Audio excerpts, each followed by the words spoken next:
Morning. Good morning. We're going to get started here.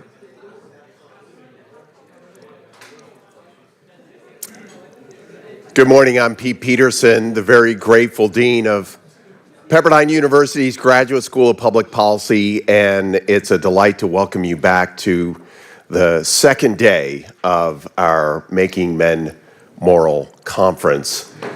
I do believe that I feel it's incumbent upon me to begin by apologizing for the performance of my state's governor, Gavin Newsom, last night in the debate. I don't know if any of you caught that, but one of the takeaways that I'm seeing go viral in the media was the display by Governor DeSantis of a so-called San Francisco fecal map, which there is some enterprising young upstart company that has covered the amount of feces that's being cleaned up around San Francisco. And it struck me that that might be the idea for a new book cover. The next publishing of Making Men Moral might feature that map, because in some ways, and I do think this is actually has quite a bit of relevance to today's conversation. What COVID brought about in many ways, and I think we're still dealing with the ramifications of it, is a renewed understanding that it is the United States of America. And in that, how states responded through public policy to COVID and a number of other things, I think it was a civics lesson in many ways to Americans in understanding that public policy is not just generated here in Washington, D.C., but also at the state level. And those policies generated by states and even municipalities can have real ramifications for the questions that Robbie has raised in Making Men Moral. And obviously, we're going to be discussing some of those things in those introductory panels today. I also think it's important, and some might be wondering why a graduate school of public policy, especially one based in Malibu, California, might have interest in these discussions. It is true that of all the academic disciplines, especially those in the social sciences, the field of public policy and public policy education is probably the most secularized and the most technocratic of all the disciplines. Of the 240 graduate policy programs in the United States, less than a handful are based at Christian colleges and universities. One of those, of course, is at Pepperdine. And taking a deeper look at questions of politics and policy is certainly one of the unique approaches that we take at Pepperdine. Last year, we celebrated our 25th anniversary as a policy school, and it took me to go back to many of our founding quotations and plans that were generated at the start of our school back in 1997.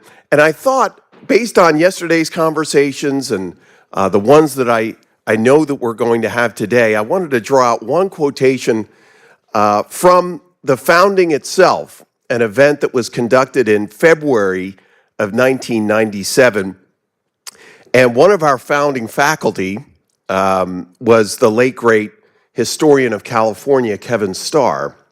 Starr said this in describing the launch of the policy school at Pepperdine: a renewal of public policy at Pepperdine, in other words, without being overly self-conscious about it, can conduct itself in investigations and engage in its debates solidly anchored in a philosophy that sees individuals as free moral agents, not as victims in some academic scenario, that sees the American experiments proceeding directly from the best imperatives of our Western, now global, civilization, that sees a flourishing economy and an efficient government in terms of the final goal of these operations, which is to say the enhancement of individual human lives in both their use and enjoyment of this world and their struggle for higher meaning, unquote. I think we've kept our commitment to that founding quotation by Dr. star. And in fact, I think what's so important about this conversation is that it draws our attention not just to public policy as a field, but what is that higher goal of public policy? What are we doing this for? Is it simply for the simple quantitative analysis of cost benefit or doing multiple regressions, or is it for this sense of human flourishing? That's really what public policy should be about. And I know that I share this not only from my perch in Malibu, California, but obviously here at AEI and our friends at Catholic University and EPPC. It is about drawing our attention to the foundational reasons we do this work in public policy and law. And that's what, again, makes me so encouraged to be a part of events like this and to celebrate the work of Dr. George. Without further ado, I do want to call up our first panel that is going to be led by Tim Carney, and really the beginning of a series of great conversations for the day. Thanks so much for being here, and to our audience that is watching remotely. Again, there will be opportunities to engage in the Q&A that follows each of the panels. Thanks very much.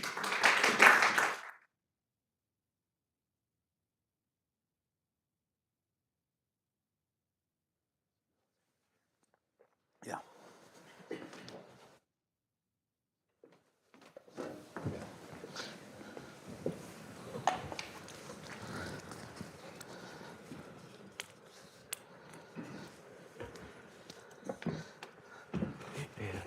Good morning. Good to see you again. I'm Alexandra DeSanctis. I'm a fellow at the Ethics and Public Policy Center. I'm grateful for the opportunity to serve as the moderator for this panel this morning. Our topic is Civil Society and Subsidiarity, Challenges to Making Men Moral. I'll start by briefly introducing each of our panelists. Each will offer his own brief remarks, and then we'll have a broader discussion and time for Q&A. So directly to my right is Reverend Eugene F. Rivers III. He's a former Somerville Gang member from Philadelphia. He was educated at Harvard, where he studied philosophy and the history of science. He was the subject of a Newsweek cover story in 1998 and was prominently featured in a second cover story on the AIDS crisis in Africa 2 years later. Gustav Niebuhr in the New York Times identified Reverend Rivers as the Bush administration's point man on faith-based and community service. He's the founder and director of the Seymour Institute for Black Church and Policy Studies and is a widely published writer and community activist who has lectured internationally. He also advised both Bush administrations and the Clinton administration on their faith-based initiatives and in the foreign policy arena regarding the AIDS crisis in Africa. He has provided commentary for numerous television programs, and he lives and works among the poor in inner-city Boston with his wife, Dr. Jacqueline C. Rivers. Ryan Streeter is executive director of the Civitas Institute at the University of Texas at Austin. Until recently, he was the director of domestic policy studies at AEI. He served as a policy advisor to a U.S. president, a governor, and a mayor, and a fellow at other think tanks such as the Legatum Institute in London and the Hudson Institute here in D.C. He's the author of more than 150 articles and studies, has written and edited 5 books, and is a frequent guest on news shows. He also has a PhD in political philosophy from Emory University. And finally, we have Tim Carney, who is a senior fellow at AEI and senior columnist at the Washington Examiner. He's the author of 4 books, most recently Alienated America, and also a forthcoming book that he'll tell us about on today's panel. He's written for several publications, including the Washington Post, the Wall Street Journal, many others, frequent contributor to many news shows. He and his wife, Katie, are raising 6 children here in the D.C. area. And on a personal note, I first got to know Tim on a trip to Rome, where he spent the entire time saying that all my cultural references made him feel old. So I'll let our panelists take it away. So you are doing questions, or how We're just going to start with about 10 minutes or so of Okay, remarks. 10 minutes. Okay. So I'm supposed to start. Yes, please. First, I want to give thanks. I'm a Pentecostal, right? So I think I give thanks to God for everything, right? So I want to thank. I've got 2 very special individuals here who are largely responsible for why I'm sitting in this chair. I want to thank Professor George, Robbie, who is sort of an amazing figure in that. He has he's got a brilliant mind, obviously, and, making men moral and, kicking around all the liberals very competently, right? So that's actually very, very impressive, right? He is, as a conservative, it's interesting, as a conservative, he's been one of the few that actually talks to black people. You're supposed to laugh at that, right? Right. No, this is actually quite significant because this entire discussion of making men moral. You see, I'm a pastor, so I'm in the making men moral business. I do that 7 days a week, right? And I am just profoundly thankful to him for his integrity, because he has engaged a whole range of issues that 90% of your colleagues have not engaged. And this is actually very important. One of the things that I pointed out, and I've got another person to thank, one of the things that's very interesting about the black church, because I'm a son of the church, and I simply want to say to my conservative friends here, if you are not engaging the black church in any of your public policy discussion, you're not even in the game. You're one of those individuals who don't know he doesn't know. And I'll cite one example. I remember once looking at the history of the civil rights movement, I said to myself, okay, I've got to go find out what the white geniuses are doing, or where they were when King emerges in 54, 55. And I said, I wonder if the American Political Science Review, any of the quarterly editions, starting in 1949, did anyone anticipate the emergence of this extraordinary movement that begins in some Montgomery? Really? So there's going to be this major movement that's going to have enormous moral, philosophic, and political consequences, right? And I want to see, and so I went back and I glanced at the National Review. So, I'm actually a fan of Buckley, right? And I said, wow, Bill Buckley, he missed it too, right? Professor George, I want to salute him because he was one of the few people, and I've got another piece to this narrative, who was willing to engage and brought a level of integrity and actually would talk to black people, right? And when I say that, I don't want anybody to get upset.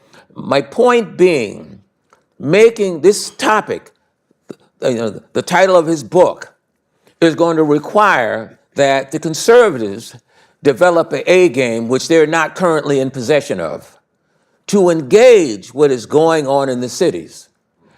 And ladies and gentlemen, we may run, but we're not going to hide. It's a major challenge, and I want to commend Professor George. I'd get together with him, we'd go into anywhere, and he was always available. I mean, he's got all the frills and bells and whistles and Harvard and Oxford and all that, right? But he was never above being available as a human, as a scholar, as intellectual, a fancy guy that'll slap Rawls and all the liberals around. Actually, impressively, right? I mean, so you read that, and it's an important book. But the country is in the middle of a crisis. The conservatives are not bringing anything to the game in an original way, right? And I want to salute Professor George. And he's giving me a look like, calm it down now, Gina. You don't want to upset these people, get these white people too upset, right? So he just gave me the look, right? So I'm gonna dial that down for you folk that are put off, that I actually would have an independent thought about how to think about you folks, right? All right, so you dial it down, breathe in, breathe out, right? And now, the second person I have to acknowledge, and I'll make this quick, is the person that introduced me to Professor George. Professor John J. DiIulio is another major factor, and this is actually relevant. John J. DiIulio in the mid-'90s wrote a absolutely notorious piece in what was then the Weekly Standard called The Coming of the Super Predators. And boy, he caught hell from the liberals. Oh, they just went maniacs. And so I read the piece. I'm in Boston doing our ministry work in the hood, right? So I see the piece and I read the thing. I say, my man got this right. That's exactly what's happening. We have an entire generation of young children that are not being raised, right? No one is making their lives moral, right? It's exactly what is not happening. And I reached out to him. I said, listen, Professor DiIulio, you don't know me, I don't know you. We have this one thing in common. We're from Philly. And I'm a refugee from Philadelphia. And I said, I want to begin a dialogue with you because you understand and had the courage to articulate what was the nature of the crisis in the inner cities. As a result, right, the faith-based initiative was launched. Actually Clinton was beginning to play with it because they understood that they couldn't let conservatives steal the God card. That was sort of the line they used, right? And so I'm very thankful. I think that as a result of what Professor George has done in elevating the level of discourse around the question, how in fact do we advance a philosophic, normative, a policy prescriptive agenda that moves beyond cliches and the partisan stupidity, which now passes as politics or political discourse. So, all right, and for all of you who've been offended, please pray for me. Yeah. Okay. All right, Ryan, why don't you take it away? Okay. Thanks. Well, it's great to be here, and congratulations, Robbie, on this event, which is terrific, and it's just an honor to be invited to join all of you. I'm also very grateful, and I'd like to start by giving thanks to. I'm an Anglican, but we also give thanks. It sometimes takes us longer, and there's lots of repetition. No, that's okay. That's good. Yeah, but They're all Pentecostals with in Africa. Yeah, that's right. Yeah, exactly. That's true. But it is good to be in this room with so many people that, when I look around, I realize how grateful I am for the people who've shaped my own intellectual, spiritual, moral journey. Lots of people in this room, my AEI colleagues that I've learned a lot from. It's been great. I'm now at an institute at the University of Texas, inspired in no small part because of the work that you've done, Robbie. I've been a partner in crime with my friend Pete Peterson for a number of years on the issues that we're talking about today. I've learned continuously from my friend and colleague, or former AEI colleague, Tim Carney. When I look around the room, I think probably the person I've actually known the longest, or at least I met the most number of years ago, is you. And it was in a church basement in Indianapolis, Indiana, about a year after that Newsweek cover. Right. When I had just taken a job with Steve Goldsmith. Right. And back in those days. Back in the day, Steve Goldsmith. And that began a journey of looking at these questions of subsidiarity and the importance of devolution and putting decision-making as close as you can to the people whose services you're supposed to be providing to. Right. And kind of never really emerged from that. I went from Goldsmith's office to the Hudson Institute, where we were working on these issues, kind of the post-welfare reform days and all those interesting kind of evaluations that we were doing. And then George Bush gets elected president, and I get this call from John DiIulio's deputy in the White House saying, "Hey, we're trying to staff up with Republicans or center-right people who know something about urban policy and issues and poverty and inequality, and it's kind of a small room. So would you like to come out and join the team?" And I hadn't donated a dime or done anything on the campaign, but I asked my wife if she thought we should move to Washington and work in the White House, and so there we did, and had many opportunities to be involved with you and you, John, and all the rest of it. And so that began the process of my many indiscriminately just saying yes to opportunities and a career that's looked a little bit like professional ADHD in all the different places where I've gone. But there has been this thread throughout a lot of my work about the importance of local communities, about the importance of sovereignty at the household and neighborhood level, and its implications for policy and the implications of moral formation on how we think about policy development. And so it's really great to be here amidst this conversation today. We didn't share our remarks with each other, so I was trying to think about some things I would say that wouldn't step on Tim's toes and not invade Dr. Rivers' space. But what I thought I would focus on are just two things that have kind of emerged from some of the work that I and my colleagues have done. And a lot of that all of it was done here at AEI using survey work that we've been doing over a number of years here through the Survey Center on American Life that my colleague Dan Cox runs. And they focus on the first issue I wanted to talk about is just the importance of the types of engagements that people have in their communities and what that actually does to them and the effect it has on them. And then secondly, I just wanted to touch, and I'll do this all very briefly, just on the types of places that we actually do inhabit, the actual physical neighborhoods and environments that we live in. So to the first point, we all know that social capital is very important. We know that it's created at the household level through good, meaningful relationships at home. We also know that involvement in your community has all kinds of positive benefits. This has been studied for decades now. One of the things that emerged from our research that hasn't gotten as much attention, which is why I thought I'd focus on it now, is the difference between being sort of socially engaged in your community and being civically engaged in your community. And civically engaged would encompass being involved in a house of worship or in a congregation. And what we found when we carve up people into four categories, people who are highly civic and highly social, and highly social would be essentially defined as people that are regularly in touch with friends and who have a lot of friends. And you can plot this along a scale. And you look at the people that aren't very civically engaged, but who are highly social, and people who are civically engaged but not very social. That would be like your condo association president, the person that goes around, doesn't have any friends and no one likes them, but they're really engaged. And and then you have people that are not social and not civic.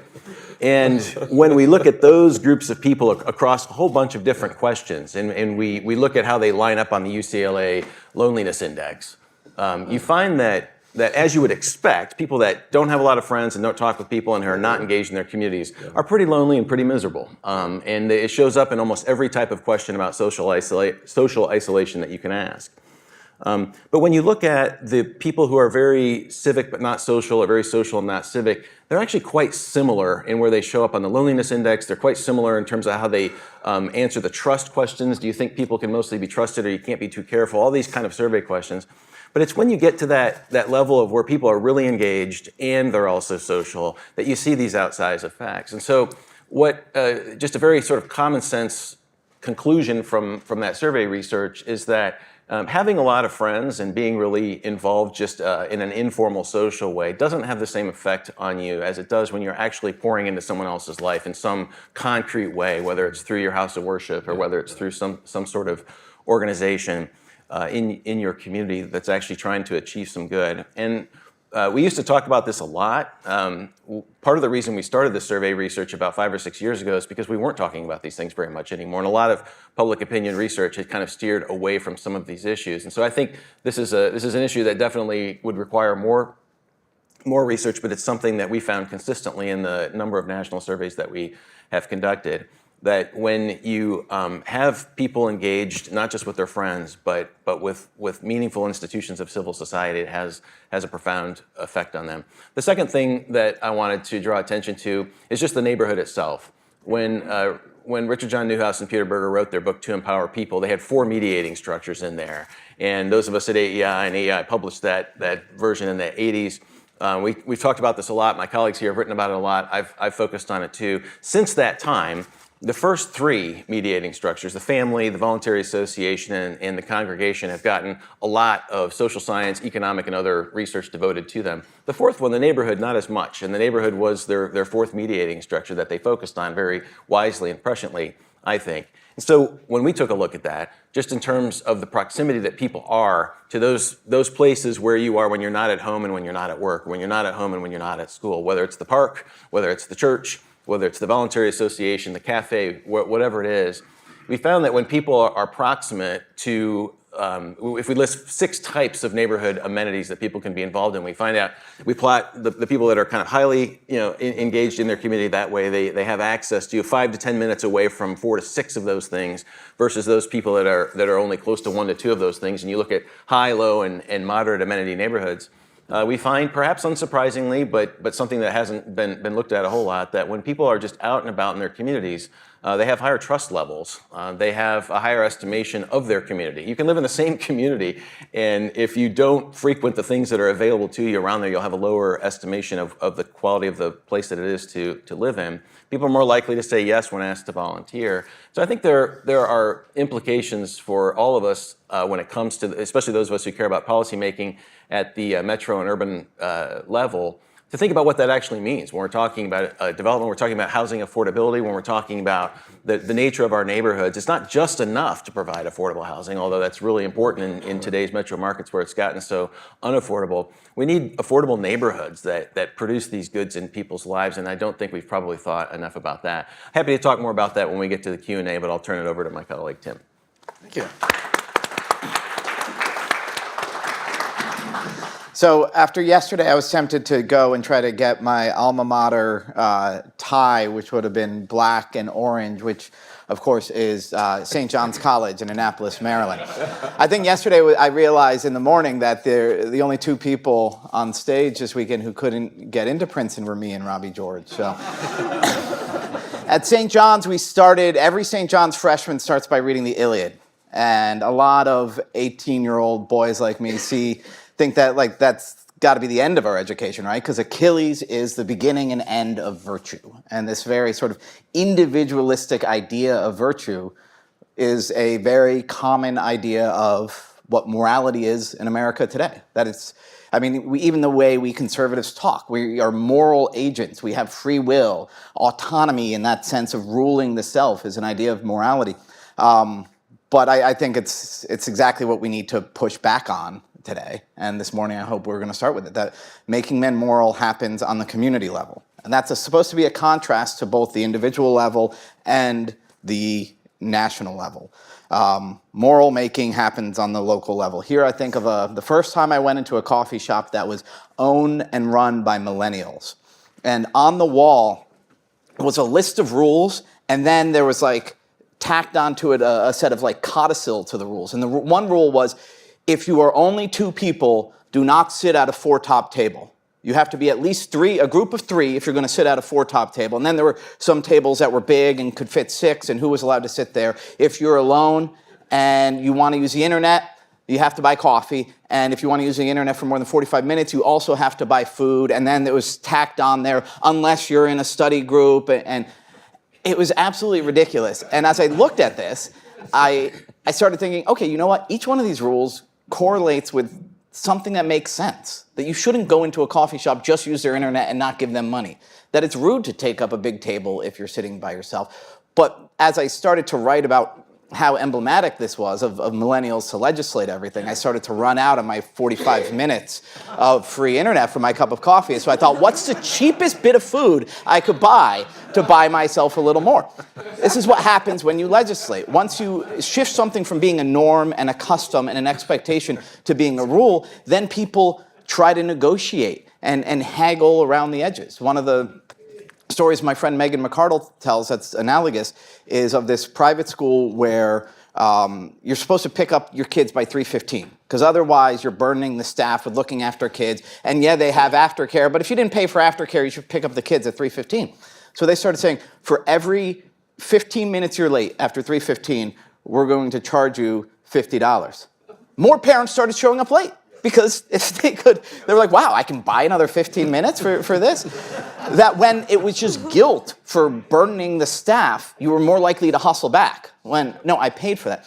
So when we legislate stuff, when we make it explicit, when we throw it into commerce, people treat other people a little less human. So this is why moral making has to happen on the moral level. We were talking last night about efforts to combat fraud and abuse in welfare systems.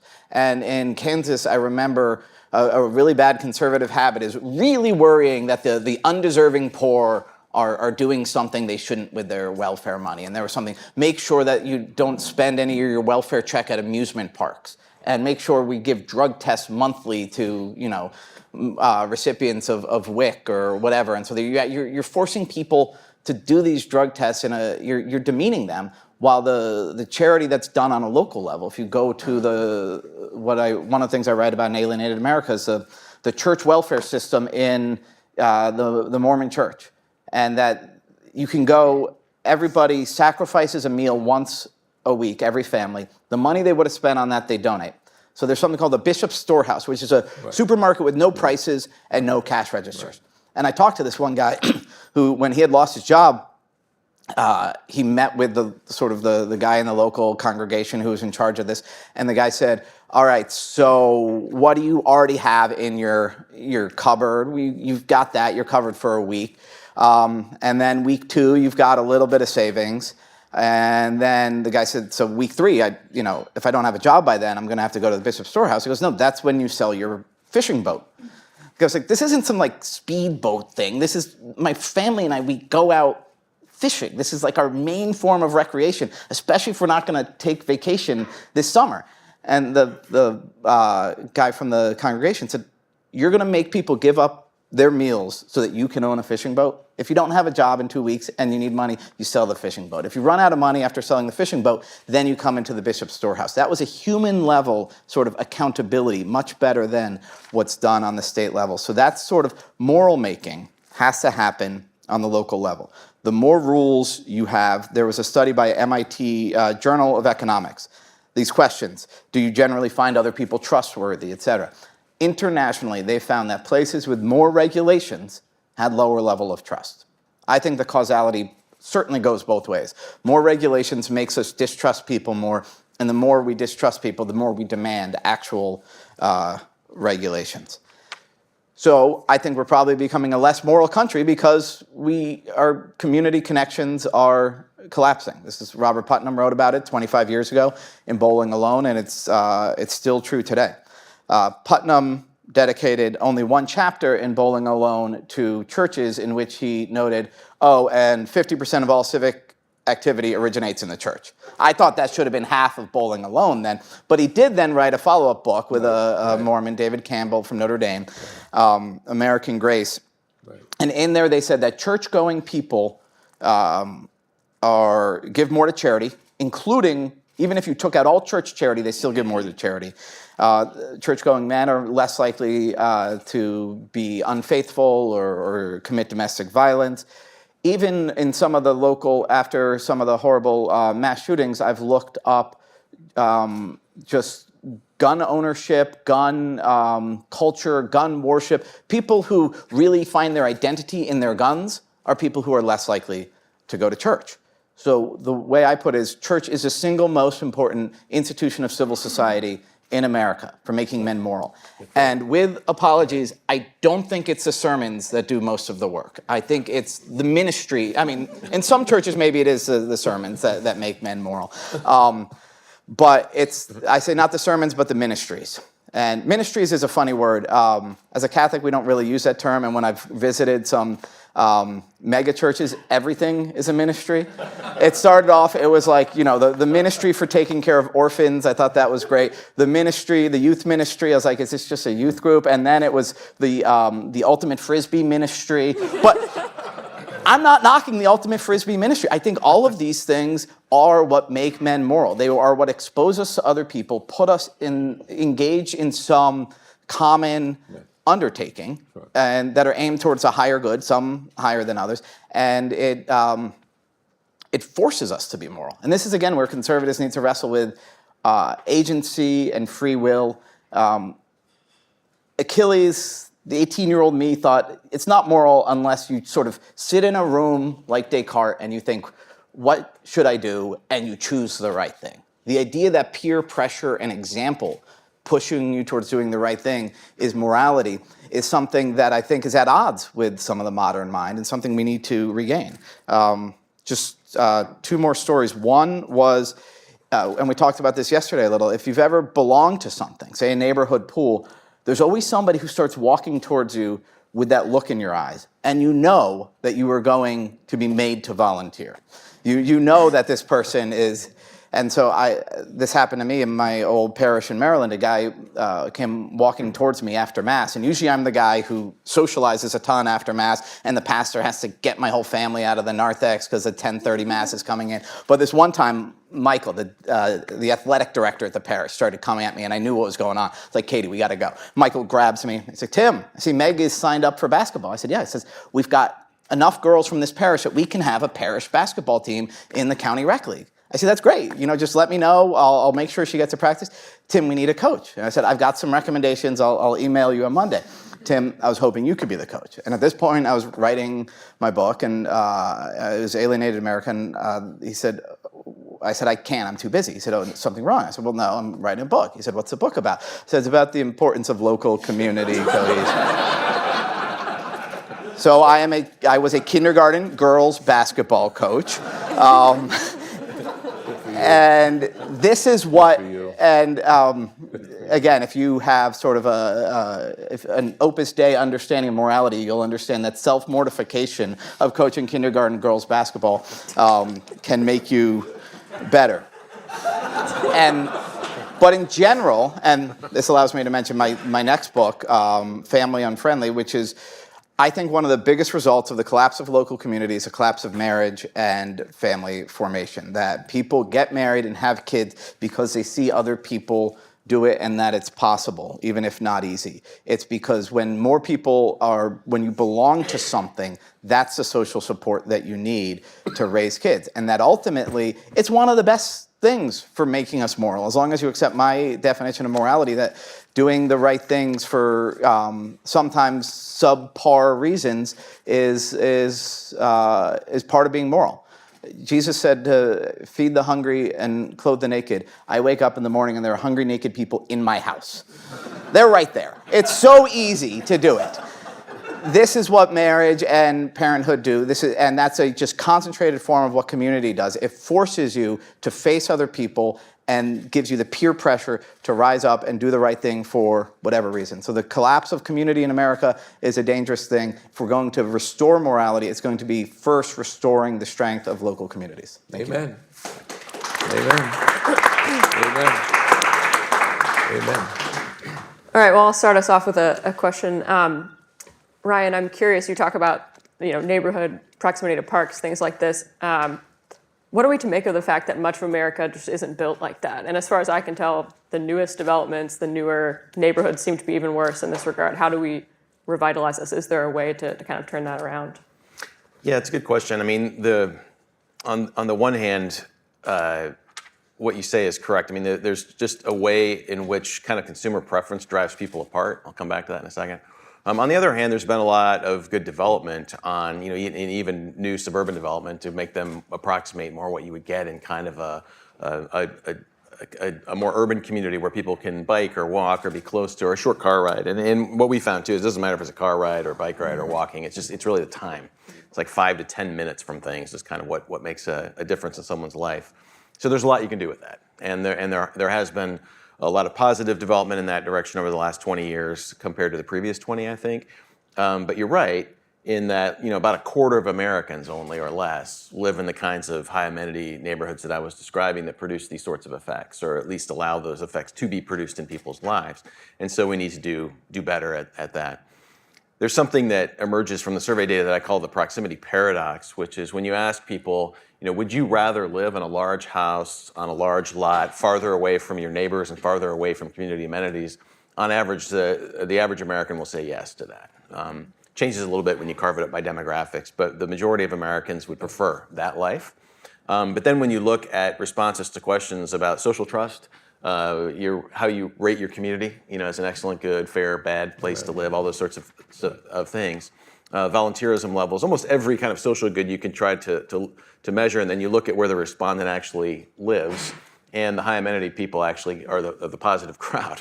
So we actually have these really positive effects on our lives when we live in these kinds of neighborhoods, but our own personal preference is to not live in those kinds of neighborhoods, and that's always going to be a conflict.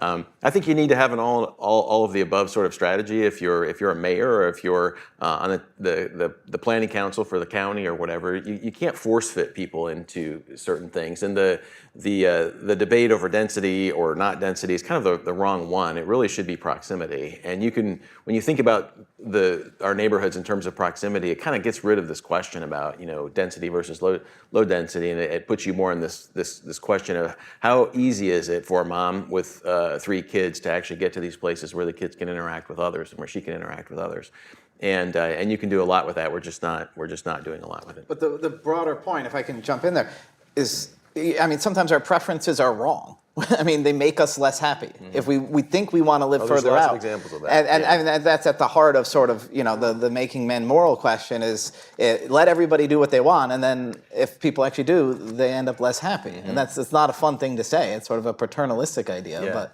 Yeah. Question. Yeah. Who's the we? who's the we? Yes. It's the people who sit on stages in AEI and talk about what's right for America. No, but no, who's we? Who we're choosing wrong? Well, actually, that's true. No, but he's saying that the average American is more likely to will value proximity less. But then when you survey who's happier, it's people who are more proximate. And so I think that's a microcosm of the idea that when we're all left to our devices, we don't end up choosing what makes us maximally happy, which is upsetting to a rationalist person who thinks, oh, give everybody freedom, they're going to choose what makes them happy. And that public policy isn't just about balancing rights, but actually guiding people towards better choices. Again, this grates on my sort of liberal self to say we need to help people, save people from themselves, but that's part of what your data suggests. Okay, so you were correct. When you said we, the we was where we are here, right?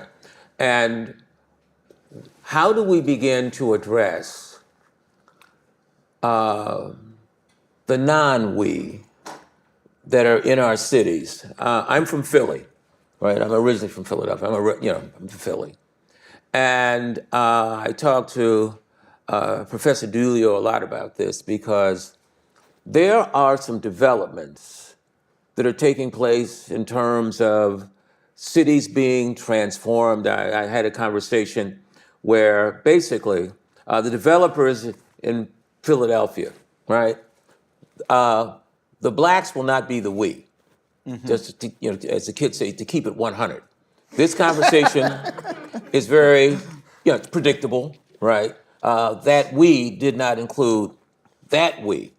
And so the question I want to ask, and this is a sort of a policy question, how do we begin to, we're living happy lives, you're a happy guy, you're writing books, we're all very happy people, right? How do we begin to think as conservatives about some of the very substantial transformations that are generally ignored? For example, in Philly, I'm doing some work in Philadelphia with Professor DiIulio looking at violence in the cities, right? And the big developers and the money guys say, look, this population is going to be removed from the city. They're just going to be, North Central Philadelphia is going to be transformed into Temple University. The outer rim suburbs will be these terrible places to live, right? So these poor people, and we're good Christians, right? So we actually care about these people, right? Now that should be our narrative, right? Yes. How do we begin to have a conversation about that we, right? Because we have great conversations. It's all very great. We're at AI. It's a very beautiful place. All that. On the Christian thing, Jesus says, the Spirit of the Lord's on me because He anointed me to deal with that other we, right? We're going to deal with that other we. And so my question to you, because we got pretty happy lives. You look like a happy guy, right? I'm a happy guy. Yes. Yeah, a happy guy, right? And so my question is, for the people that aren't as happy as we are, right? How do we begin to entertain the fact that all of North Philadelphia is going to be completely wiped out, right? No bowling alone there. Everyone's going to go on, right? I love Bob Putnam, da-da-da. And so how can we Because this can be a very happy conversation, very warm, fuzzy, and we. And right beneath our noses are a set of circumstances which conservatives should be engaging. The conservative Christians, the devout Catholics, the black churches or the black mega churches or what. How do we begin intellectually to engage that? I mean, I can, go through a thing with my autobiographical happy life and happy experiences, but it would be ashamed if we, now hear me out, and then you can jump in. It'd be ashamed if the challenge of Jesus, right, that Luke 4:18 thing, were ignored, and we don't begin to deal with that.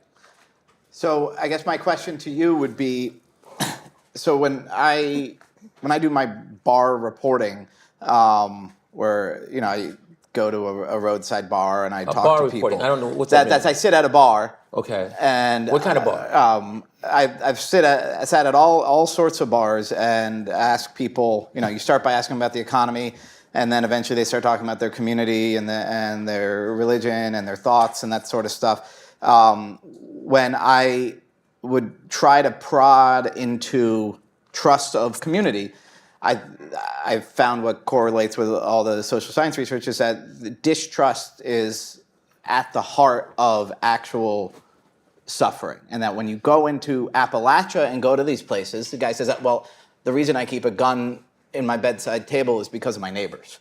Okay?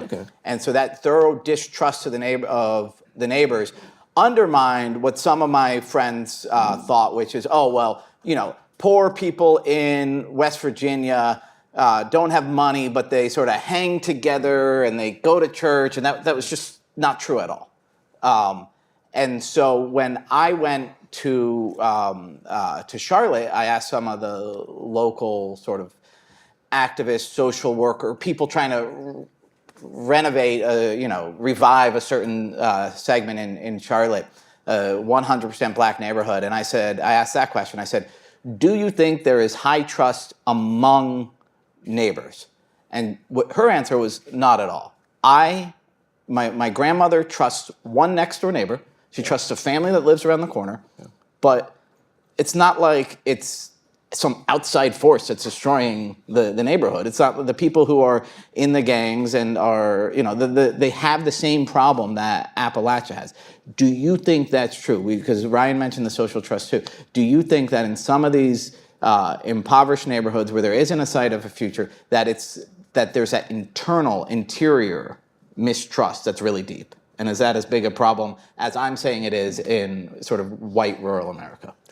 Absolutely. If I take you to North Philadelphia and we go into a bar in North Philly, right? And just to get in the bar, if we're at Broad and Diamond, right? The distrust factor is there, of course, right? And so my question is, one of the things that has to be confronted for the country, right, is what's happening in Appalachia, got that, all right, and then what it is happening in the inner cities, all right? Now, and I'm asking how analogous, how parallel are there? We got drugs, we got distrust, right. We've got violence, we've got all of that, and there's going to be differences. I think one of the places that makes it slightly easier for the inner cities is that there's institutions that already exist. And so the churches are all closed down in Appalachia. You at least have the church. Maybe it's only old ladies. Let me give you some little sociological data on that your church thing. Back and forth to Philly, there is a form of residential resegregation in that upwardly mobile middle-class black people don't want their house shot up or their kids shot, right?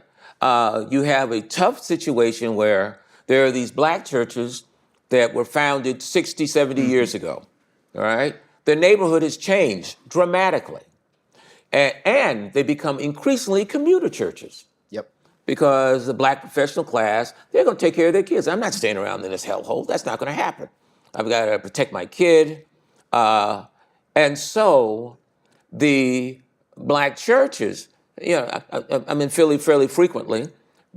They are not equipped to engage with a new kind of actor in the inner cities. I mean, there was just a story in Philadelphia about, it was a horror story. And this was not Appalachian white kids. It was a tough thing where they were going into all of the department stores. Now, okay, I get it if you go break into the bodega in the hood, right? So that's one thing. But Neiman Marcus, now we're creating some problems, right? Because, that's a different bracket. They pay their taxes. I'm going to go to Neiman Market, not be accosted coming out. And so there's, and what I'm pushing you on, there's a dynamic which is racialized, right? And so, and we eventually, because we can talk generally about the poor, but at some point, we're going to have to engage intellectually what's happening, because we've got some real powder keg stuff that, we're not thinking about. It's not on our screen. Bob Putnam didn't catch that piece of it. And the reason it's important to me is that conservatives have an opportunity to undertake interventions. I mean, look, making men moral. And see, that challenge, that's an enormous amount of work. And I relate to the alienated white dudes. Now, to pick up on the white fellas, when I see working class white males that resent me, I come in some environment, as far as they're concerned, I'm looking fancy. I've got my two-tone shirt on like some of you folks out there, right? Looking sharp. And I see the guy, and I have nothing but empathy for him. I have complete empathy for this working class white dude that says, my life sucks, right?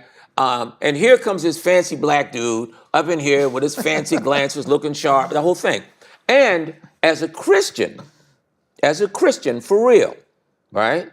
I have nothing but empathy for that alienated poor white male who has been neglected and told he is worse than a nigger.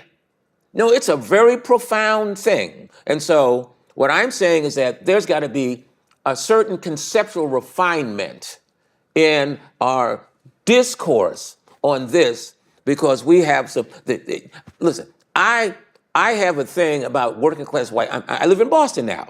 So there's a local, the Blarney Stone. Right? I go to my Blarney Stone. I go to the Blarney Stone. All the working class Irish guys are in there, and they love Reverend Rivers. Reverend Rivers comes in there. I get my tea and coffee with my books, and I have this great dialogue with these Irish dudes, right? And they are black guys, Reverend Rivers, right? They're looking for the respect, the affirmation, and I make it a point to communicate with these men that they're respected, I affirm them, and when there's crazy stuff going on in the black community, right, I make no excuses for it, right? And we'll sit down. I say, Greg Brewers, man, look, I lock them all up. Look, you think you a tough man? Let me put something on them, Doc. Junebug and Pee Wee and Cornbread, they would all go to jail, right? And we would engage it. So I'm asking for some expansion of our range on this thing, because the country is in a tinderbox situation. The Philly thing, where they were going through the town, tearing it up, and I could see this is not going to go well, because all the business guys are going to clear out all of North Philadelphia. Mm-hmm. They're going to bring the Asian students to create a whole new campus. And this is very, the conservatives, the bright guys, we're the happy guys. We're the happy guys. Our life is going good, right? We can sit up and do this thing here. We have to begin to engage that. Maybe I could jump in here and sorry about that. No, that's fine. Sorry, my bad. No, you're fine. Maybe we could bring it to kind of a practical policy level, right? We're talking about challenges to making men moral. To what extent does policy help? What extent does it hurt? Where does government fit in here, right? Subsidiarity means the most local level possible. Civil society, most local level possible. But can government help? Does government getting out of the way help? And where might that happen? I was actually going to make a point on that, following on Reverend Rivers, so I'll just jump in if that's okay. Yeah, I think actually, not to take this from the community level to the policy making level just because I'm a policy wonk, but I actually do think that one of the problems we're struggling with right now is that our public policy environment has actually stopped asking questions that would drive us to an answer like what you're talking about. When I think about what happened in our cities at a policy level in the 1990s, I mean, it is pretty remarkable when you think about from 1991 to 1996, you had the introduction of the very first public charter school law in Minnesota in 91, first voucher law in Milwaukee in 92, public housing reform in 92, community policing in 94, welfare reform in 96. These things weren't happening in a vacuum. They were the result of a lot of creative thinking by places like this and others in response to failures of the previous 30 years of social policy starting in the mid-1960s.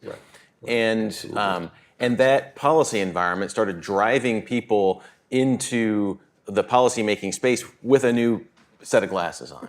And this kind of devolutionary impulse actually drove people off the sidelines into the cities and actually forced us to work together. And I remember I mentioned Steve Goldsmith at the outset, and I remember asking Steve this question, how do you explain, in the mid-1990s of the 20 largest U.S. cities in America, 10 of them had Republican mayors. And now there's 2 or 1 now. And he said, actually, it's not like we had this huge percentage of us residing in the city. So there was a policy environment that drew reform-minded people like us into the game. And when you look at the policy landscape right now in Washington, D.C. on these questions, it doesn't matter which party you're a part of right now, you're pretty much looking at top-down national solutions to a lot of these issues when you look at the policy proposals that are out there. And policy proposals that would require communities to take responsibility for that solution and bring people together as part of the policy design, that we've lost a lot of that. And I think just to make matters a lot worse, it is the politicization of the religious community in the country that's also not helping us get better in that regard. And I would focus my comments there specifically on the political right in that regard. That the politicization of the church and its activity over the last 5 to 10 years has made people not ask those questions. It's driven people to not even care about asking them anymore. I'd recommend Tim Alberta's most recent book to you and his recent work on this to give you a better picture of what I'm referring to. And so it's going to take a lot of work to get those people that you're talking about in sort of a prophetic way off the sidelines to be a part of the solution again. And it would seem strange that policymakers themselves could create an environment that might actually encourage at least some small percentage of them to do that. But I think it's a possibility. So I tend to think on these issues that you're talking about in terms of the other we and having a policy environment and a community that actually thinks constructively about how to engage them in the world. I think we're in a worse place than we were 20 years ago. I think when it comes to, the term legislating morality, of course, is ridiculous because when you outlaw theft and treason, you're legislating morality. But if we're to sort of get more the more local you are, the more, or the less local you are, the less prudent it is to pass these laws. And so the more local you are, I'm totally convinced. I used to be more libertarian and say things like, you have no right to stop consenting adults from engaging in, and all, I've grown up enough to, and read enough Robbie George to stop believing that. So when the libertarian, one libertarian frame that is occasionally useful is government is essentially violence or the threat of violence, right? Like if you don't pay your taxes, somebody shows up with a gun and hauls you off to jail, right? And so one way I look at it is, in what regard, if you go to more of a state of nature, when would we be okay to get together and threaten to beat the crap out of somebody? And that's a good trigger for local action. So if somebody in our neighborhood started selling porn from his bodega, we would go and be like, we're going to burn this stuff now, and if you try to do it again, we're going to beat the crap out of you or break your windows. Like, that would actually be the right moral thing to do. So on a local level, to ban the sale of pornography in your downtown, that's the sort of policy that I think is part of rebuilding community and making men moral. If Congress were to pass some bill addressing this, I'd have a lot more problems because of the prudential concerns of what happens when the federal government tries to do that. And then there's just a million other things. I mean, like just pave sidewalks and build parks and all of that stuff. That's ultimately going to be a governmental responsibility. Where I moved out of in Maryland, the roads were 4 lanes in each direction. Right. We had to buy a house backing up to a public school so that my kids could walk somewhere, because if it involved crossing a street, it involved risking their lives, because they didn't build things for humans, they built things for cars. And so that's not a small thing. The community cohesion, the walkability, the ability of parents to have more than one kid because they don't have to drive them anywhere, that's all local policy stuff, and it ties into this. And it is another sort of thing that conservatives have ignored. Walkability is not, that's usually something libs talk about, but it's definitely part of making men moral, I think.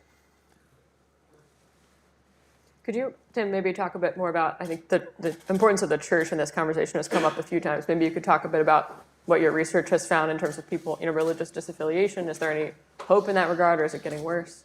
Yeah, I mean, I think the Tim Alberta book, I just read the excerpt in The Atlantic, and it looks like a really good book and a really sad story, because when you first asked about policy, one of the things I was going to say is we yesterday talked about religious liberty, and sort of in the Gorsuch era of the court, he's been a leader on this, and it's great.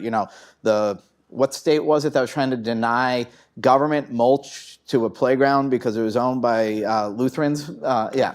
And so you can't, separation of church and mulch. And we're winning on all of those things. And some states like Florida, and increasingly Texas is moving in this direction. They're trying to devolve the safety net to the local level and allow religious organizations to do it. I think that's an absolutely necessary thing to do. And one of the things that I believe, and I've seen research hinting at this, but it hasn't proven it, but that when churches are less involved in helping the poor, that hurts their attendance.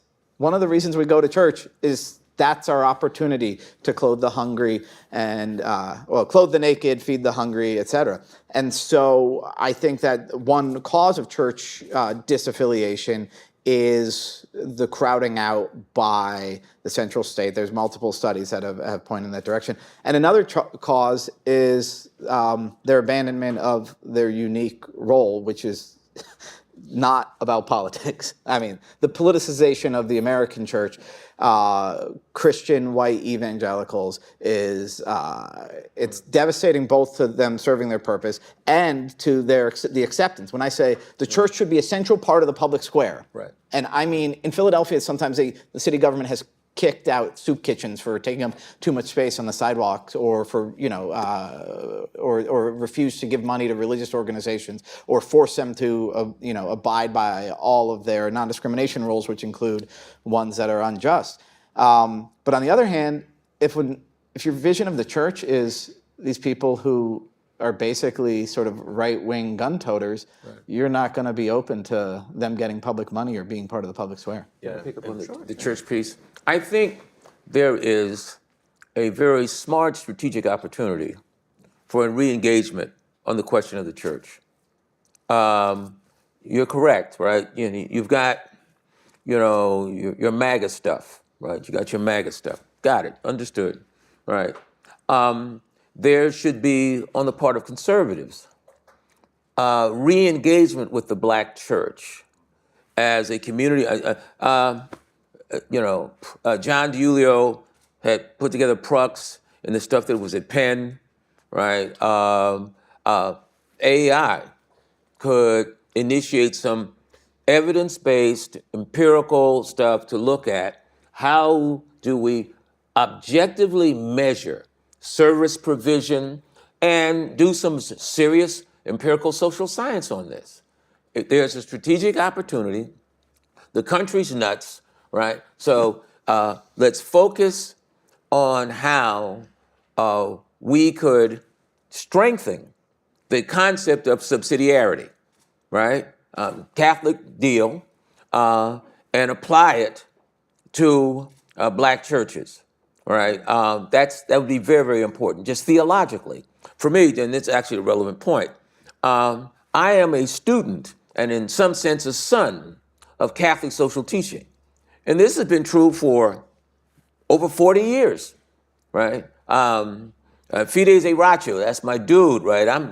I said, okay, that is my man, right? You know, look, Catholic social teaching, their basic philosophical stuff is absolutely essential. And get this, I'm circulating this stuff.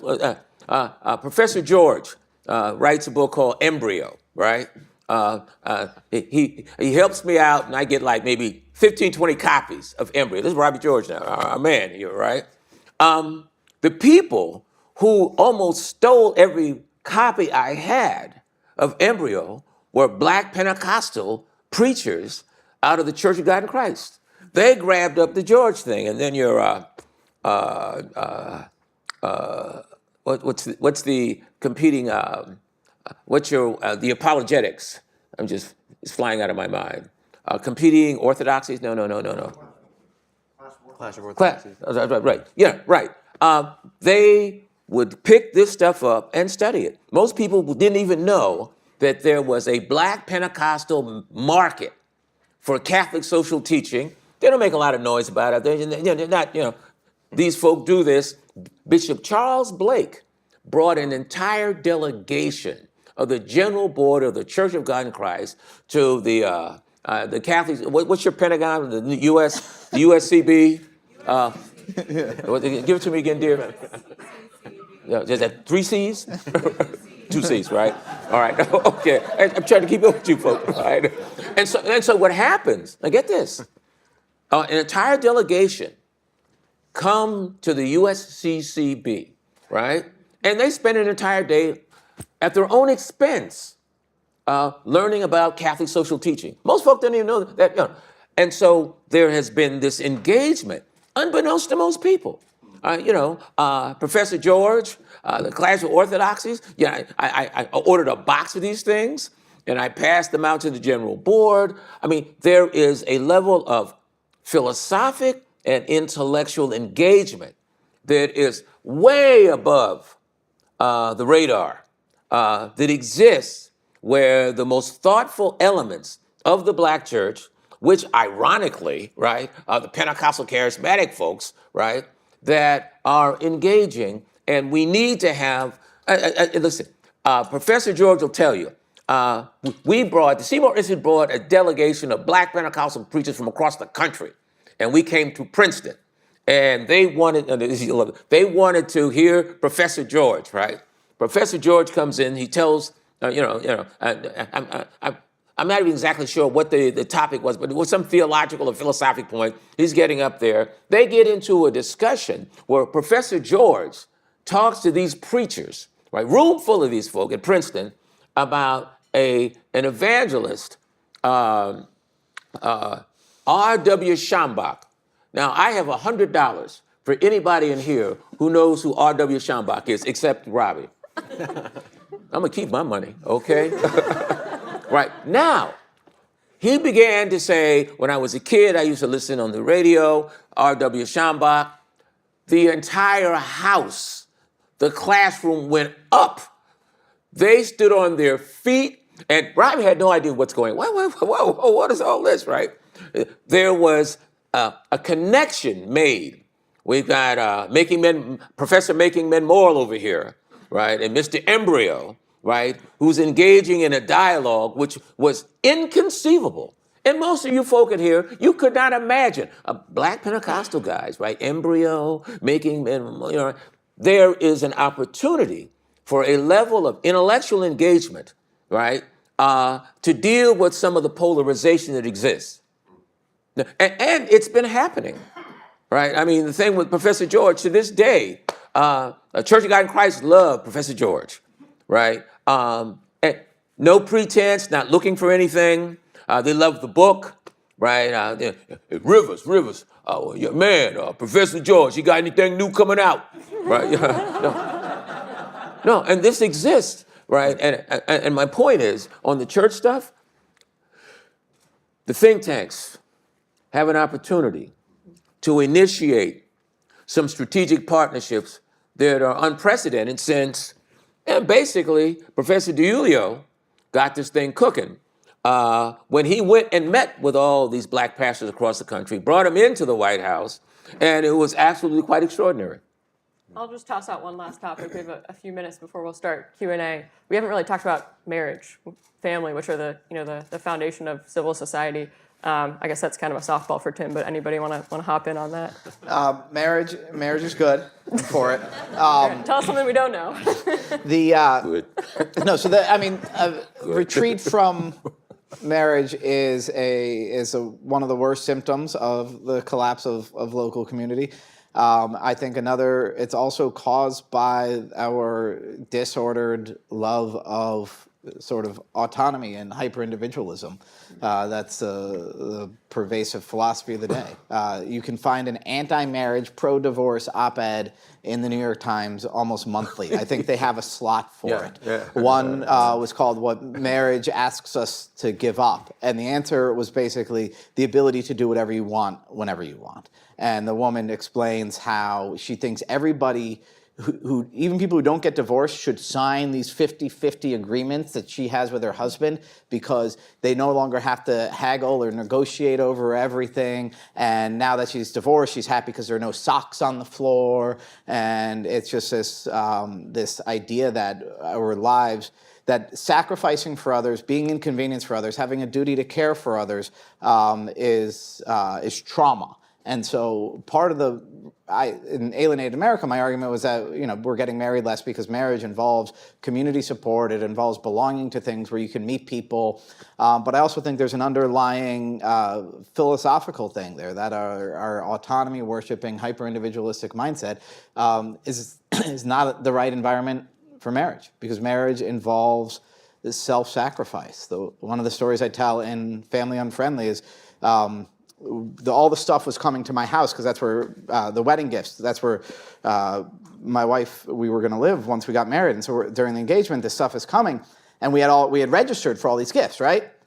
Now, you all know that "we" is a lie there. I had almost zero input on what we registered for. And so I was like, I'm going to start unpacking this stuff. It's about 10 days before our wedding. I open a box and I pull out the drinking glasses from Crate and Barrel. And I just shout. And my brother, who was my roommate, had already moved out. So I'm the only person in the house. And I remember shouting, "I don't want to drink out of square glasses." For some reason, the drinking glasses that my wife had ordered, the top was square. If you know anything about water physics or the shape of human mouths, it doesn't work, okay? And I got so upset, but I was luckily alone in my room, and in my living room, and I just thought, I guess this is what marriage is going to be. I get to be married to this woman, and we're going to start a family, and it's great, but I just have to drink out of square glasses. But that idea that sacrificing, laying down autonomy for others, that's kind of déclassé today, and I think that is really hard for people to develop morally without other people for whom to sacrifice. I want to pick up on the marriage thing and the black thing. The Moynihan Report, all of the stuff that was done around marriage, and quiet as it's kept, there's actually an opportunity to reassert the primacy and the virtue of marriage using the least likely case study, the black community. There's an actual strategic opportunity. The stuff that, the work that Professor George has done around marriage, there is, ladies and gentlemen, an opportunity to articulate the defense of marriage. In my neighborhood, my wife and I made a decision to go live and work among the poor. So Harvard neighborhood among the poor. I am revered by thugs. And my wife, Dr. Rivers, is Mother Rivers, right? And the existence of a black couple in the hood who models this thing, our children were raised there, Reverend Rivers, just Reverend Rivers and Dr. Rivers. There's an opportunity for the reintroduction, and here again, the Catholic community should have a conversation at some level to talk about what are the most strategically provocative and innovative. In other words, for the marriage issue to win, there's got to be, and I've had this conversation with John and Robbie, there's got to be triangulation. The enemies of marriage and all other creative forms of deviance need to be in a total face-off with the black church. In other words, and this is just being smart, right? Yeah, we have to, if you want to win, because there must be a intellectual, philosophic, and political movement that sanctions marriage, and the leaders of the fight, the public communication fight, have to be the leaders of the black church taking on all the trans stuff, the whole 9 yards. And what you do, you racialize this issue, and the interface is with the black churches versus whatever that trans thing is, because it changes every couple of hours, right? Whatever that thing is, because you folks, God bless you, you're not the ones that carry that ball, because they're gonna have a field day because of how they politicize the business. And so there has to be a decision, okay, do we wanna win the fight, and what's the smartest way to do that? Yeah. We better turn to Q&A now. We have about 15 minutes, so anyone, I think there should be a microphone out there, or we can just call it out, but I'll wait for the mic to get rolling. I'm done. All righty. I think I saw one. Did you have a question? Yes, right here in the floral jacket.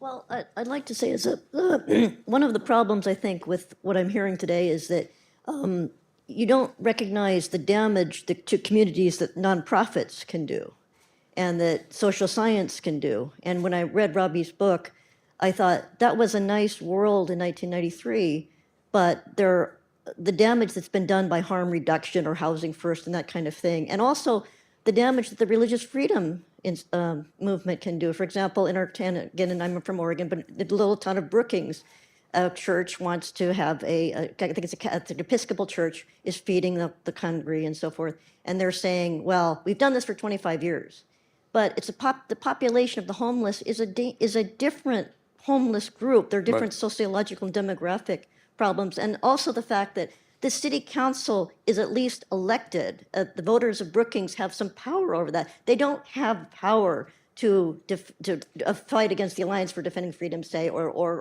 a Princeton University professor, famous intellectual, or Brookings Institution.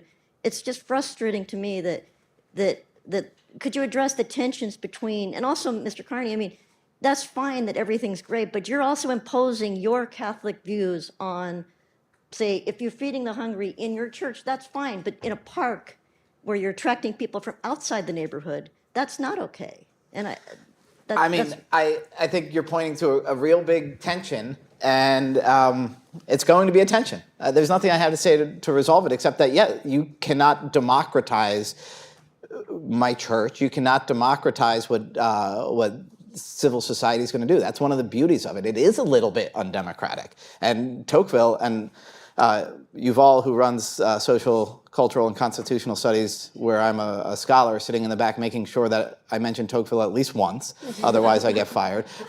Tocqueville pointed out that there is something about America, democracy, and our love of equality that will corrode civil society precisely because there's something undemocratic about letting people run their own things with their own rules and maybe not letting everybody in. That you get to vote on for the people who pave the roads and build the playgrounds, and you don't get to vote for the people who might operate the bowling league, because that might be private property, and the nonprofits. And so do sometimes these groups harm the general good? Yeah, but you know what?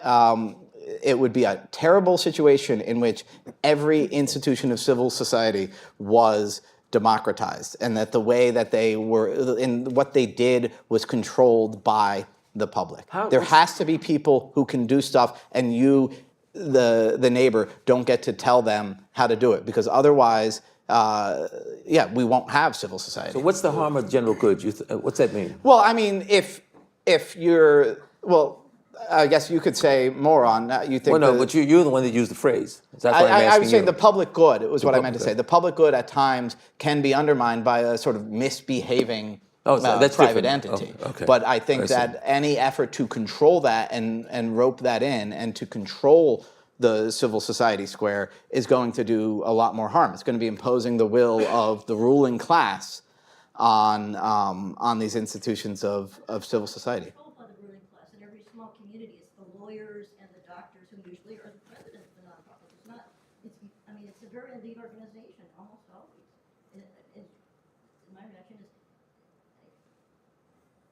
Well, I think there's a lot of diversity within the nonprofit sector, and Yeah. I think one of the problems right. that we see, and I think that you might be observing or pointing to in a lot of our cities around the country anyway, is when national politics basically becomes very local through those organizations. And when you have local organizations essentially trying to impose, maybe through outside forces or maybe through national organizations, kind of a very narrow ideological view of the world on the community. The homelessness issue is a really good example of that in some of our more progressive cities around the country. Right. And again, that requires a lot of creativity and policy design so that you really take the best of the pluralism actually at the local level of these different communities where they can actually solve problems in a way that fits them. Our policy should actually take that into consideration.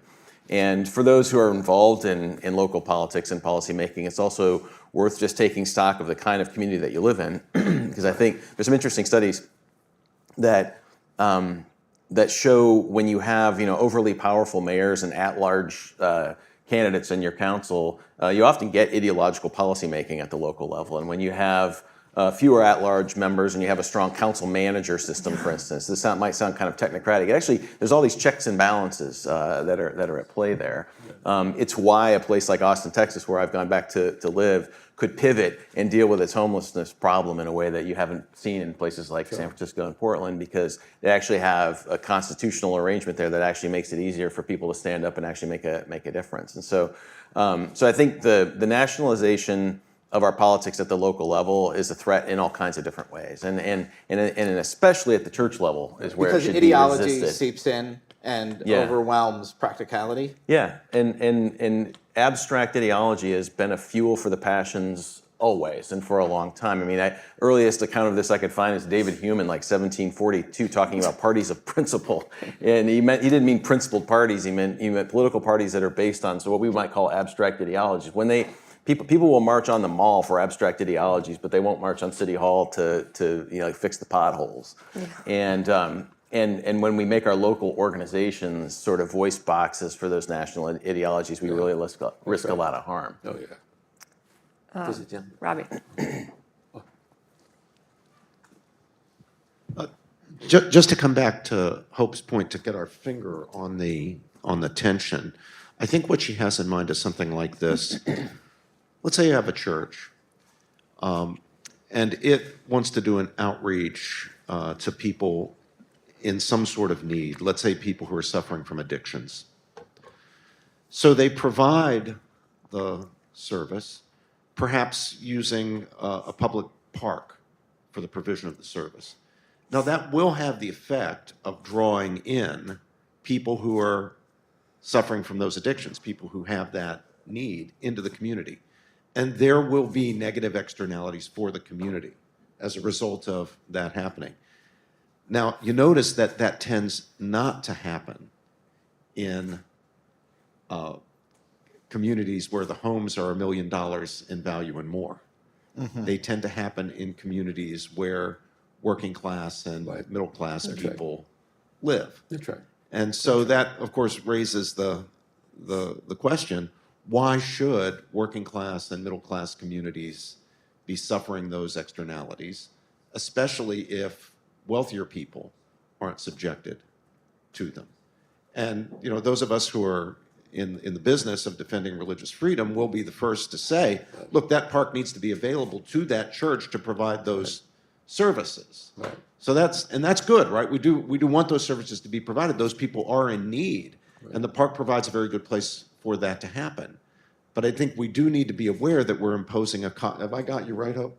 we're imposing a cost on somebody else. Well, and also not demanding morality of the people that you're supposedly serving. I mean, you're saying there's a sanctimonious aspect to the Catholic, like it's exactly happening in Chinchimney Park in Corvallis, Oregon. The Catholic Church has set up a feeding program, and if you protest against that or just say this is maybe not the best thing for this park, for these children in this neighborhood, that you're evil, and it's frustrating that you can't have a dialogue.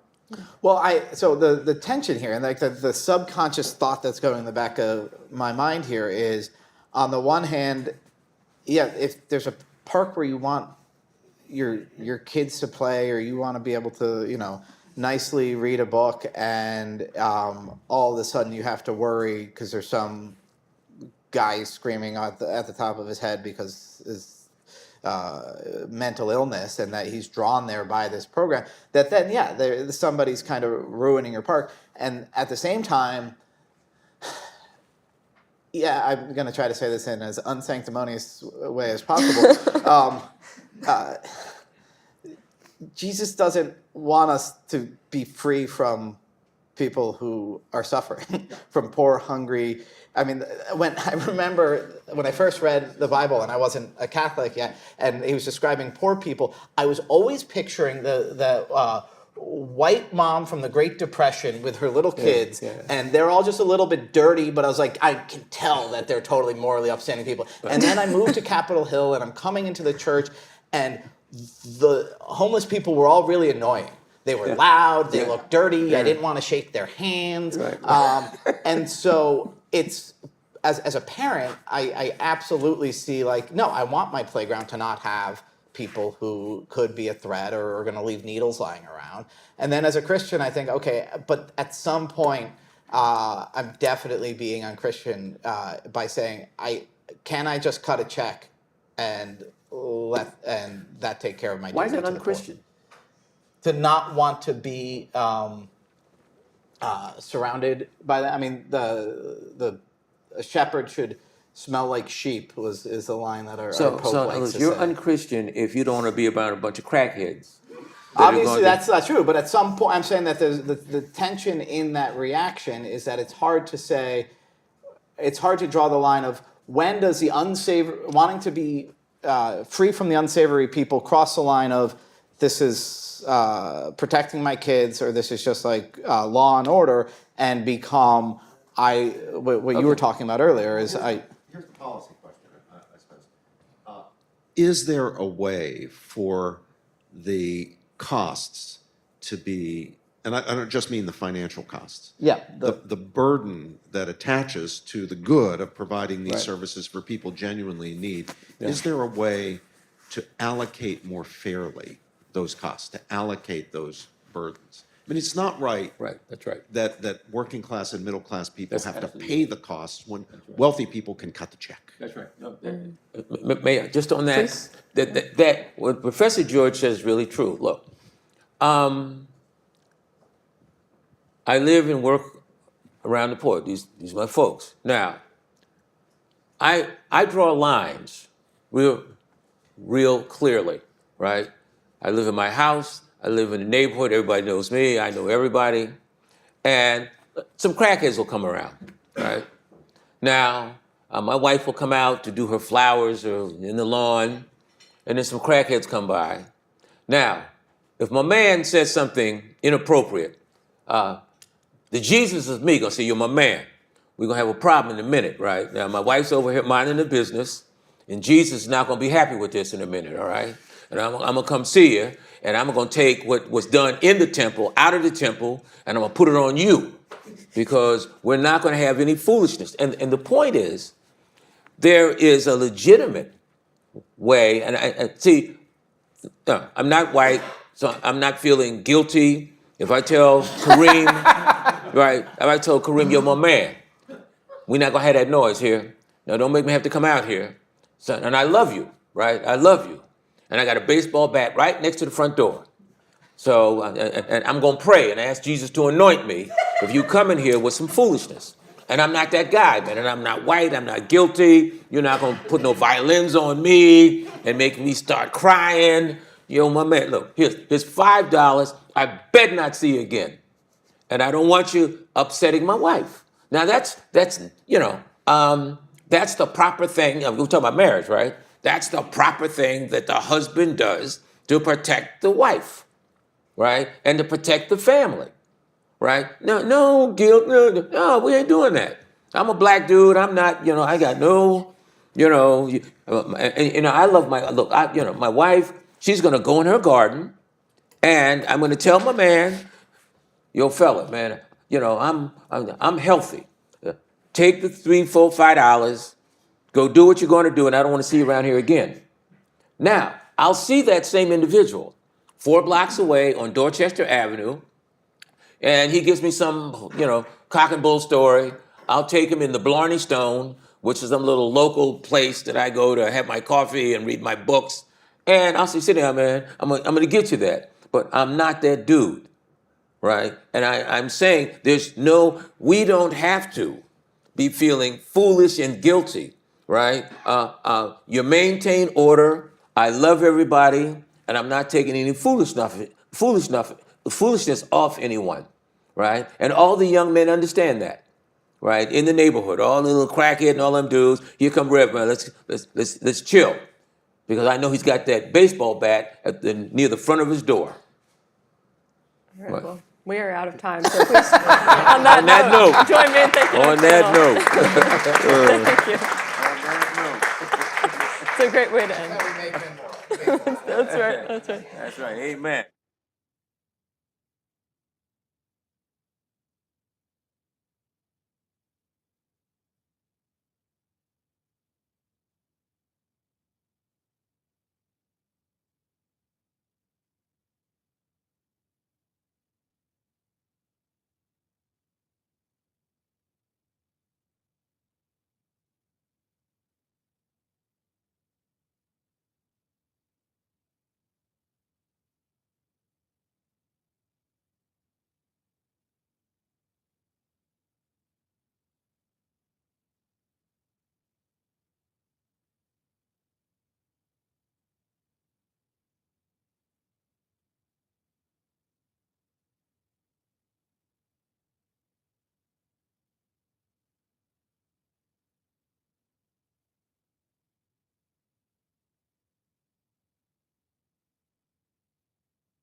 Let's turn to the next panel now.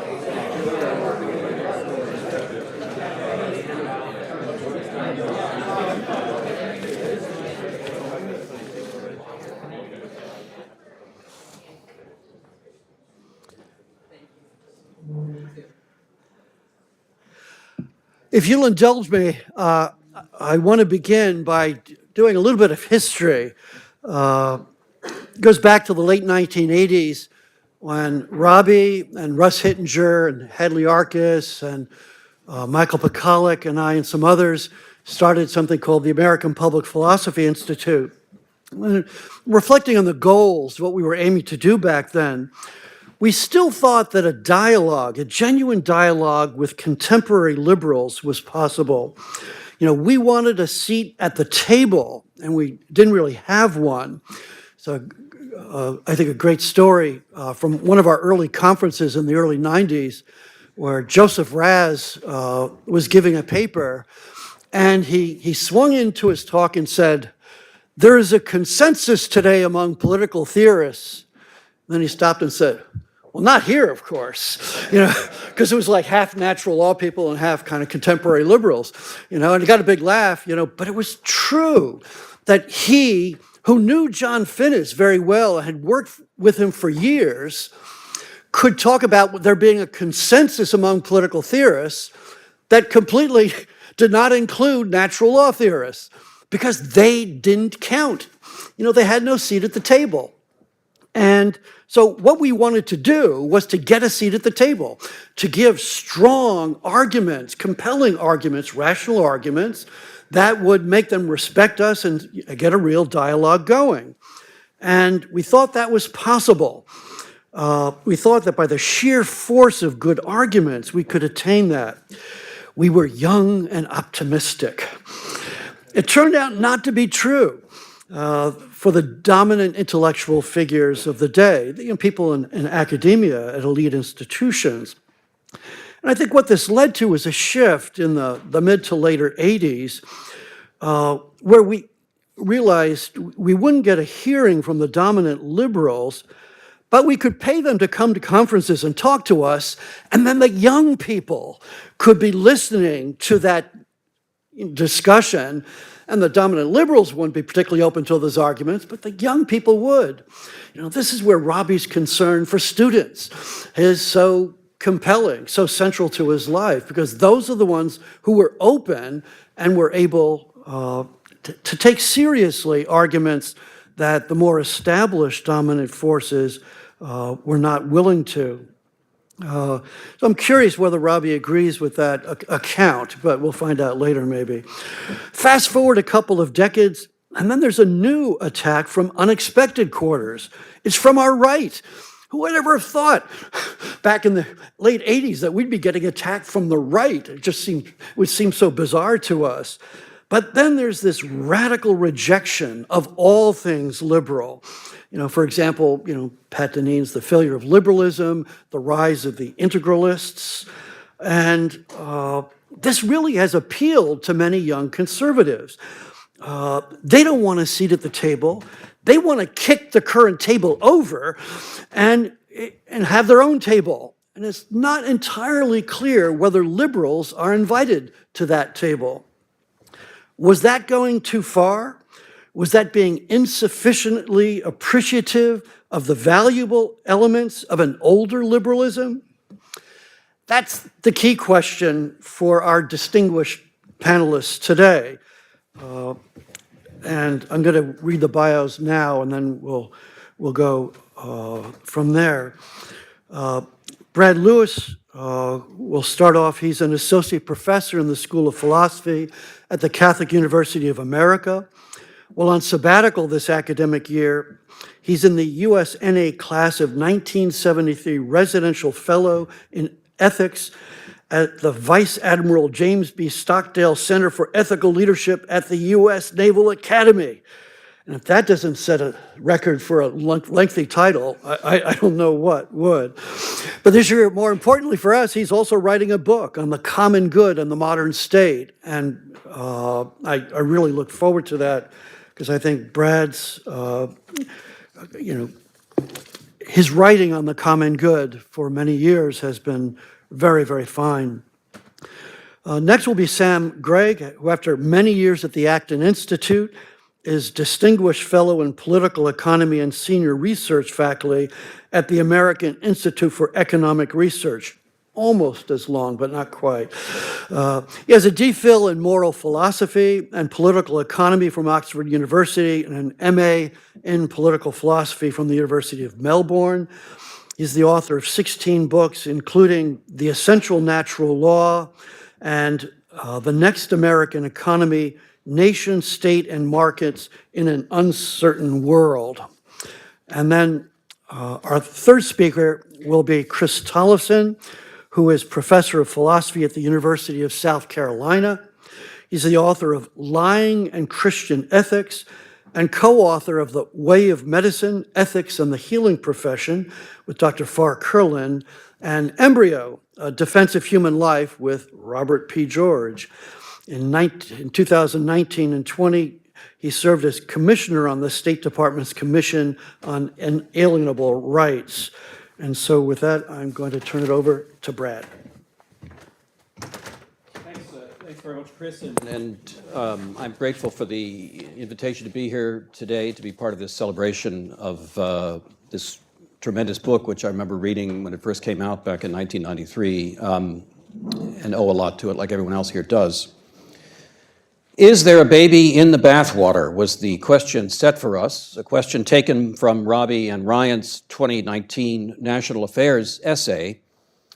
The essay defends a perfectionist liberalism grounded in the more detailed arguments of Robbie's landmark book, Making Men Moral, which we're here to celebrate. So I'll begin by simply expressing my deep sympathy with both the arguments of that book and with the proposition that there is indeed a baby in the bathwater. Although whether and how we might separate baby from bathwater is, I want to suggest here, a somewhat more vexing problem than either the book or the essay might lead one to think, at least what it led me to think originally. And this partly due to some of the peculiarities of the present controversy between liberalism and its critics, which I confess has often left me frustratingly unclear about just what we're arguing over. And I'll try to explain that. The nerve of Robbie and Ryan's argument in The Baby in the Bathwater is the distinction between liberal political philosophy on the one hand and liberal political institutions and practices on the other. They hold, rightly in my view, that the former liberalism is inadequate to the latter, that liberal institutions and practices are more intelligible and defensible in light of an account of the human good provided by pre- or non-liberal philosophical principles, specifically the sort of perfectionism associated with the Aristotelian Thomistic tradition. Again, I am deeply sympathetic to this view.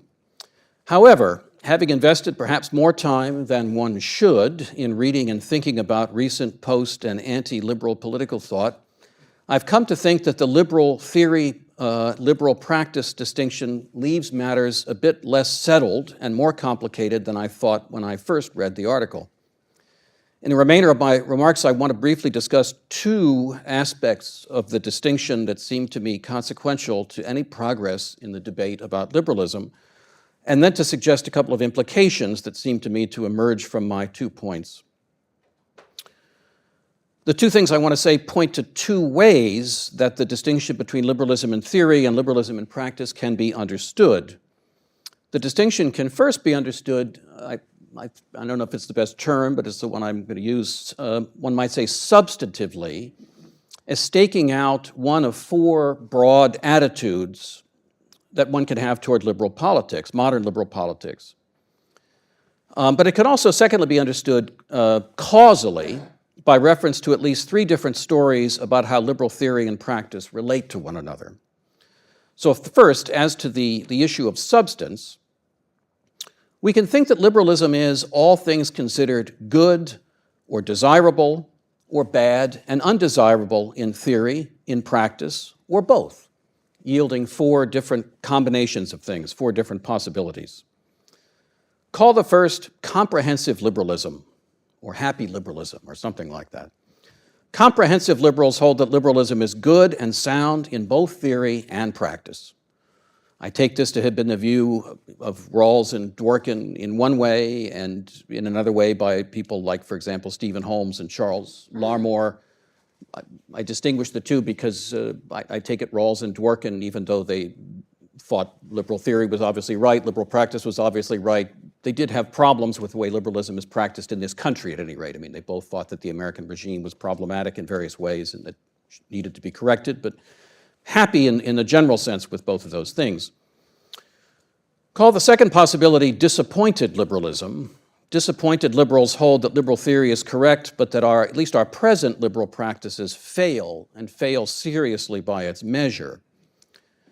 One might appeal to someone like Jürgen Habermas on this. We think about liberal values as the values of the Enlightenment, although perhaps his view is too close to Marxism, or perhaps someone like Samuel Moyn in his most recent work, in which he thinks liberal practice was very seriously knocked off course by the Cold War and the conditions of that peculiar time.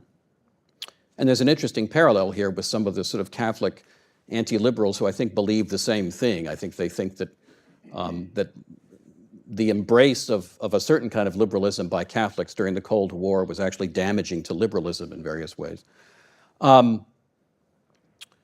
So-called the third possibility then, comprehensive anti-liberalism. And the comprehensive anti-liberals condemn liberalism in theory, in practice, root and branch. Perhaps the most interesting case of this would be someone like Alistair MacIntyre. And the fourth possibility, perfectionist liberalism. A perfectionist liberal rejects at least the sort of main line of a certain kind of liberal theory, but accepts at least most of liberal institutions and practices on the basis of hopefully a superior theory. And I take something like this to be Robbie and Ryan's view. It's also my view, I think. The question for perfectionist liberals is what philosophical account best explains, justifies, and improves the practice of liberal institutions. Now, when thinking about these possibilities, what I find surprising is that some of the most well-known recent anti-liberals would also, I think, fall into this fourth camp. So, for example, when reading Patrick Deneen's two books, or Yoram Hazony's book on conservatism, possibly even Adrian Vermeule, certainly at least Deneen and Hazony both repeatedly express support for the basic liberal institutions and even some of the practices that Robbie and Ryan endorse in their article and that Robbie does in his book.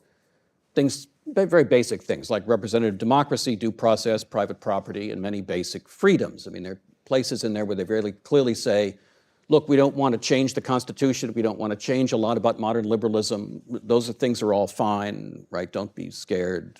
But now this leads then to my second point, which concerns how liberal theory and practice might be causally related to one another. And here there are at least three possibilities. There probably are more, but at least these three. First, most simply, liberal theory, on the first view, causes or caused liberal institutions and practices. So first there was liberal theory, and then it remade politics and created a series of institutions and practices. I suppose this view is one that's often attributed to Straussian political theorists. I think often true to many, maybe not all. It's a complicated world, but second, one can take a more deflationary view of liberalism and see it mainly as a reaction to independently occurring political events, most importantly the wars of religion, but more generally the rise of pluralism within developed Western societies. And this kind of view of liberalism as a reaction to a certain set of social and political realities is the view that's stressed, for example, by Francis Fukuyama in his recent book, Liberalism and Its Discontents. I mean, he has different views, ways of characterizing liberalism there, but the one that he backs into most of the time is to say that it's a way of governing pluralism. It's a way of dealing with this antecedent problem. And third, one can see the most important liberal institutions and practices as predating liberal theory in some sense, products ultimately of medieval Christendom, or at least of pre-liberal British politics. And I take Robbie and Ryan to hold something like this third view. But again, interestingly, so do Deneen and Hazony and even Adrian Vermeulen in some ways. For Deneen and Hazony, the problems that we have today, the problems of liberalism, are really not first and foremost about institutions and practices, but about the people who run them, the ruling class, the elite, which is thoroughly theoretically liberal. To switch metaphors, hardware that emerged from an earlier and better age, classical, medieval, Anglo-American, is now running on an operating system, Cartesian, Lockean, and Rousseauan, that fundamentally changes the outputs.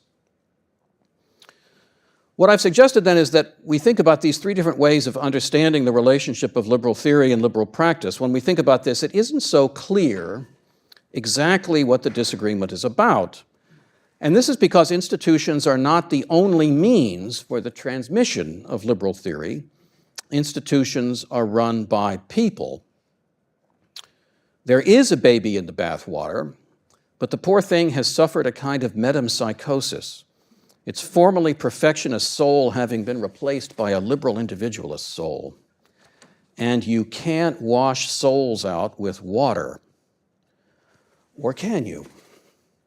There are more radical anti-liberals who hold that the ultimate solution to our problems is a return to a medieval practice that Robbie and Ryan and I reject, the return of the political community to the status of brachium seculare of the church.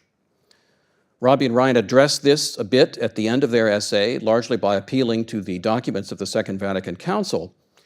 What needs unpacking here, really needs unpacking, hasn't been unpacked nearly enough, but needs unpacking, is the decades of very serious theological inquiry, especially in the field of ecclesiology, that informed the Council's pronouncements. The most important question in settling the issue of the relationship between church and state does not concern liberalism as theory or practice, I don't think, but it really concerns the question, what is the church? Leaving that large and important issue aside for now, there seem to me to be three implications that follow from what I've suggested, and I'll just treat them as questions. First, to what degree is it the case that liberal theory inevitably colonizes or absorbs liberal practice? Anti-liberals often talk about a logic of liberalism. It would seem that the only antidote to this is a kind of patient, respectful, and rational argument modeled by Robbie in Making Men Moral and his subsequent interventions. But history may well suggest far more opacity on the part of society to reason than we might hope for. Finally, and related to much of the post and anti-liberal case, is simply how much of this is simply a reaction to a pluralism that is an endemic condition of large, free societies. And who would be willing to accept the cost, socially and morally, of attempting to reverse that process? After all, from a practical, empirical standpoint, the real-world alternatives to liberalism are not some reconstructed Greek city-state or the sacramental kingdom of Louis IX. The real-world alternatives are very different, and we all know what they are. Thank you.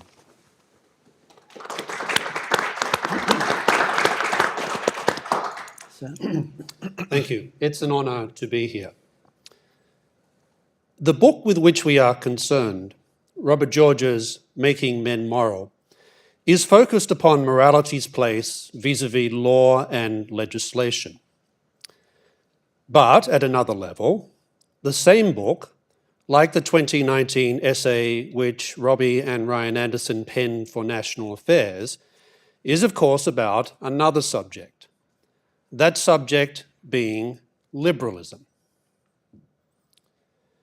More recently, liberalism, particularly the order we call liberal constitutionalism, has been subject to severe criticism from the identitarian left, but also post-liberals on the right. Post-liberals constitute a spectrum of positions. A few are integralists who dream of a church-state diarchy. Some are populists, yet others are will-to-power conservatives who, like populists and the identitarian left, seem impatient with constitutional limitations that would restrain their ability to pursue particular policies. But whatever the label, one target of many post-liberals is the liberalism that shaped the American founding. John Locke figures in those critiques, but so does the Enlightenment and the project of liberal constitutionalism to which the Enlightenment's better lights gave rise. One question upon which I've often reflected is whether those of us who hold to the central tradition sufficiently appreciate Enlightenment contributions to the liberal constitutionalism that underpins, for example, the US Constitution's effort to secure liberty and justice for all. Let me express this thought in the form of some questions. Without the Enlightenment, would the Jewish people have experienced emancipation in the West from the late 18th century onwards? Without the Enlightenment, would Catholics living in the British Isles have achieved full emancipation in 1829? Without the Enlightenment, would women have realized full equal rights as citizens? Without the Enlightenment, would we have experienced the economic revolution launched by Adam Smith's Wealth of Nations, a revolution that has delivered millions from poverty and which swept away centuries of unjust restrictions on commercial liberty? Without the Enlightenment, would the American founding have produced the First Amendment? Without the Enlightenment, would the Second Vatican Council have issued its own Declaration of Religious Liberty, Dignitatis Humanae, a declaration that provides a distinctly non-relativist account of religious liberty, not as a bountiful concession of government to secure civil peace, but rather as grounded in the right and duty of all people to seek the truth. Above all, without the Enlightenment, would we have seen the rise of liberal constitutionalism? After all, liberal constitutionalism understands constitutions as more than mere power maps. The liberal part of liberal constitutionalism is about enhancing freedom, and it does so by limiting the exercise of state power, separating powers, prioritizing rule of law, and specifically identifying certain liberties as always to be protected, not least because, as James Madison reminds us in Federalist 10, quote, enlightened statesmen will not always be at the helm. Now, I could ask similar questions, but I think the point is clear. Yes, historical cause and effect is not as straightforward as often supposed. And yes, many of these freedoms find their initial formulation in earlier sources. These range from the Hebrew Bible and Roman law to Aquinas and early modern Protestant and Catholic scholastics. Nonetheless, it was moderate Enlightenment thinkers, minds like Locke, Montesquieu, Francis Hutcheson, William Blackstone, Adam Smith, and Edmund Burke, who filled out these original insights, modified them in light of discoveries proceeding from what they called the science of man, and presented these ideas in fresh and persuasive ways to increasingly pluralistic societies. Indeed, no less than Joseph Ratzinger, himself a careful student of the various Enlightenments, once observed that notwithstanding many Enlightenment thinkers' deficiencies, we ought to, quote, welcome these true conquests of the Enlightenment. These freedoms, Ratzinger wrote elsewhere, owe much to, quote, the culture associated with the Enlightenment. This culture, he added, is, quote, substantially defined by the rights to liberty and regards liberty as, quote, a fundamental value. These Enlightenment achievements had practical consequences, Ratzinger reminds us, such as significantly limiting state power. No one today, Ratzinger went on to say, would want to live without these limits. On another occasion, Ratzinger specified that the particular Enlightenment culture that he had in mind was, quote, the Anglo-Saxon trend. This, Ratzinger stressed, was, quote, more inclined to natural law and tends towards constitutional democracy as being the only system realistically ensuring freedom. And here, Ratzinger praised, quote, the American Revolution for offering a model of a modern state that differed from the model with radical tendencies that had emerged during the second phase of the French Revolution. Now, why, you may ask, does this matter? I think it matters because the post-liberal assault upon liberal constitutionalism is really about throwing out not just the bathwater and not just the baby, but also demolishing key foundations of the bathroom itself, especially those foundations clarified by key Scottish, English, and American Enlightenment thinkers. Now, if this is true, then I think that those who want to defend the type of liberalism that Robbie and Ryan defend in their National Affairs article should also defend these distinct Enlightenment accomplishments against those who argue for Machiavellian means to achieve Aristotelian ends, or those who have embraced the friends and enemy political dichotomy proposed by one of Nazi Germany's foremost legal apologists, Carl Schmitt, or those who insist that we get Drag Queen Hour at the Children's Library thanks to James Madison and John Locke, or those who trivialize the written US Constitution as, quote, majestic generalities and ambiguities, to be reinterpreted to usher in an authoritarian constitutionalism,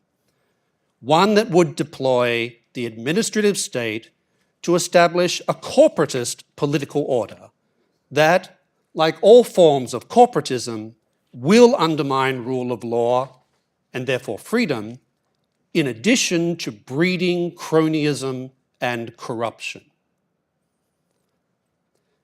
That is why I'd suggest that part of the business of defending liberal constitutionalism against all comers may involve treating liberty and speaking about liberty as something more than an instrumental good. Of course, liberty is always for something, and true freedom is not about liberation from the truth about reality. And yet free choice is something unique to humans. It is indispensable for acquiring virtue, and it is thus worthy of high levels of constitutional protection. It's in this last sense, I'd argue, that liberty is indeed, as Lord Acton wrote, quote, the delicate fruit of a mature civilization. And that, I'd suggest, is why, in the face of post-liberalism's assault on liberal constitutionalism, those of us who work in the central tradition should heed Alexis de Tocqueville's warning that those who he called true friends of liberty are rare, and that we should recognize that it is at times like ours that we discover who those true friends really are. Thank you.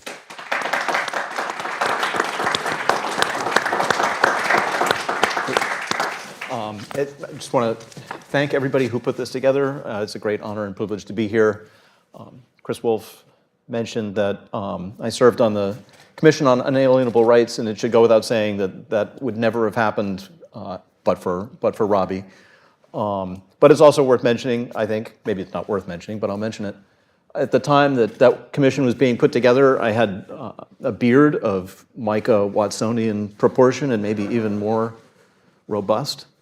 And Robbie said to me, you gotta trim that. I did. I went to a professional barber. It looked great. And my mom asked what was going on. I explained what happened, and she said, Robbie George mentors your facial hair? I said, yeah, obviously, like everything else. What I'm going to say today is a continuation of a friendly argument that Robbie and Ryan and I have engaged in over a little bit of time. I'm going to refer in passing to some email exchanges that we had about this. In the baby in the bathwater piece, Robbie and Ryan track back and forth between the elements of principle and the elements of prudence in liberal democracy in a way that I think is very admirable and important. But they situate a particular part of the relationship between church and state in the domain of prudence. And that has to do with religious establishment. So they end up landing on the idea that it's largely a matter of prudence whether it makes sense for a political state to establish a religion in some sort of official way. And they refer to Leo XIII and to Pope Francis as engaged in an argument about something that is necessarily contingent. Right? So it's just a necessarily contingent matter as to whether it's reasonable for states to establish a religion. And I want to push in the direction of saying that this is a more principled matter than Robbie and Ryan think that it is. All three of us agree with Dignitatis Humanae that religious liberty is at bottom an immunity from coercion. And that immunity from coercion is situated in relationship to the dignity of the human person as a freely choosing being, for whom religious inquiry and religious judgment and religious worship don't mean the same thing. They don't have the same value. They may not have any value unless they are done freely. And so the conditions in which that inquiry and that judgment and that worship can be carried out have to be conditions in which there is no coercion.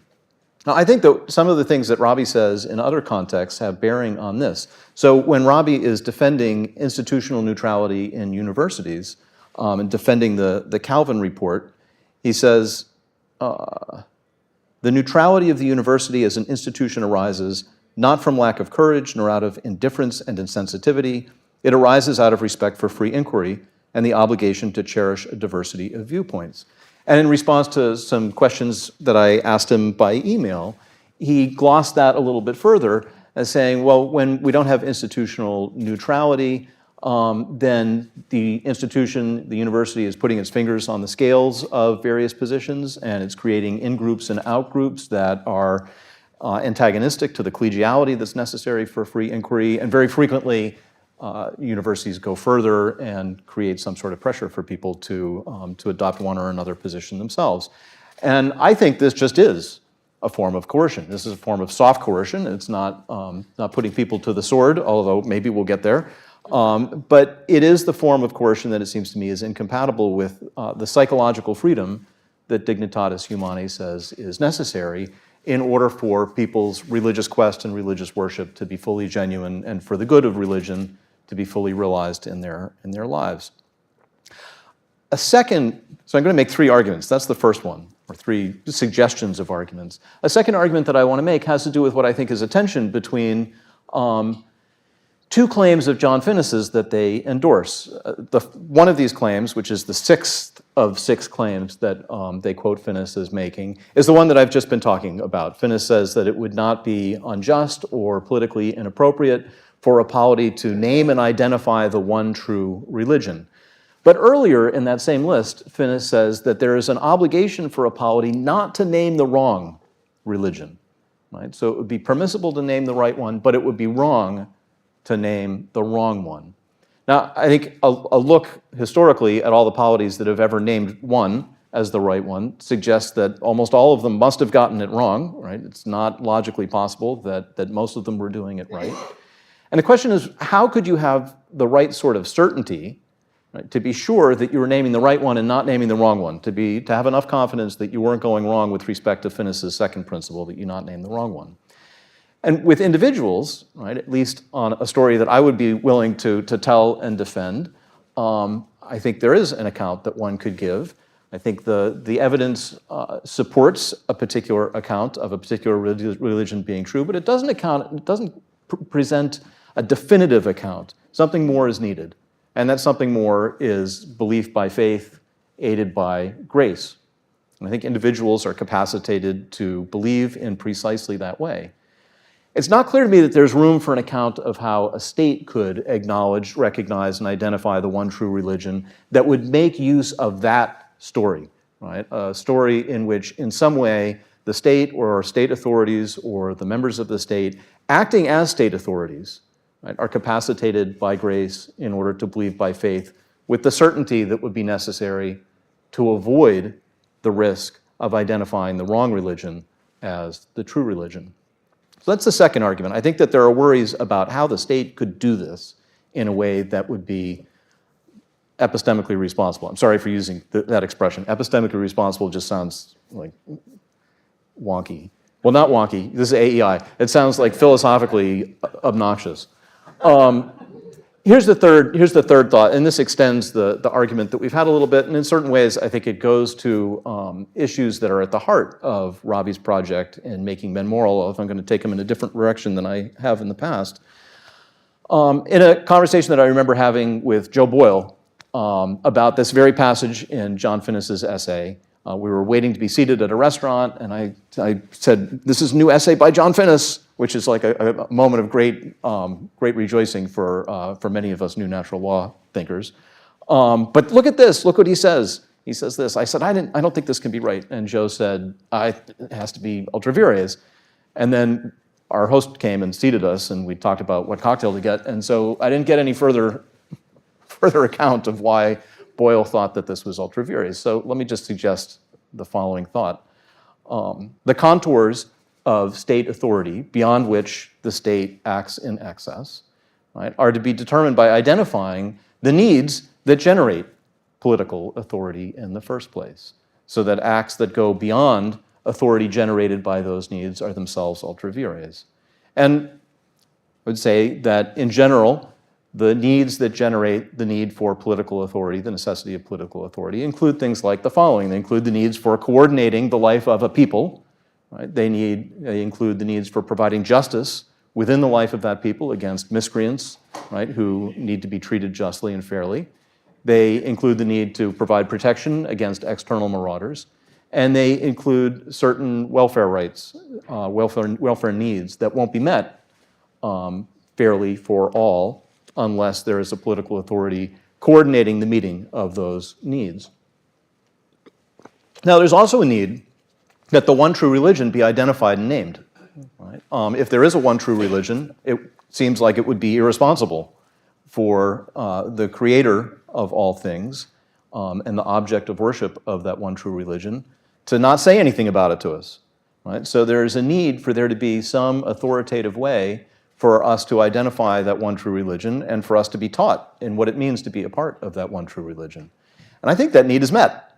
Right? I'll just from the most sectarian possible standpoint, I'm going to say that it's met by the Roman Catholic Church, the one true holy Catholic and Apostolic Church. But I think we could say more broadly, it's met by the Christian Church, right? That the Christian Church is the source in which that need is met, in which there's an identification and naming of the one true church and an identification of the teaching that church or that religion requires for us. But that means that the need is met. Right? The need is not a need that is out there for political authority to address. Political authority has its needs, right? Political society, a polity, a nation has needs that only political authority can meet. But this particular need is met elsewhere. And if it's met elsewhere, then it seems to me that it's not a political need. And if it's not a political need, then it seems to me that it is indeed ultra vires for the state to name and identify the one true religion.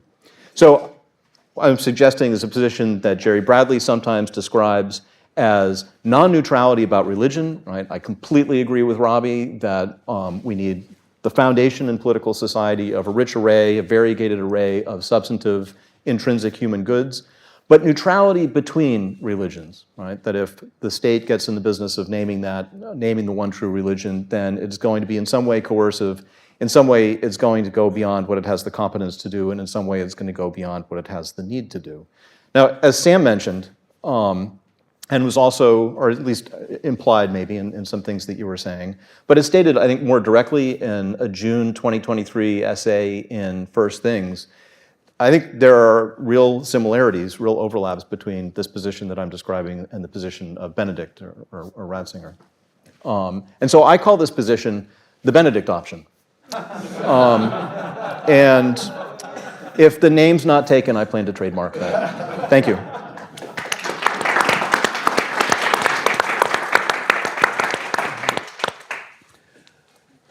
It strikes me that Joe Boyle's and Chris's description of what political authority exists for stands probably in tension with a more classical conception of the common good, which I think would go considerably beyond those three things. And I'm wondering, Brad, given your work on the common good, what you would say about that. I think you could say that, and then you have to explain why, what the character of the change might be, and I think you can give an account of that. I think it's not taken often enough into account, and that is, if you think about that, the central tradition, what Robbie calls the central tradition, going back to Aristotle and Aquinas, you've got certain political principles there, certain principles about what the law can accomplish, what can be accomplished by the political instrumentalities of society, that were developed in a certain context, and I think that context is really quite important. I mean, you think about Aristotle is describing the politics of the Greek polis. It's a very small kind of community. The largest Greek city that we know about was Athens. It had 300,000 people in it, only 30,000 of whom were citizens. But most cities were much smaller than that. These were, close to what anthropologists sometimes call face-to-face communities. And I think in a community that's that small, where you don't have the variegation of different social functions that you have in modern times, the role of the community in acting on individuals is and can be, without necessarily oppression, much more substantive than it would be in the modern kinds of political community that we have now. So we have those notions, but we somehow have to translate them into a very different context, which is the modern state. And the modern state has certain characteristics. Its principles of legitimacy are often taken to be simply the will of the people who live there. It's got a bureaucratic juridical structure. Its control over what happens within the society is largely a function of modern science. It's defined in part by the distinction between the state organs and the society operating on its own. All those characteristics make it very, very different from earlier forms of community. So if we talk about what the common good is in that context, it's necessarily going to have to be different. It's going to be thinner, it's going to be more limited. And a lot of those functions that would have been associated with political society as such are going to be carried out by other parts of society that are not at the topmost agency of that society, which are the juridical institutions of the state. And I think that's what Catholic social teaching worked out in the 19th and early 20th centuries, how to think about those categories, those basic political categories in this very different political context. Chris? Just add to what Brad is saying. I think one of the things that one of many things that's done very nicely in Making Men Moral is Robbie presses Aristotle a little bit on his pessimism about human beings, pessimism that is organized around an understanding of some people as simply not really capable of developing to a point of virtue. I mean that's a position that I think no Christian can take. And I think if you think about what's available to ordinary human beings, what Alistair McIntyre would call plain persons, in a nation, right, apart from the state, a nation in which there are sound family units and various other organizations in which those families are working together, and in which you have a church that is functional and doing the thing that it is uniquely capacitated to do, which is to teach authoritatively, then I think it just seems clear to me that that group of people is a group of people in whom people could be raised to virtue without the state, right, requiring of them that they do the various things, that they do things for the purpose of attaining virtue. There will be unvirtuous people and they need to be restrained, but there doesn't seem to me to be a systematic block to the possibility of people growing in virtue and developing strength of character. Sam, do you think that Aristotle was that pessimistic about human nature? Is Robbie and his critique of the central tradition and Chris and what he just said, correct to think that Aristotle just thought there were just a whole lot of human beings who had no real possibility of developing virtue? Well, if you read Aristotle, he makes it very clear that why are people slaves? Slaves are slaves because they're incapable of flourishing in a particular way. That's the rationalization that Aristotle, I think, employs to rationalize what we would clearly see as a grave injustice, right? So I think Robbie's right about that. But that's also Aristotle reflecting the social mores of the time as well. We don't live in those mores, thank heavens, right? So to that extent, I think that Aristotle is certainly pessimistic, but it's a pessimism generated by the conditions in which he's living in.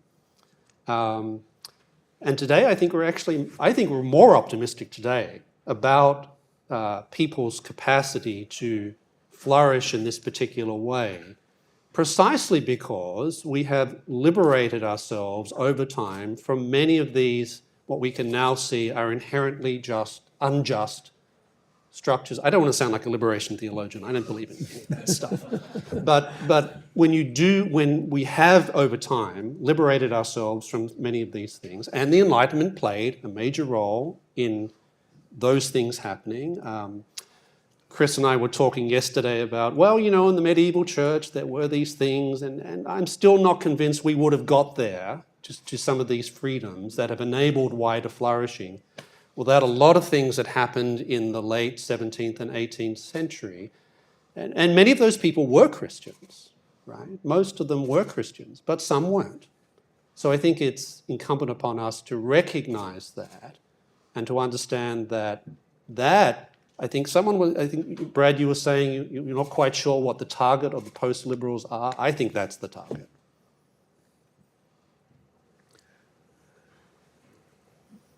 Do Sam and Brad agree that with the principal distinction that Chris makes between what the state can do with respect to religion, that in a way that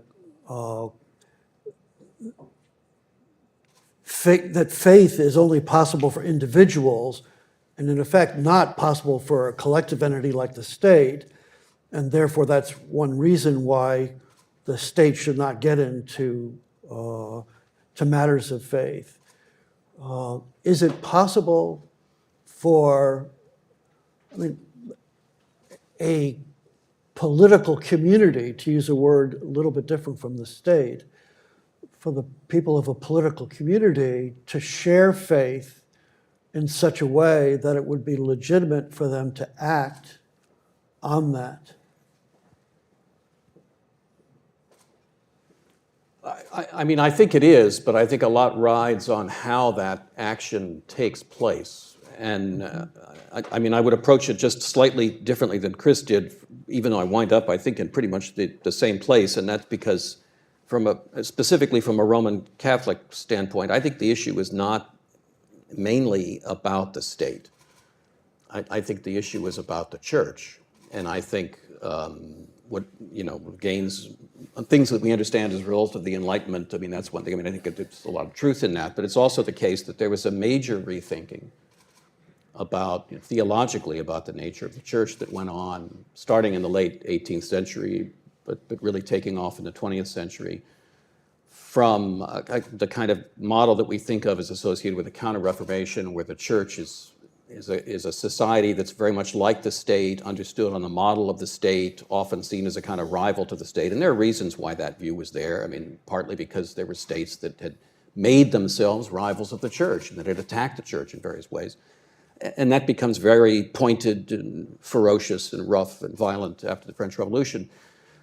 But, and that really, there's a parenthesis there that distorts, I think, the way that Christians thought about the state and about politics that really didn't start to be dissipated until really late in the 19th, early in the 20th century, when there was a real rethinking about the church on a very different model. I mean, we shouldn't think of it in political categories. We shouldn't think of it as like the state. And the models of understanding the church as a sacrament, the church as communion, the church as the people of God. These all emerged from this kind of thinking about ecclesiology that went on in the 20th century and culminated in the Second Vatican Council, in Dignitatis Humanae and Gaudium et Spes. So that has a lot to do, how you think, what do you think the church is, I think has a lot more to do with what you think the state should do than I think we've traditionally thought. So.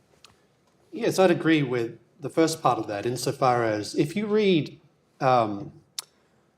Thomas Pink, who's probably the saner version of integralism that's out there. He's actually a serious scholar who's interested in exploring this question, and I think with him and integralism, it is actually about the nature of the church. That's what he's concerned about. He's not interested in trying to establish a corporate state or anything like that. He's centrally concerned with that particular question, so I think that's right. But I tend to agree with Chris insofar as I do think that the state can talk about religion in the sense that religion is, and I think Robbie describes this well in different places, religion is ultimately about the search for truth about the transcendent and then acting and living according to your conclusions about that truth, consistent with the demands of natural law, et cetera, et cetera. And I think that is, to my mind, that's the principled position. I'm like Chris, I'm not sure at all about the principle of naming a particular church or a particular religion as effectively the state religion.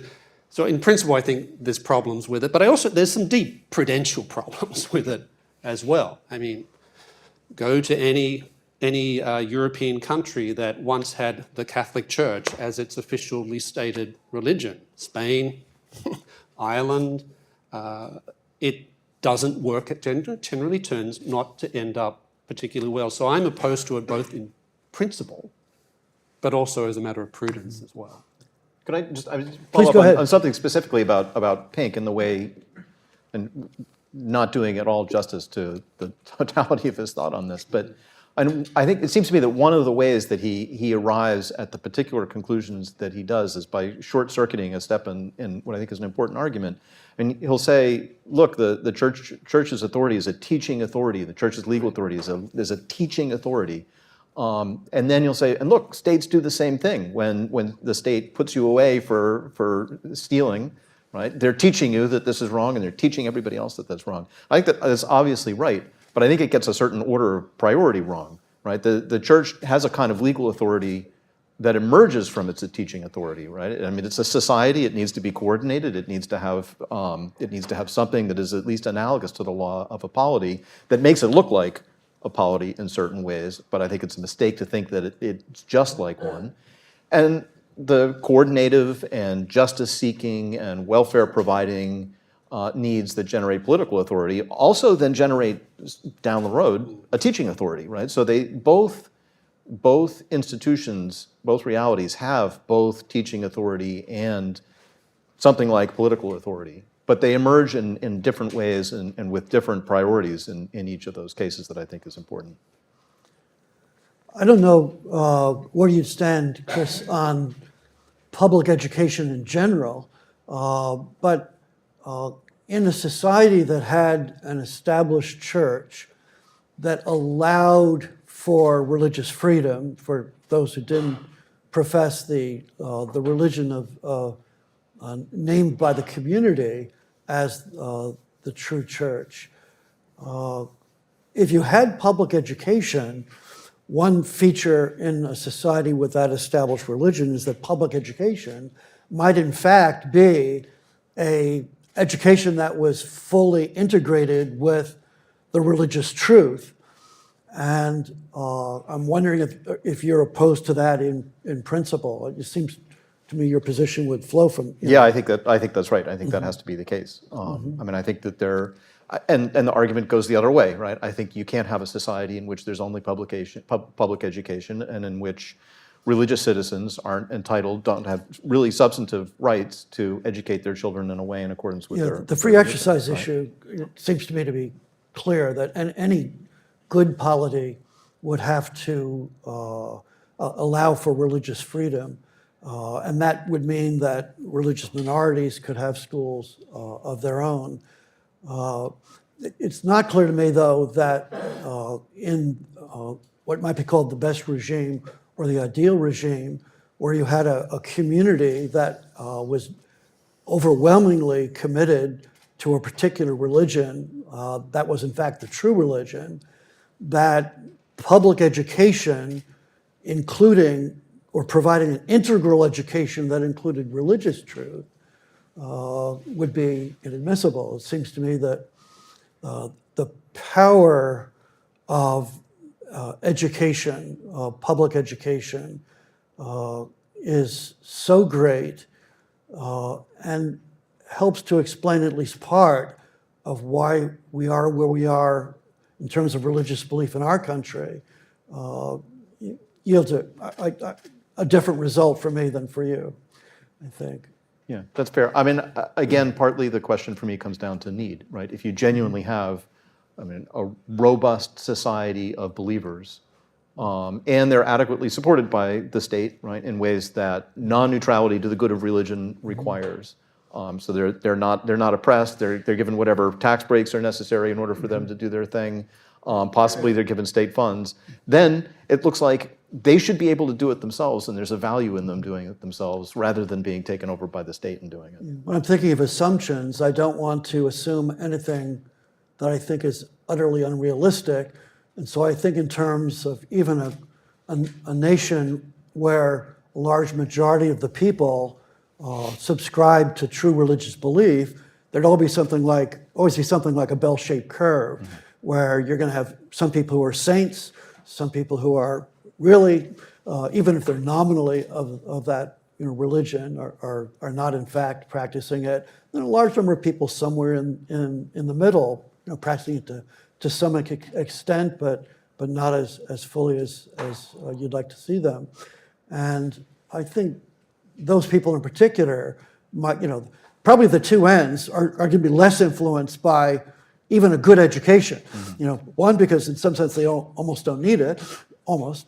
There's still some coordination issues. And at the other end, you'd have people who are probably, not going to be helped very much. But in the middle, this is where I think law has a role in making men moral. That's above all, it's especially for the people who have not entirely rejected virtue and are not, very conscientious about pursuing virtue, but they're kind of in this middling state. You can refer again to Tocqueville, Yuval wants us to, which is what modern democracies especially seem to drive to. And those people in particular benefit. And the question I ask you is partly I want to kind of separate issues of coercion from, in a way, positive encouragement. And it seems to me that there's more room for a confessional state that respected the religious rights of all the people, but that still provided, positive encouragement, not just for a kind of rather vague and generic, we want to encourage people to really grapple with and engage with the ultimate questions, which is the way I think, Robbie focuses on the basic good of religion, but I think you could at least imagine as an ideal going beyond that to provide more substantive education.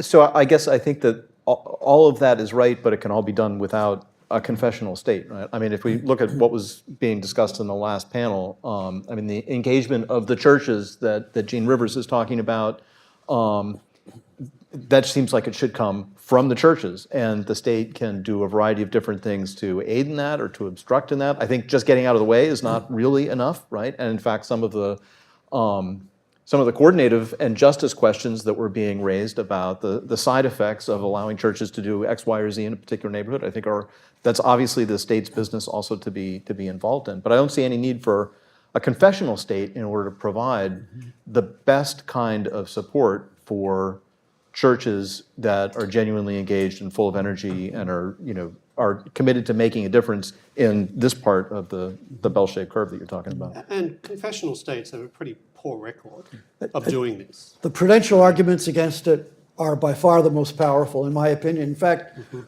even on the question of religious liberty and natural law liberalism, I ultimately argue that in addition to a principled argument and a prudential argument, there's actually an argument that I would call a principled prudential argument. A prudential argument that is so overarching and consistent over time that it arises to the level of principle. I mean, I think this is I think the really interesting intellectual case is not the right to believe what you want to believe. I think that's clear-cut.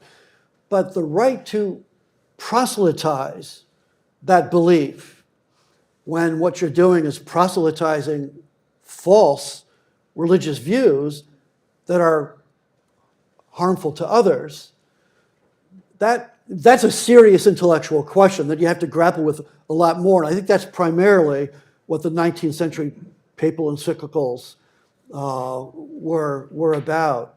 And I mean, originally I was kind of sympathetic to that more integralist, position there, but ultimately came to reject it precisely on the basis of this principled prudential argument that if you look at human history, look at various societies, it's so consistent that even if you do something that's good today, that causes so consistently so many problems in so many other places and in other times that it arises to the level of principle that we ought to protect not just the right to believe what you want to believe, but even the right to express it and try to persuade others. Yeah, I mean, let me just say that the reason that I think about this question and think that it's important is because I'm worried that Robbie and Ryan are going to start a confessional state. I mean, they're sensitive enough to all of these principled or these prudential or principled prudential considerations. But I don't think it doesn't make us look good that there are people who think that this is something that you should be aspiring to do. I think it is so implausible, even just from a prudential standpoint, that it casts doubt on, I think, our good faith and our good sense to have people with whom we are in allegiance in a variety of different ways, right, arguing for this sort of thing. I think you're accepting Rawls's analysis that we are, in some sense, beyond the time when there could be any, society that really agreed on religious truth, and that, for the indefinite future, as long as men are men the way they are now, we're going to be in a society which simply doesn't have agreement. It's a permanently pluralistic society, and there obviously are serious PR problems in a permanently pluralistic society of even talking about a confessional state. I mean, I don't spend a lot of my time talking about confessional state. It's not. I was worried that you it's did, not a practice. I don't understand the integralists at all on that. But as an abstract matter, I mean, I I don't have a deeply philosophic soul, but I mean, I have a somewhat philosophic soul, which leads me to ask questions about, what's the best regime in principle? What's the ideal regime, And that I guess I do still come out at the confessional state, which I think of not as the state doing something as much as a sharing of the citizens' religious views and commitments and faith. The state, the governmental apparatus, is simply a kind of, tool or instrument or something that reflects the much deeper shared vision of the people, which I think a more classical understanding of the common good and what a confessional state would be. But obviously I don't think the conditions for it exist anywhere now. I think actually we're in this maybe a slightly sad situation of seeing Poland, which once maybe was a country that had the conditions of a confessional state, in 1989, when the country, partly because of its reaction against communism, having a kind of vital faith that made possible, in a way, made plausible a kind of confessional Polish state, Catholic state. And already, talk about prudential arguments, it's a little over 30 years later, and it's not clear the conditions for that exist even in Poland anymore, because the commercial republic has worked its magic.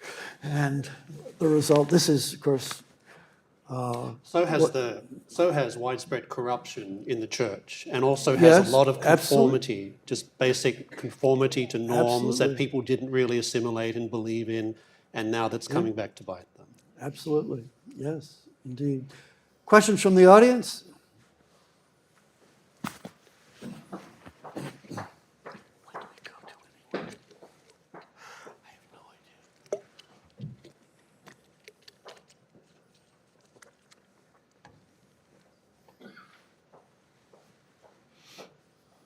Extra 10 seconds to compose this question. Several of you have discussed alternatives to the civil order, and I'm reminded of a comment that Leo Strauss made going into teaching and the situation on campus, which is he criticized education in the United States because it failed to come to grips with the deep idealism in students following communism or early Nazism, which he saw in the 1930s in Germany. And with the comments by three of you, from Greg to Wolf, what I'm wondering is, do we just need a hell of a lot more history being taught in addition to this philosophy? Because I think most of the people in this room would say I don't see how students could maintain some of the views that they currently seem to espouse, even as a majority, if they understood, as Christopher Wolf said, how this turns out time after time after time. Amen, sister. Because when I look at many of these young post-liberals, whether they're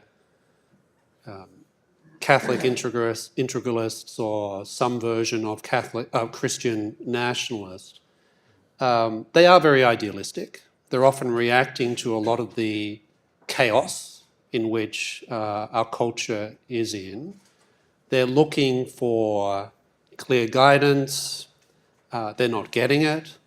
And so they gravitate towards systems that seem to offer neat, tidy solutions, often presented by people who are pushing very clear ideological agendas, both on the left and on the right. But what I found talking with a lot of them is to go through some of the history of these things. So I mentioned drag queen hour at the Children's Library thanks to James Madison and John Locke, right? I find that preposterous. And I will go through to the students and say, okay, let's talk about John Locke. He wrote a whole book on the virtues. He wrote a book on the reasonableness of Christianity. I see Michael Watson is nodding away now.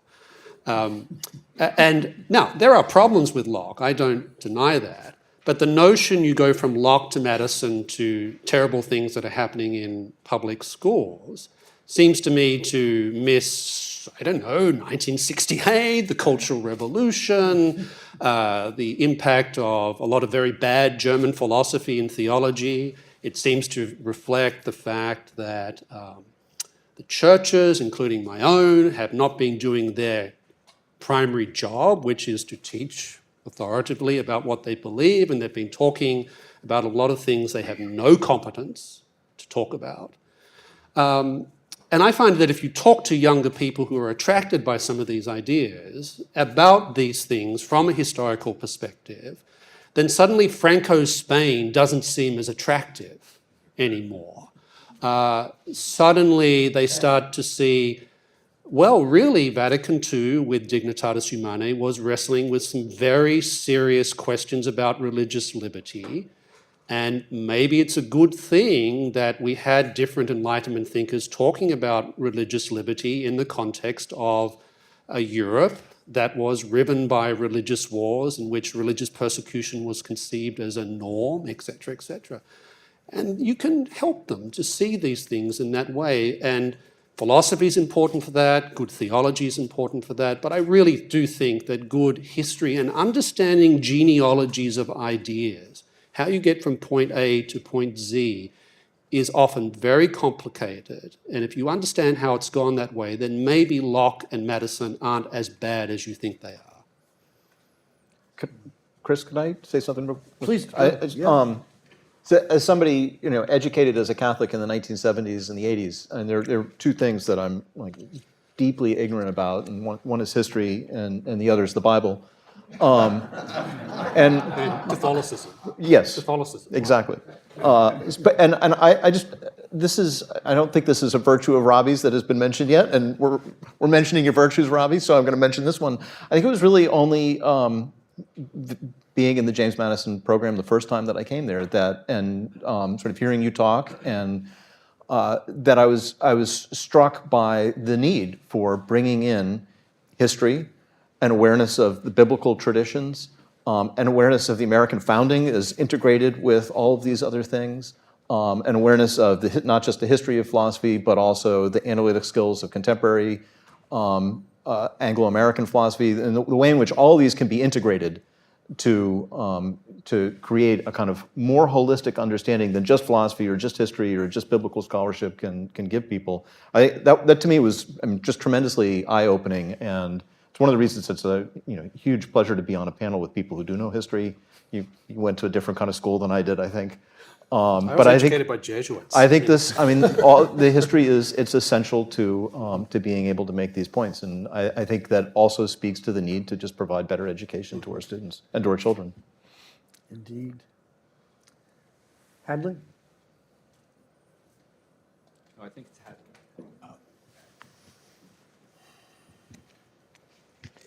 Thank you. Yeah, I share Chris's bafflement over the the confessional state. But it called to me a passage in one of my books that Robbie used to like. When I had a commission, he liked others. I had a commission to do a piece on the Holocaust Museum. I was moving through that. I came across a scene others people would encounter: the vast vat filled with shoes, as the Nazis thought to sell those things they could salvage or use again. And what came flashing back at that moment were those searing lines from Justice McClain in the Dred Scott decision in dissent, where he leaned in and said, "You may think that black man is chattel, but he's a creature made in the impress of his maker. He's amenable to the laws of God and man, and he has an endless existence. That is, he has a soul that will not decompose when his material existence comes to an end." And we used to say, the Nazis looked at the same scene. The Nazis thought the shoes were the durables, right? And I had many colleagues at Amherst, very liberal with large liberal sympathies, but even they must have to realize they could not give the same account of the deep wrong of the Holocaust or slavery that someone like McLean was in a position to give. Now, we realize that our religious tradition enters into our laws far more deeply than in our claim to be exempted on the basis of belief from laws that are imposed on others. Lincoln said, nothing made in the graven image was sent into this world to be imbruted, to be treated as a nothing. I mean, what else explains why that biped who conjugates verbs should be treated as, quote, a bearer of rights? So you realize that founding was not really made on low but solid ground. This understanding was contained at the beginning, built into this regime, founded on these moral premises. So it's there. Thank you. One of the things that Hadley said reminded me about another question I wanted to throw out, and which I think is it strikes me as a key problem of liberalism over time, especially if you include the datum that elites, intellectual elites over time have trended so much against religious belief. It hasn't always been the case, but it's generally so, I think. And as I mentioned yesterday, the free, liberals don't believe in the free market in goods. But when it comes to ideas, they believe in an absolutist free market, or at least traditional liberals did. I'm dating myself. I was raised at a time when liberals actually did really believe in free speech. But I'm asking, is there a permanent problem of liberalism if you have elites that control the means of social communication? And I'm thinking especially to control popular culture. Now, of course, it's coming down from what's going on in universities and more serious intellectual life. But then you get Hollywood and journalism and magazines and bestsellers. And if those institutions, if those means of social communication are left free under standards of free speech, the idea that no idea should be restricted in its expression, does that create long-term, really serious problems for liberalism? Because just take an obvious example, marriage and the family are just central to society, the cell of society.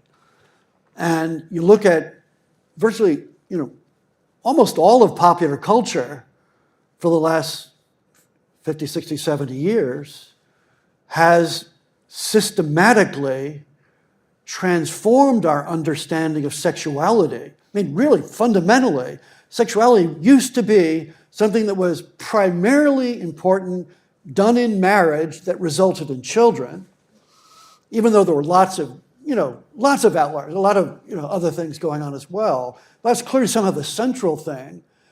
And since late 60s maybe, sexuality hardly includes the notion of children and marriage for most contemporary Americans, and it's just shot through. My wife and I were watching You've Got Mail the other night.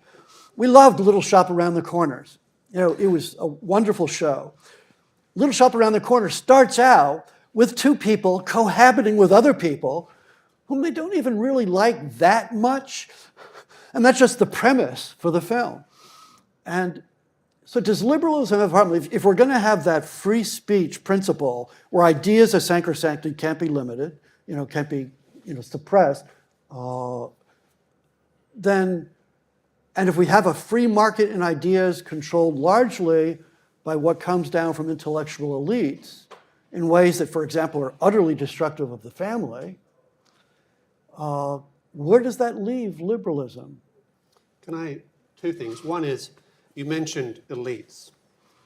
One of the interesting things is that the elites don't actually often live their ways in this highly relativistic, they're all married, they go to church or synagogue or wherever it is that they happen to go.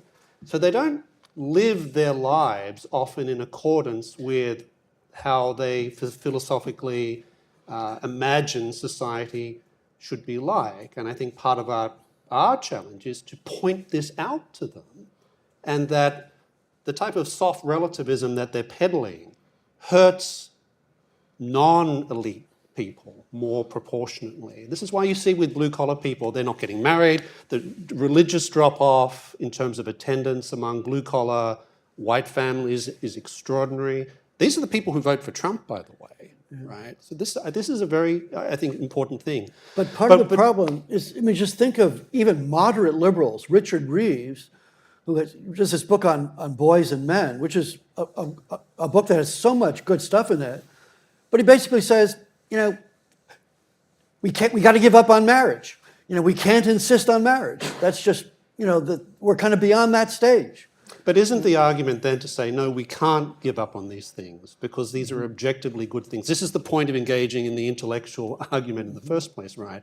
Yeah. But secondly, I think another thing which is worth underscoring is that even if you don't believe in God, it's undeniable what Hadley just pointed out, that it's very difficult to arrive at these conclusions about human dignity unless you take things like the Hebrew scriptures, this central tradition, even if you don't believe it, it's very difficult to come up with reasons as to why you fundamentally oppose what happened to Jews in the Second World War, etc.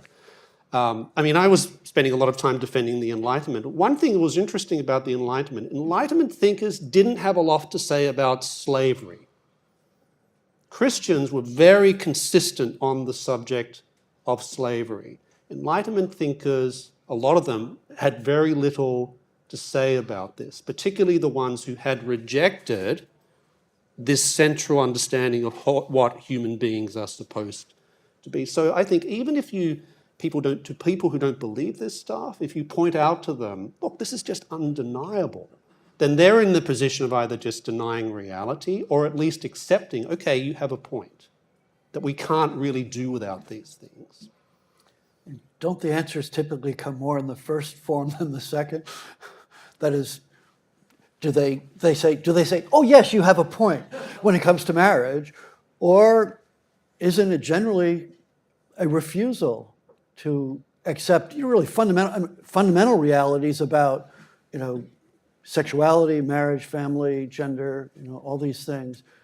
It seems that in the university in particular, this, you know, the domain of reason, it's difficult not only to persuade people, it's difficult even to defend our right to articulate these ideals in the university, you know, and that's scary, I think. Now, of course, it may be that we're, you know, there's a kind of pendulum or something, and we're going to swing back, but, you know, when I see what young people are experiencing, I got my doubts. Robbie, you going to say something, or? I guess you just caught me reacting to what I frequently hear, that there's a pendulum. There's no pendulum. Which is why I think it's absolutely incumbent on us, really all of us, to insist on continuing to speak the truth about the conditions of a flourishing life and a flourishing culture. And those include the establishment or reestablishment and maintenance of a healthy marriage culture. And to do that, because there's no pendulum, we just can't wait for that to come back, we're going to have to exemplify the courage to speak the truth out loud. We're going to have to insist on our right to do it against the very phenomenon that you've mentioned, Chris. That is, lots of people, especially in elite institutions, especially in educational institutions, not wanting to recognize our right to actually challenge them on fundamental questions like marriage. We're going to have to insist on our right, and we're going to have to exemplify the courage to say it. Now, I wish I could say that those who do model that courage will come out okay. There will be no casualties, but I can't say that. There already have been casualties. There will be more casualties. It's a big battle. And big battles are never won without casualties. But I do think that for those who do muster the courage, have I lost the mic? For those who do muster the courage to speak out, your investment will be multiplied. Your investment will be multiplied many, many times over, because people are inspired when they see acts of courageous witness, especially our young people, our young men and women, our students.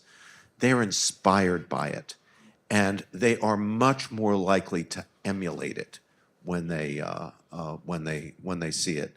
So, as with any important struggle for what's true and good and beautiful and right and just, it's worth the cost that we will have to pay to do it. End of sermon. Chris, could I add something to that? Please just very do. quickly? I don't think you'll disagree with anything of this, Robbie, because I think these are all things that you do as well. I think that it's really important in the contemporary university, given that the deck is stacked and the odds are against you, that that speaking the truth, that this courageous speaking the truth, also be matched by courageous hospitality and courageous generosity and courageous charity to your students, right? I mean, if you have a healthy marriage and you're teaching a class, have your students over to your house so that they can see what a healthy marriage looks like. If you've got a student that tells you that they're pregnant and so they can't do anything, ask them what they need. Tell them that you're there to help them. I mean, these are all things that you do, Robbie, and I think they make a big difference to students perceiving courageous truth-telling as truth-telling as opposed to bullying or anything, that they're going to feel like it's being condescended to. There needs to be like this whole package, and we need to work on that. I'm sorry. Siri also has something to say on this. Enhancing motivation for change, actually, is what she's telling me. But anyway, as I said, Robbie, I don't think you disagree with any of that. No, I don't, and you're absolutely right. I would just add to it that just as courage is contagious, that's really the good news, that courage is contagious. The bad news is that cowardice is contagious as well. And our children and our students, young people who are watching us, they will perceive, we can't hide it, they will perceive our cowardice when they see it. And that will demoralize them. It'll have the opposite effect of what modeling courage has. So, at the moral level, it seems to me, we have no choice. It's our obligation, those of us in scholarship in particular, to be determined truth seekers and courageous truth speakers so that those who are watching will themselves become determined truth seekers and courageous truth speakers. Back in the back. You've had your hand up a long time. Thank you. This question is apropos of the prior discussion on the confessional state and the one true religion being adopted by a state. I wonder if there is a legitimate distinction to be made as to the formality under which God is treated. That is, we can know God in the order of reason, and we can also know God in the order of faith, and the latter pertains mostly to the dogmatic understanding of God, Trinitarian, etc., and the former really relates to God as first cause, absolute being, absolute truth, absolute goodness to which the intellect and the will are properly ordered. The Logos. The Logos. And importantly, the source of the moral order of the universe, of objective virtue, and of the good life. And the question really is, should we adopt the natural virtue of religion as understood by St. Thomas, which falls under the virtue of justice, acknowledging God's existence under the order of reason, and our debt to God as for the gift of all of being, and the influence of the moral order, which may affect the health of the polity, and call us to the collective life of virtue or the extrinsic common good? My answer would be yes, and I think a lot of America's founders understood this this point very, very clearly. You can just look at the way that people like Washington talked about the Creator. He didn't talk about Jesus Christ very much.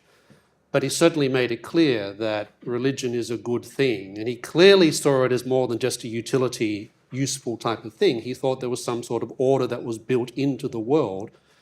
And I think you can find that with a lot of founders who didn't necessarily invoke the name of Christ when they talked about these things. And I think as a question of civil order, I think that's relatively desirable. But that's very different from having a formal declaration that a particular religion is the religion of this society and will grant religious liberty to those who don't hold to this. It's a totally different thing. And I think the American founders worked out a pretty good medium about how to talk about that in what was an overwhelmingly Protestant country.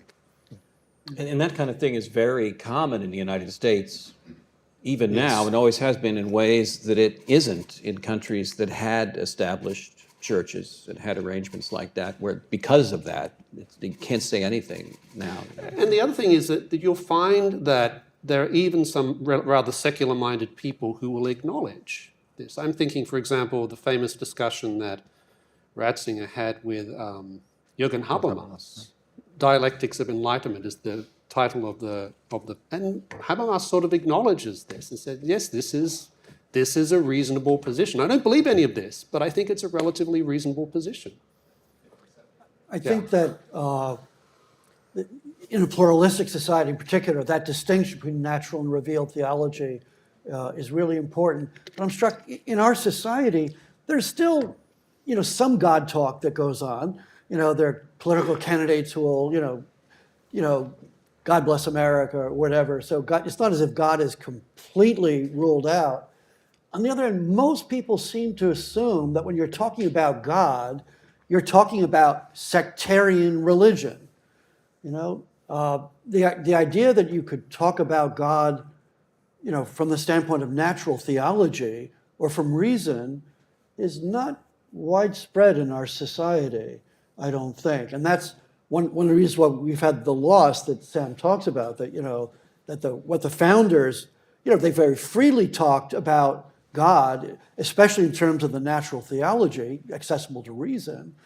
And there's not much of that anymore because I think maybe even those people who are religious believers and philosophers and conservatives are a bit reluctant in the public sphere to make more extensive arguments about what reason can know about God.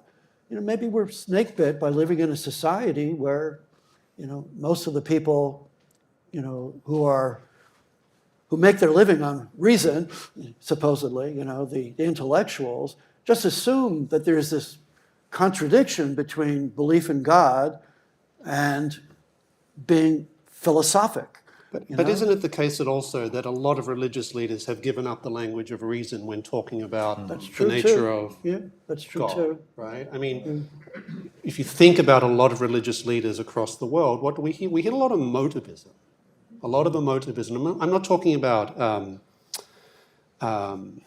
sort of revivalism or something like that, but we hear God as a cuddly teddy bear who will never contradict you, who will never correct you, who will never tell you that you're doing anything wrong, who will simply affirm you, rather than the idea of God as being the logos that begins the universe, that transcends the universe, and it was always being there, from whom our reason itself is itself a reflection.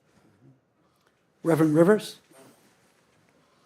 Could the overwhelming influence of evangelicalism, with its most visceral anti-intellectual thrust, somehow just in the sort of the history of the country, I don't think, perhaps in this discussion, we've reflected on the degree to which religious thought has been damaged by the fundamentalist evangelical thing, which then makes reasonable people look crazy because the assumption is you're those guys. And possibly there's an underestimation of the cultural and intellectual damage that's been done that makes the Logos concept, understanding God, reason, all of that is now in some way, in varying degrees, tainted by this idea that if you mention the G word, right, you must be working for Campus Crusade for Christ or InterVarsity. Y'all don't even know what that is. No, I think that's exactly right, yeah. Chris, could I say something really quick? Or are we Please done? do. No, go We're ahead. done. I just want to say, I mean, yes, and I mean, 30 years ago when I started at my university, the smart students were the atheists and the dumb ones were the evangelicals. They just took everything for granted. But now it's the opposite, right? And this is true across all the theistic students that I have. They're all smarter. They all know that they need to be on their game. 90 miles north of me is an evangelical seminary where the students are studying Thomas Aquinas because they know that they need to have something at their disposal to be able to address. So I think there's a little bit of what you're describing, but there's also movement in a different direction that I think is very positive. I think our time is up, regrettably, but thank you very much.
Okay, we are going to get started. We're going to get started. We're going to try to get started.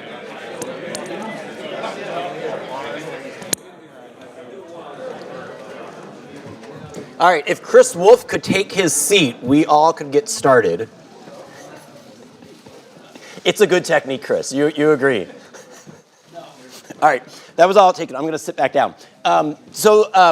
Thank you all for coming back for day 2, for lunch 2 of this conference. And thanks again to AEI for hosting us. And really, I didn't mention this yesterday, this whole idea was Pete Peterson's. And so without Pepperdine, the concept of this wouldn't even exist. And obviously, Pete and his staff have done a lot of the legwork in pulling this off, along with Joel and AEI. This is meant to be another lunch conversation, so similar to what Robbie and I did yesterday. And the thought here was to assemble 3 people who I have heard Robbie speak very affectionately about. And I hope you guys would.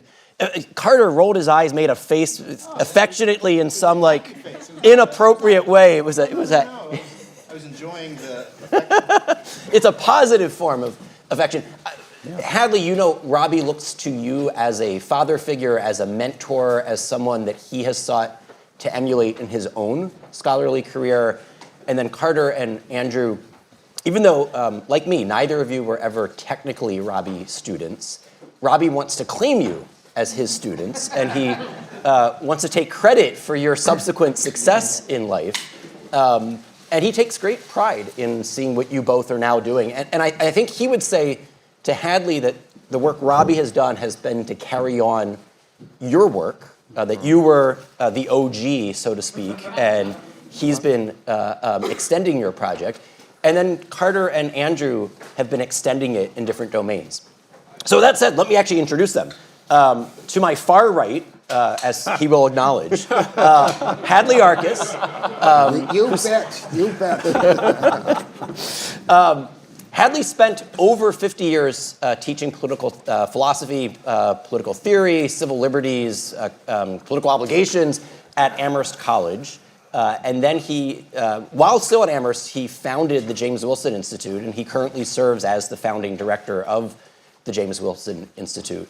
The author of too many books to count. I think I own all of them, most from Princeton University Press or from Cambridge University Press. And the most recent one is from Regnery Books, and we have Tom Spence here somewhere, the editor-in-chief of Regnery. Maybe Tom has skipped out for a minute, but titled Mere Natural Law, a play on C.S. Lewis's Mere Christianity, and really a beautiful book. Next, so to Hadley's left, is Carter Sneed. Carter, graduate of St. John's College, professor of law at the University of Notre Dame, a fellow at EPPC, where he's been a fellow, I don't know, for almost 20 years now, more or less since he left the President's Council on Bioethics, where he first really interacted with Robbie on a intimate level. Carter was a fellow at EPPC. He's been a fellow ever since, and he's also now tenured full professor of law at Notre Dame, and he's the director of the Nicola Center for Ethics and Culture there. And then to my immediate right is Andrew Walker. Andrew's a professor of theology and ethics at the Southern Baptist Seminary. He's also a fellow at EPPC in our Evangelicals and Civic Life program. Andrew's the author of several books, including, actually, he's the editor of a book titled Social Conservatism for the Common Good. And it's a collection of essays, 20-some essays by Protestants engaging with Robbie George's natural law theory and his political theory, more broadly speaking. Really a beautiful collection of books. He has a book coming out next calendar year. I forget now if it's still the title of Faithful Reason.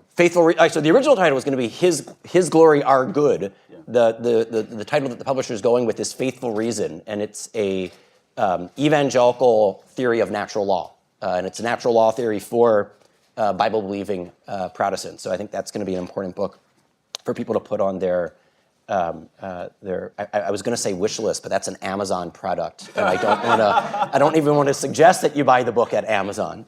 All right, I'm going to start with Hadley. When I you mentioned that, Robbie has been kind of continuing your project. It draws to mind the question that we see so much disagreement about, which is, what is law for? And I kind of wanted to open up, because it seems like both you and Robbie have been trying to remind people that the law is for something more noble than what the lawyers might suggest. Well, no offense to the lawyer on the panel. Well, as President Nixon used to say, I'm glad you asked that question. Actually, this brought home to me that this book came out at the time he was up for tenure. Robbie was up for tenure.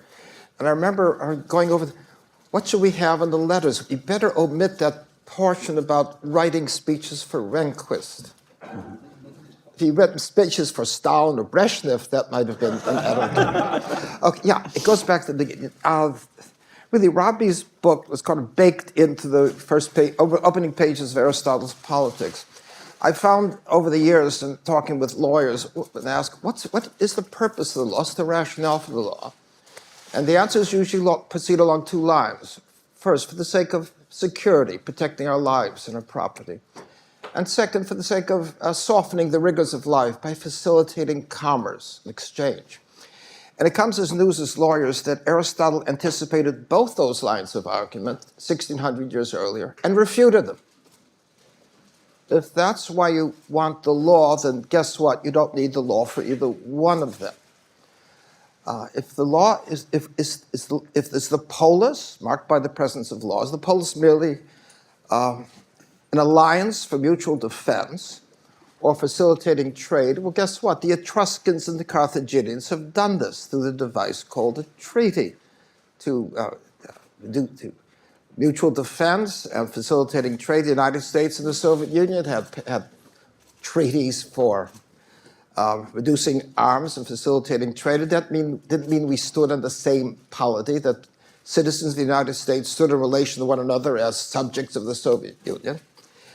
The domestic equivalent of a treaty was a contract. Parties agreed, and the relation is confined to the transaction at stake here, the exchange of the goods. Aristotle says, what's missing about this? Well, neither party concerns itself with the character of the other. I could go buy the car. My relations with the dealer are confined to the question of whether I get the product for the price I'm paying, the right product. He may be somebody who discriminates against his other customers on the basis of race. He may be an abusive father and husband, but nothing in my standing as a contracting party gives me the standing to raise those moral questions about it. I could raise those moral questions, say, as a citizen making laws, just as the argument was made that nothing in our standing with the Soviet Union as a treaty partner gave us the standing to make moral demands for the changes in the Soviet regime, to let your Jewish citizens, Jewish subjects emigrate. Aristotle had a fascinating passage where he had, imagine a community of 10,000, a dense community, intermarriage, meals on wheels, everybody helps one another. It could be a vibrant cafe life. But if the relations are confined to contracting, something is missing. What exactly is missing? I used to put it to some of our students in the law schools in this way. I draw upon something I drew upon in my own book in this vein, The Philosopher of the City with Princeton years ago. I was recalling Judith Densengerver at the time in 77 with the only X-rated program going on in Capitol Hill, where she gave, speaking on the abuse of children, she had examples of gonorrhea of the throat in an 18-month-old girl and in a 9th-month infant. And I said, let's say we're confronted with things of this kind. See somebody doing that. Now, what do you think the natural reaction of the community would be? Let's make a contract with him. Let's offer him a tax incentive to induce him to stop, or a Netflix subscription. Now, that used to elicit a laugh. Not anymore. People say, lawyers have a hard time thinking, what is the natural reaction? I think the natural reaction is stop. It's the voice of a command. You stop. Who stops? Jones, who's doing it? No. Anyone who's doing the same thing. If it is wrong, the moral logic kicks in. We move beyond statements of really personal taste to speak about the things that are more generally universal. It's not simply wrong for Jones, it's universally wrong. And then, of course, at the beginning then, you have the crystallized, the classic connection between the logic of morals and the logic of law. We come to the judgment that this is a wrong, that it's wrong for anyone to do. We may lay the groundwork for saying that we would forbid it generally, which is to say we forbid it with the force of law.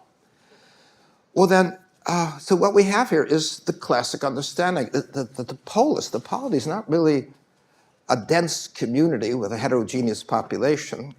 It's not really an alliance for mutual defense. It's a moral association, meaning it's an association of people who are drawn together because they share some understanding about the terms of principle, and understandings of right and wrong, the just and unjust, the terms of principle, in which they want to maintain their affairs. And they take it as a critical object to preserve or cultivate that sense among one another about the terms of principle we're trying to preserve here. So when the question was raised, how does the polity engage in moral teaching? The answer was, it teaches through the laws. So when we say that discrimination on the basis of race by private business, open to transactions for the public, we're now going to lift that from the domain of private choice and treat it now as a wrong, as a matter of public obligation. Now, if you take a look at the surveys, say between 1963 and 1966 on that Civil Rights Act, we find 63, 75% of the public were in favor of those laws that would bar racial discrimination. In the South, 73% of the people were opposed, taking the side of privacy. Three years later, the majorities were parallel. 75% of people in both sections. Now what happened? Had there been a dramatic change in the culture of the South? Did it have something to do with the fact that some different moral lessons were being taught at the top of the state? Now, John Stuart Mill said we stop using the language of like and dislike and begin using the language of right and wrong as we think someone may be punished for what they're doing. The law conveys its seriousness with a sting of punishment. Yeah, it's a sting of punishment that tells us we really do regard this as something more than a personal taste. So when the beloved Joe Rouse, who's sure that autonomy doesn't mean the right to do anything, he's still reluctant to have the law teach moral lessons through the use of coercion. Those are something demeaning about the laws that deliver people from the vices that may corrupt them over the years. He neglects the fact that, yes, it is through the sting of the law that the law conveys its seriousness about this matter. Then it turns in a curious way of what we argue about religion. We say, no, we should not use the law to frame religious doctrine. But of course, we realize that to refrain from religion, of coercion, means that the law will have to be refrained from the things the law must do, even in protecting religion. So yes, we did use the law for the sake of barring human sacrifice, suttee, burning widows on funeral pyres, or practicing polygamy.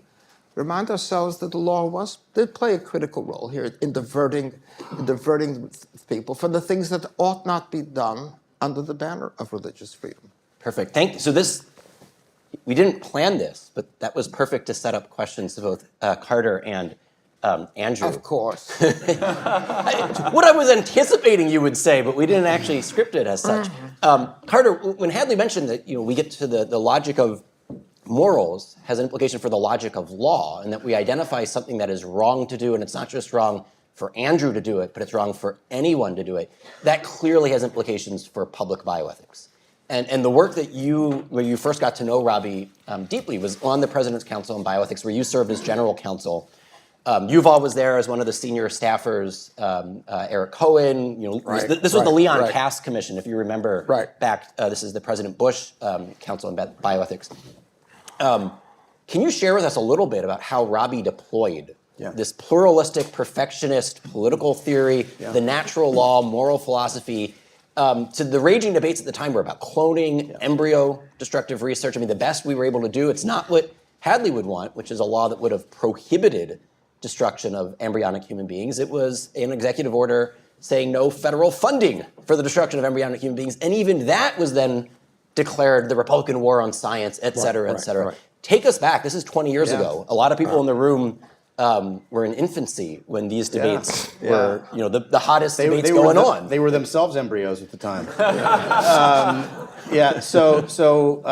mean, the two core insights of the book that we're celebrating, I mean, the idea that it's appropriate for the government and law to promote virtue and educate in virtue and educate about principles of justice and the good, and secondly, that those principles are intelligible and accessible and explainable by universally accessible human reason, were embodied in Robbie's service on the President's Council on Bioethics in the most high-impact ways. So the two big questions, the biggest question was the question of the moral status of embryonic human beings at the embryonic stage of development, which obviously cascades into other deep and vexed questions in American public life, abortion being, immediately comes to mind. But then also at the opposite end of life spectrum, we dealt with questions involving end-of-life decision-making, caring rightly for the elderly, and even the definition of death.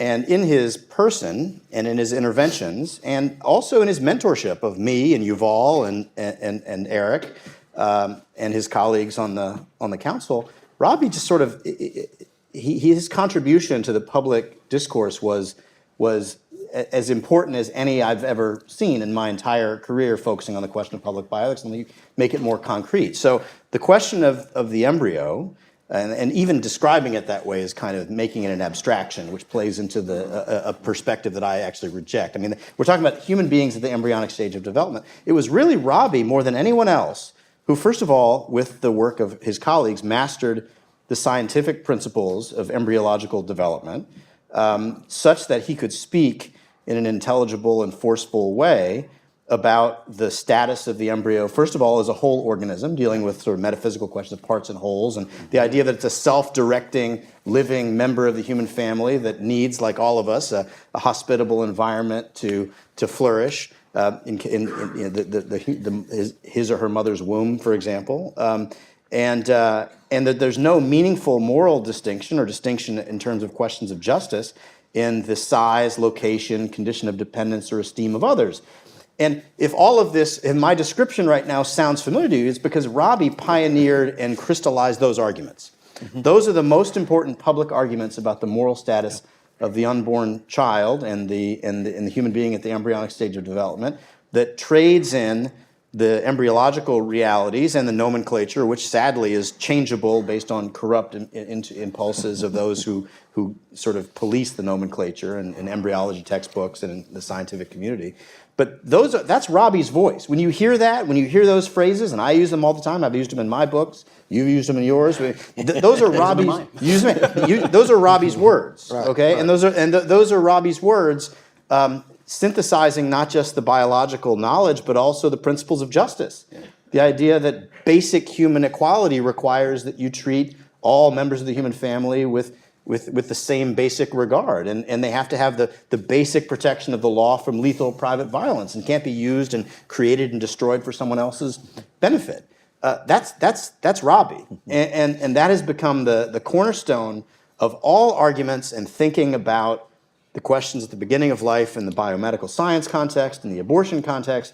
It is part and parcel, and rebutting all of the sort of personhood arguments of Tooley and Boonin and Marianne Warren and the dependency arguments of Judith Jarvis Thompson. And like Robbie did all of that work for us. Yep. And it reflects, first of all, because it was a government-issued report. And if you want to, I mean, you go to his personal statement from the cloning report, from Human Cloning and Human Dignity, 2002, he and Alfonso Gomez-Lobo's personal statement to this day is what I assign my students to think about the beginnings of human life from an ethical perspective, alongside some other stuff too. But like it's never left the syllabus. And that was a government report, so that is the government speaking and forming people in the sense of morals.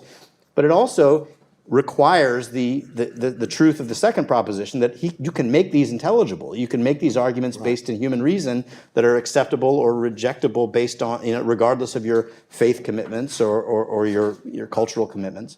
So that's the beginning of human life. And then at the end of human life, he did the same thing, right? When we wrote the book, or when the council produced the report, Taking Care, Ethical Caregiving for an Aging Society, the question of assisted suicide came up. The question of terminating life-sustaining measures came up. And those of us who are Catholic are familiar with the ordinary and extraordinary means. But those labels are labels. They're not tools of analysis. They don't help you discern what exactly the proposed intervention is or isn't in terms of whether it's morally obligatory or not, when a person whose very life is dependent upon those interventions.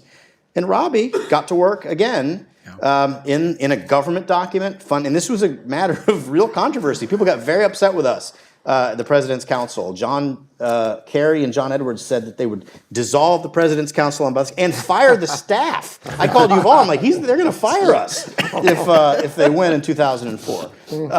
And that was a stressful election to watch. Happy about the Ohio. I still very vividly remember that. But in any event, the bottom line, and you will also recall at the Democratic National Convention, they had John Edwards saying, people will get out of wheelchairs and walk if we're elected. Christopher Reeve. And people will get out of their wheelchairs. And then Ted Kennedy sort of, in a macabre statement that had multiple layers of meaning, said, we will clear out all the nursing homes in Massachusetts. I'm like, whoa, like what are you gonna do with the people?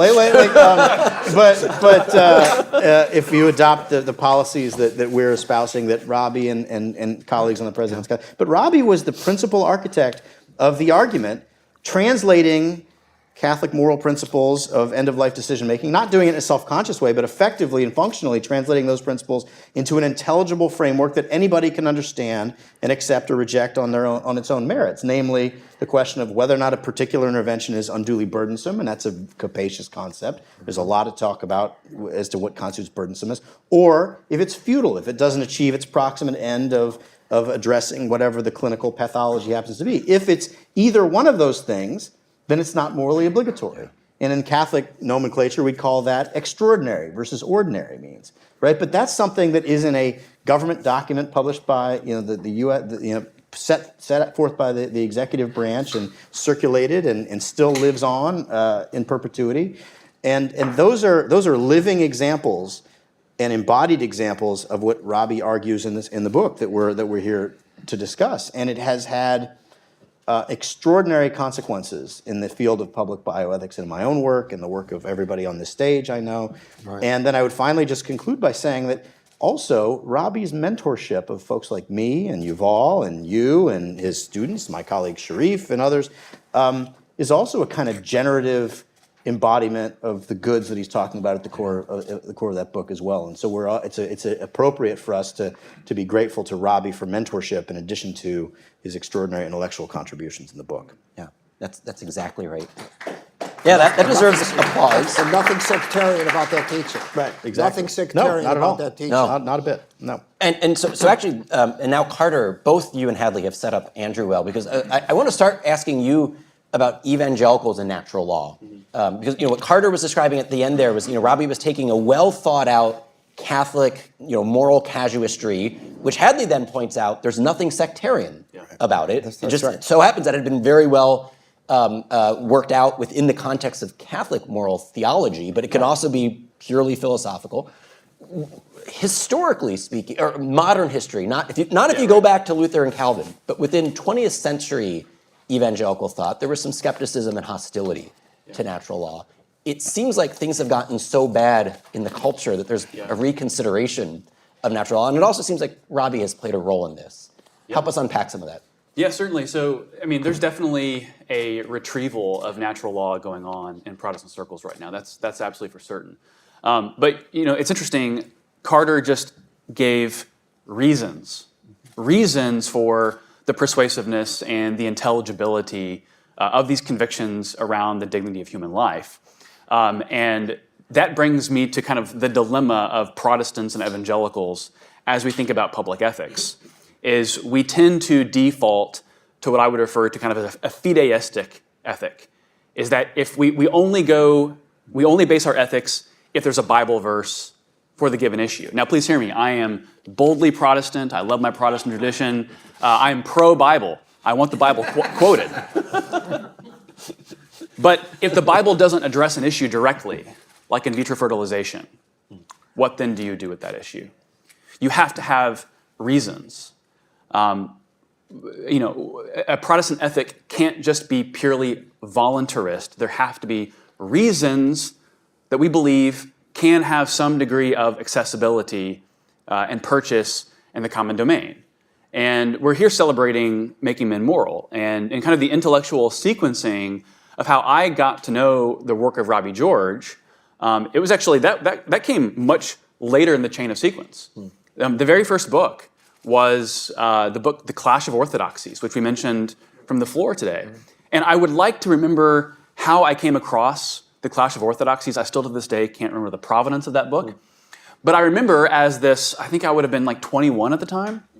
I remember being this 21-year-old kid, intellectually interested, and I'm reading this book on the clash of law, religion, and morality, and there's this guy from Princeton named Robert George, and he's making all of these arguments that I, as a Christian evangelical with a biblical worldview, was just absolutely enamored by. And he wasn't citing Scripture, it's not though he's against Scripture, but he was making arguments that aligned or paralleled with what I would have called a biblical worldview. And this really was an intellectual revolution in my development.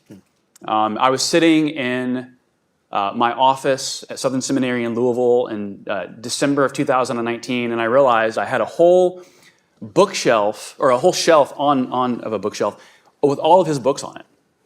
And I remember emailing him, and I said, Robbie, this is a weird idea.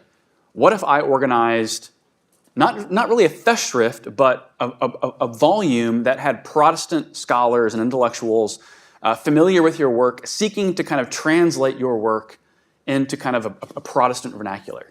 And he jumped at the opportunity. And so I guess, 3 or 4 years later, the book Social Conservatism for the Common Good came out with Crossway, which is one of the premier publishers in evangelicalism. The fact that, that wouldn't have happened 25 years ago.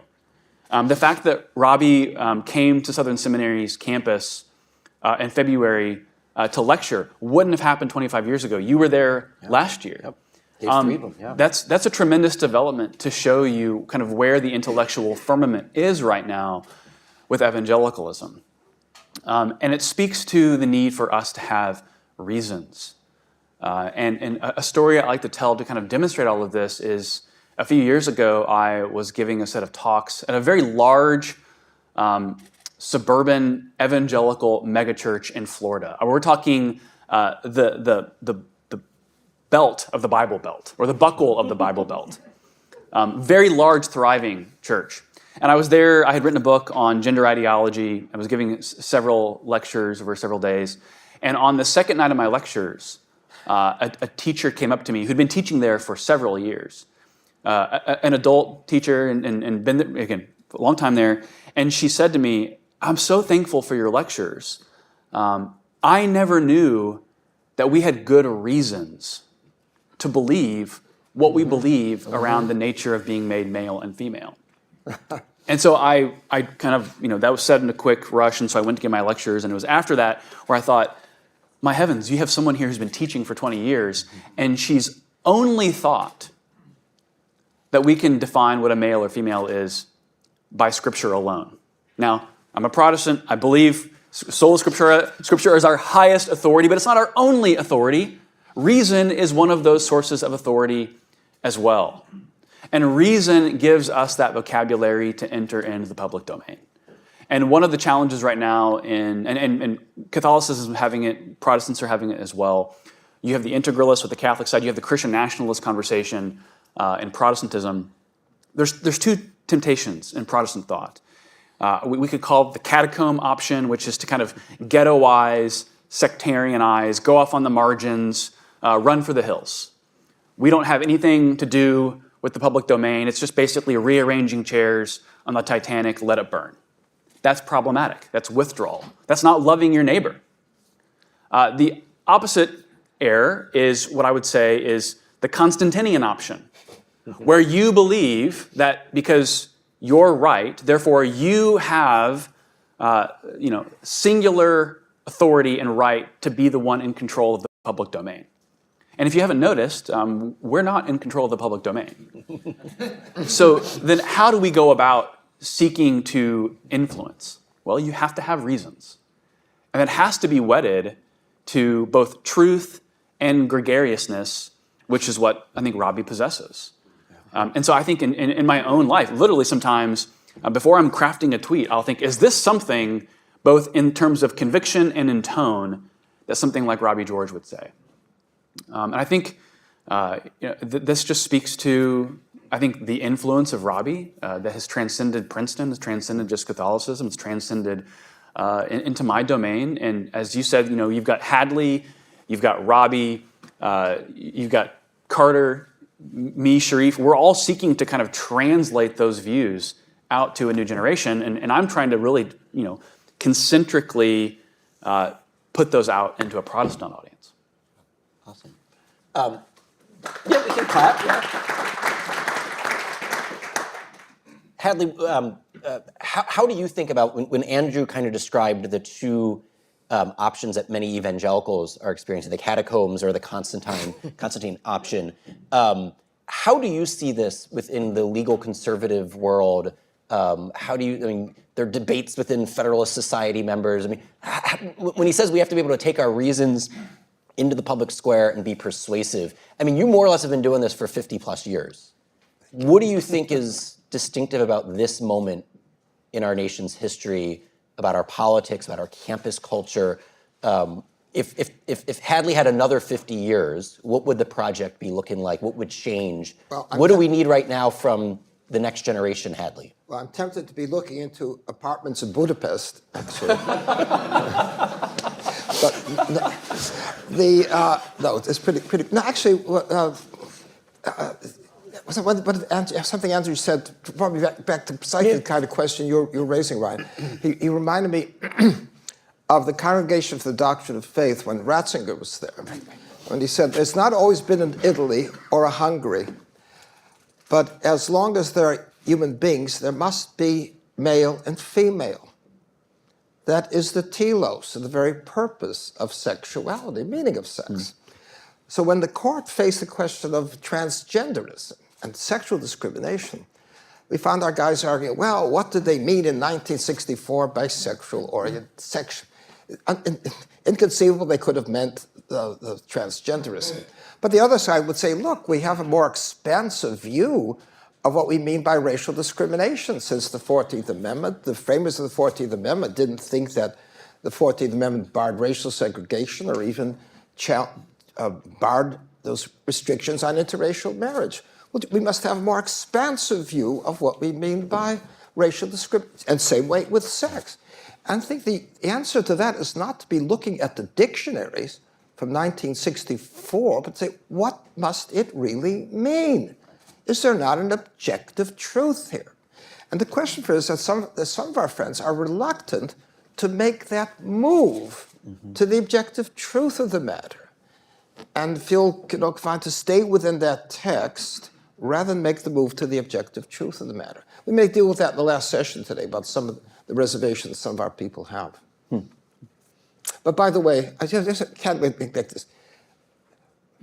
Ryan majored in music, and he knew all these arguments. And we were doing these things before you were a sub-freshman, right? At Mammoose. And doing a seminar on these things. And he came to the matter of wanting graduate work. Didn't have a course on political science, but he knew all the arguments. He absorbed them all from Robbie and from listening, and then went on and to his own graduate career. But no one has known these things as well as Ryan from the very beginning. But anyways, back to you. So Hadley is actually too modest. Didn't learn it all from Robbie. You were my first teacher in political philosophy. And it was those Eastern Shore summer seminars we did together. On the shore, yeah. But Carter, similar question to you that I posed to Hadley. It seems like when you and Robbie were working together 20 years ago on the President's Council on Bioethics to where we are today, a lot has changed. Yeah. And obviously, I hope you don't plan on retiring anytime soon, that you have some years left at Notre Dame where you'll be working on the law and public bioethics. What do you kind of see coming down the pike? Where should we be deploying some of Robbie's arguments to new areas, developing them? What are the threats we have to be thinking about? What should people in this room be thinking for next generation of public bioethics? So, I mean, public bioethics comprehends an enormous array of human activity. I mean, when I say public bioethics, I mean the governance of science, medicine, and biotechnology in the name of ethical goods. So that includes, and in my own work, I focused on the challenges of advances in biomedical science and biotechnology, but there's something even more basic, it seems to me, that we have to focus on at the moment. I mean, the Dobbs case itself allowed for the first time in 50 years self-governance on the question of abortion. Yeah. And we've had some, maybe we never had it, but it seems to me that our public discourse has atrophied in 50 years. And we haven't really been able to have a good conversation at any level. Politicians don't speak about the topic in thoughtful and compelling and persuasive ways. We've seen a whole series of referenda in which the public have taken, I mean, in Montana, they voted down a law that would have required the rendering of emergency care to newborns who survive abortions on the same basis and to the same extent that they would newborns who weren't the subject of attempted abortions.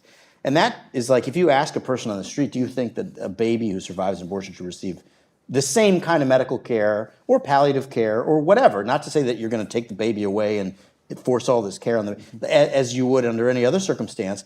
90% of people, at least that I know, and I know a lot of crazy people, would say, yeah, I'm in favor of abortion rights, but that's not abortion. Yeah. And yet, in Montana, they basically voted down a bill that was meant to protect against a kind of infanticide. And that sort of should get, I mean, it's one thing, I mean, the politics is messy and complicated, and there's funding and messaging and organizational structures and things are, but I think honestly, the question of abortion is the question that we should actually be talking about right now. Mm-hmm. And there's no better guide through that thicket than Robbie's thinking on that question, not just on the ontological and moral status of the unborn child and what justice requires, but also in terms of zooming out and thinking about what justice requires in other and compassion and mercy and hospitality and solidarity requires in terms of interpersonal relationships between mothers, babies, families, et cetera. I honestly think, I mean, I would say that the question of abortion is very much alive, and there's a need to have articulate, thoughtful, humane, winning, not just arguments, but also modeling of certain kinds of virtues in one's own behavior that is essential for that crucial debate that's unfolding right now. There's a very interesting thing that happened in public bioethics on the issues that we were working on 20 years ago with respect to embryonic stem cell research. It kind of went away.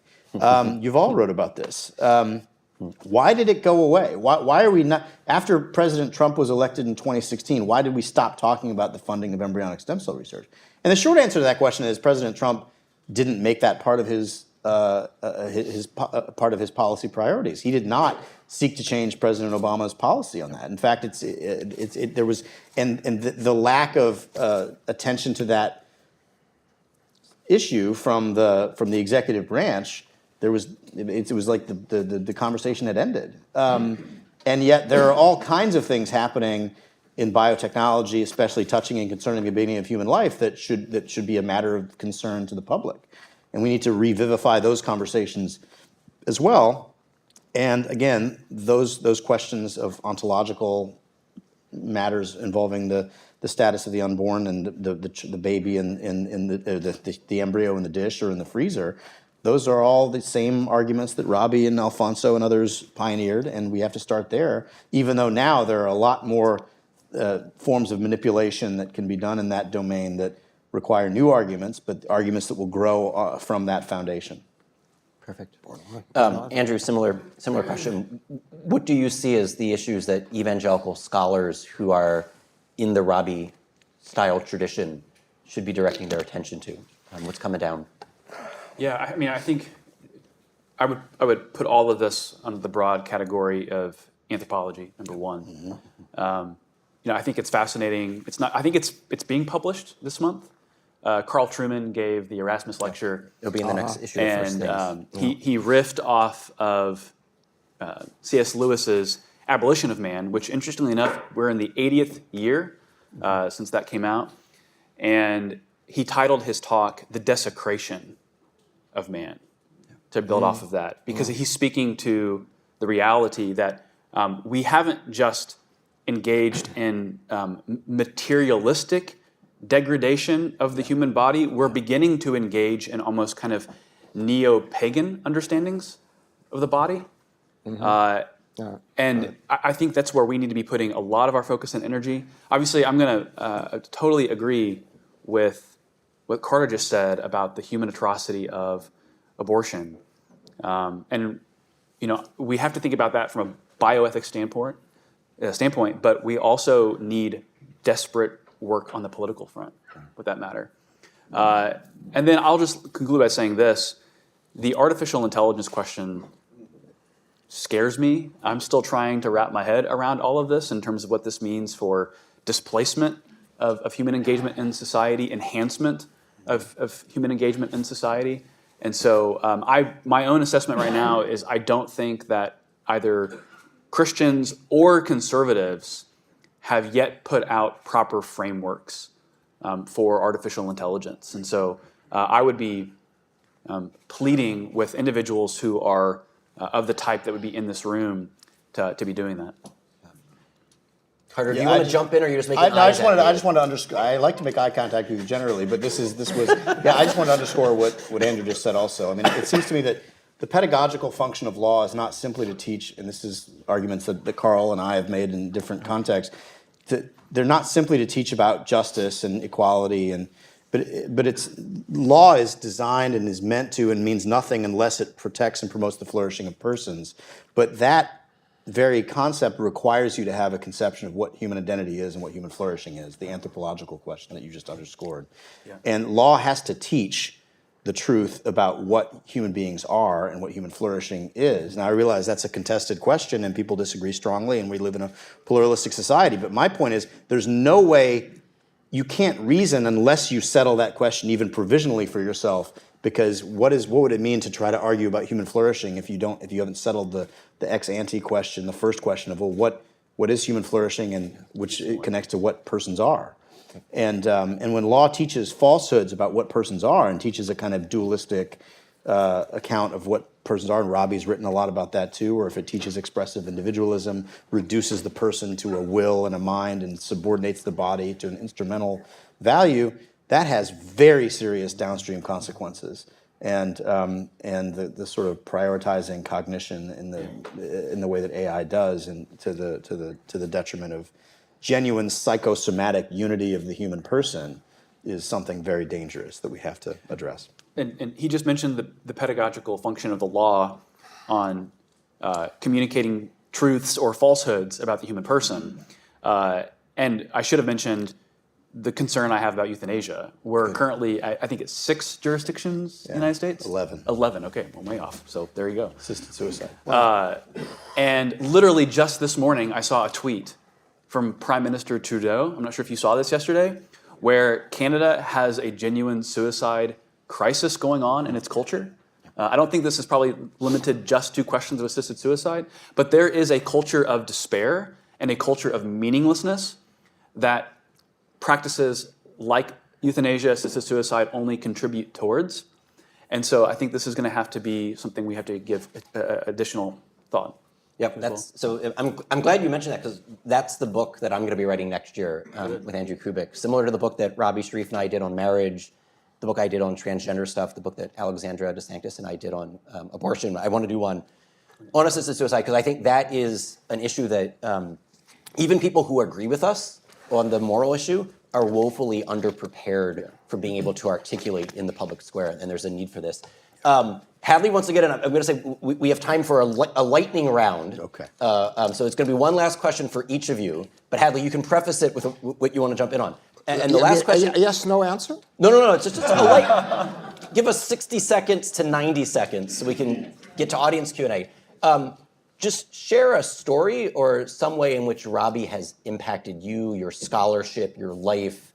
Because you all know Robbie well. He's had I think people would enjoy some of the more personal side here. Oh my God, how do you go back? We were together like 30 some years. Don McGahn says the pro-life issue has been in the Republican platform for 40 years. Do you think the Republicans have figured some way of talking about it? Robbie say that the problem with President Bush for us was that he was all action and no talk. And we needed to talk. And so we came up with the Born Alive Act. Robbie was with me when we did the Born Alive Act. We start with the simplest. This is something I started as a draft I wrote for the first Bush, when it looked as though they were going to return the issue of abortion to the political arena. We'd have them say, look, we've been governed by the courts for so long. We need a conversation before we start legislating. The other side says abortion is not infanticide. They suggest a way to protect the child at some point. Let's invite them to tell us when. How about birth? Because we've already had a judge saying that a child survives an abortion, undergoes a surgery, dies. Was there an obligation to preserve his life? No, that is not a person protected under the law. So Robbie and I were going to start with that, with the Born Alive Act. And we dropped the penalties from the act for the sake of averting a veto from Bill Clinton. And then, after all the killings done by Kermit Gosnell, we brought it back. And this time what we found was that parties are utterly cohesive. Every Republican voted in favor of restoring penalties and punishments for the people who kill a child born alive. Every Democrat, except for one or two pro-lifers, voted against. So the Democratic position is that right to abortion is a right with no limits. What it means is the right to a dead child. Okay. But no, we were after us. Remember, as we were working on different things to present to in the hearings, and they couldn't say our words, and Robbie said, we not only have to provide the language, we probably have to move their jaws, to have them. I remember we had because we had one point we had Sotomayor. We're going to have Justice Sotomayor tell us, when do you think? What is your rendering of Roe versus Wade? What does it mean? And she says, only under certain circumstance. Oh my goodness, there's an opening. No, it's for the entire life of the pregnancy. And at that moment, Coburn says, good, now let's talk about guns. He lost his focus, which is why Robbie said, God, not only do we have to write the script, we're going to have to move their jaws to make sure we get this done. Carter? Yeah, this will be a little more lighthearted than talking about murdering babies and old people. I was exaggerating for the sake of illustration, as Leon used to say. There's a funny story. So Robbie, I learned about Robbie by reading about him in Crisis Magazine. There was some profile of Robbie in Crisis Magazine, and I started to learn about him. And it turns out we have overlapping histories, and so he's from West Virginia. My mom's from West Virginia. My mom's from Clarksburg. He's from Morgantown. My mom's Italian. His mom's Italian. Every Italian person from that part of West Virginia is from not just the same part of Italy, but the same village in Calabria called San Giovanni in Fiore. And so when we met, that was a shared source of fellowship. And then years later, when my cousin was running for Congress in West Virginia, I called Robbie and I said, Robbie, my cousin's running for Congress in West Virginia. He's like, wait, is your cousin? I'm not going to name the person, but is this your cousin? And he's like, I'm like, yeah. He's like, that's my cousin too. And so we realized that we, in fact, are distantly related to each other as cousins on the Italian side. And then we both agreed that no one should vote for our cousin. Because he's unreliable and would be a bad politician. Well, then you should say the name so we not, know. He lost, so you don't have to worry about it. Yeah. Yeah, I have a more lighthearted one as well.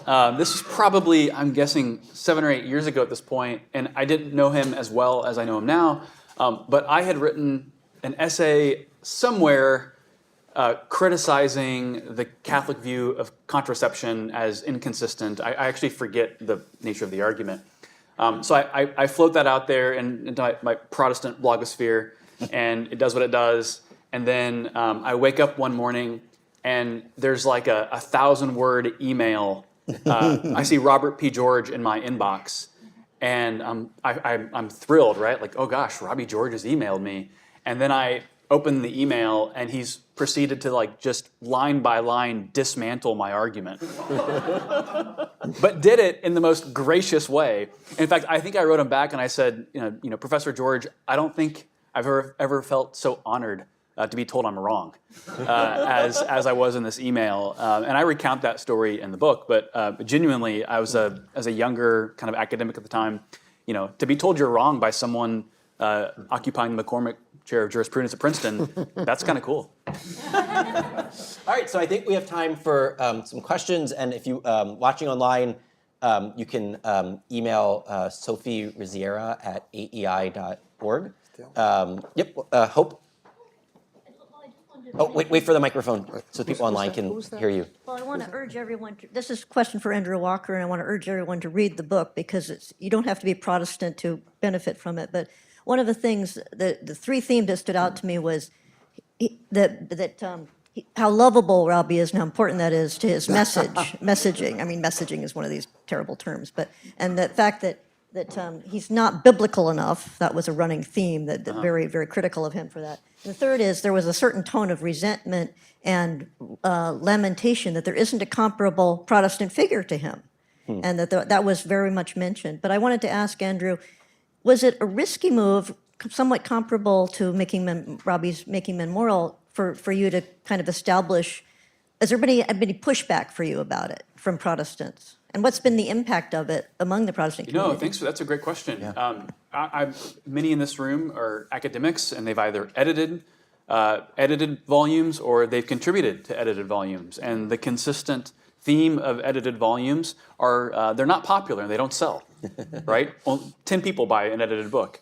As a sign of, I think, encouragement, this book from Crossway has actually sold really, really well.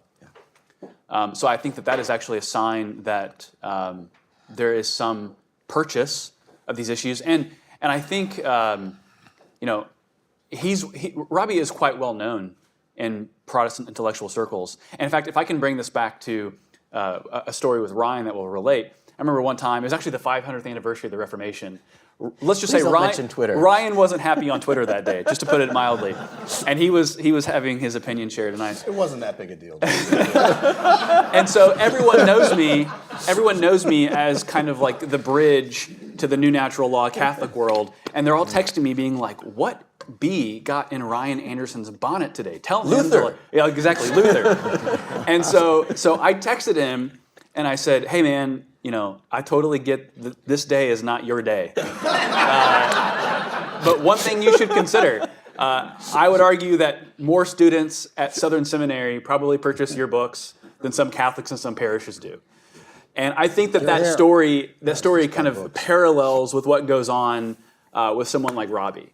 I think if you went to the Colson Center, Family Research Council, Focus on the Family, his name, and the statewide public policy organizations that are all family policy oriented, he's a well-known commodity.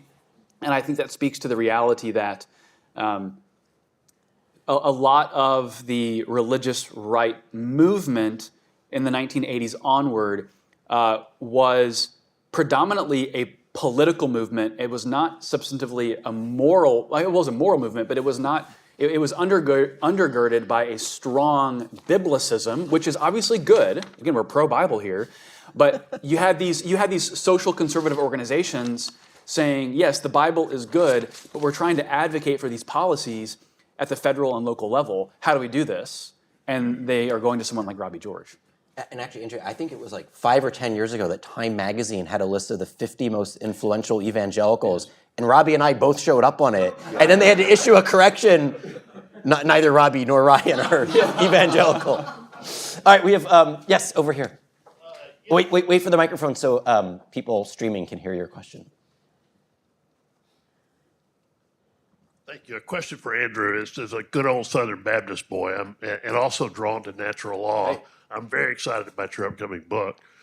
Russell Moore did a piece in First Things a while back where he talked about how evangelicals, Protestants, had maybe kind of coming late to the party on marriage and family and even contraception. Are there any other areas where Protestants, evangelicals, old Baptists can learn from the Catholic / natural law traditions? So I'm seeing for the first time the language of common good getting into Protestant social thought in ways that maybe it was there 30 years ago. I mean, I've read the EPPC volumes from 30 years ago. It doesn't seem like it was there that much from Protestants. I'm beginning to see in the Protestant intellectual world a much broader, comprehensive understanding of society as an overall organism, and how all of the parts, as Carter said, with navigating parts with the whole, Protestants are getting better at that. And so I'm encouraged by the development of common good thinking. I think that's going to obviously have to be translated into more biblical categories for it to get purchased. So I talk about this in my upcoming book. Jeremiah 29 talks about seek the welfare of the city, for in its welfare you will find your welfare. That's tied to a call basically for cultivating culture, a love of family, a love of roots, a love of where you are. And so I'm encouraged that could be a developing field for us to benefit from. Yeah, right here in the middle.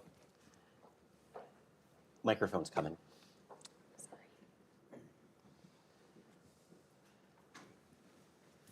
The late Governor Dick Lamb of Colorado made an uttering once that old people have a responsibility to die. Yep. Old people have a responsibility to die. I'm just wondering if any of you four scholars can connect the metastasizing of a pro-choice, pro-abortion culture, and whether or not that will lead to the generation that is aborted by its parents. Will they be inspired to euthanize their offspring? Be euthanized by their offspring. So, I mean, I don't know the context of the governor's quote there, but I do know a very similar quote. It was from Baroness Marianne Warnock, a bioethicist in the UK, who in the context of the assisted suicide and euthanasia debate said that if you're demented, if you're, she had a list of various forms of disability. She said, you're wasting your life, you're wasting the NIH's or the NHS's tax dollars, and you have a duty to die. And so I can't speak to the context of the Colorado governor's statement, but yes, there are thinkers, including a baroness who's a public bioethics scholar, saying that if the quality of your life, whether it's because you're old or you're infirm or you suffer from a disability, is such that you are a life that is better off not living, then you have a, quote, duty to die.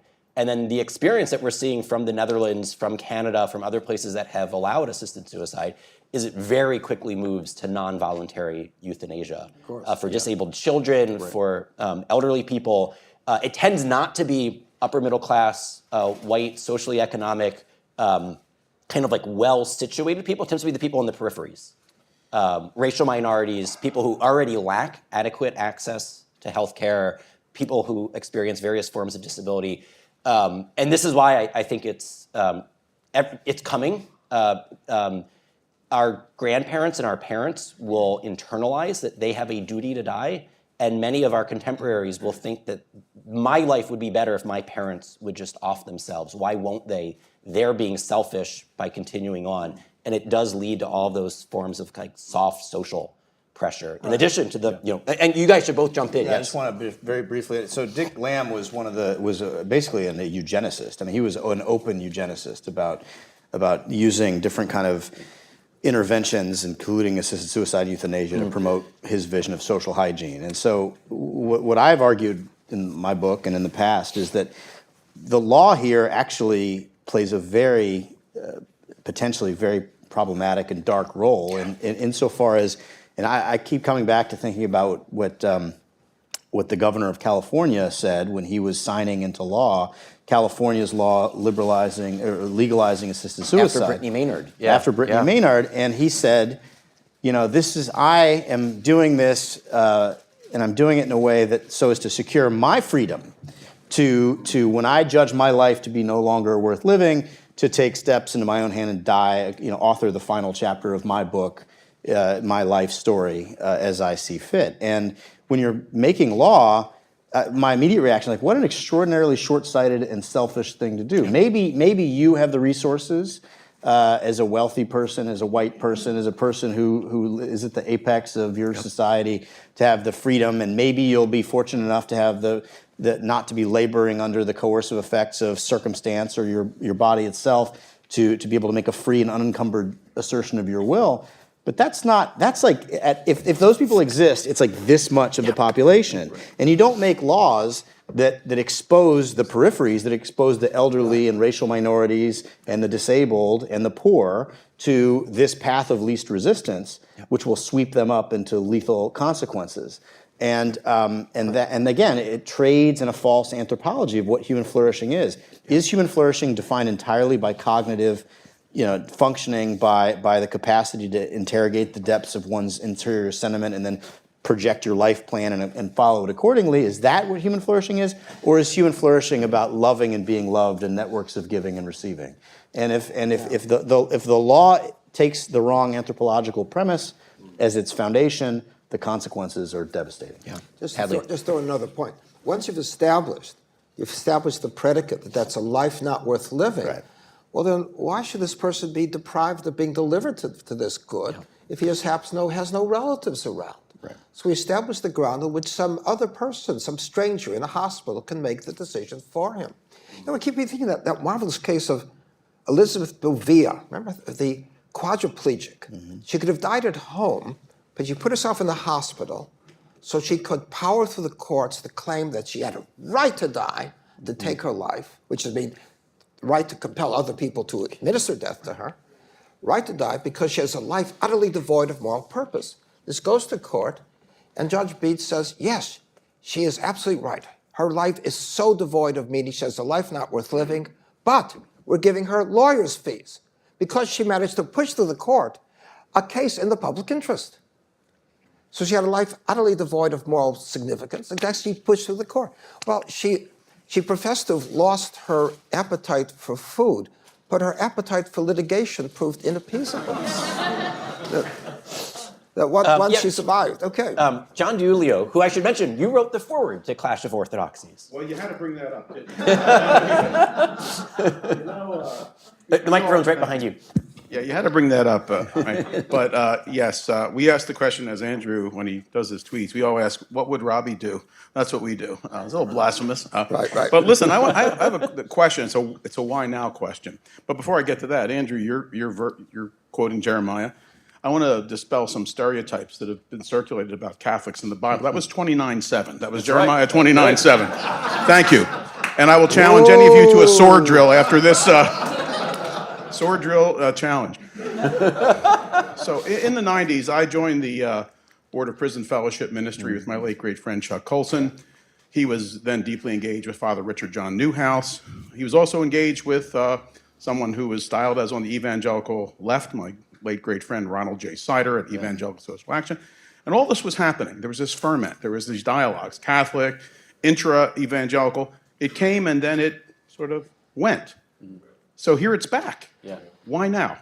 Yeah, I think my explanation for that, and I'm a huge Chuck Colson admirer, a hero. I don't think that his ministry focus had been properly calibrated to intellectual environments, particularly evangelical higher educational institutions. And so I think if it's existing in parachurch organizations, that's good, but it's going to have to get into the institutions that can have a trickle-down effect. And that's happening now in ways that I think it did not previously. Honestly, I'm looking forward to a time 50 years from now, I'm still alive, where historians look back at what I would say is roughly early 2000s into the present day, where there has been a true retrieval and resurgence of natural law thought in Protestants.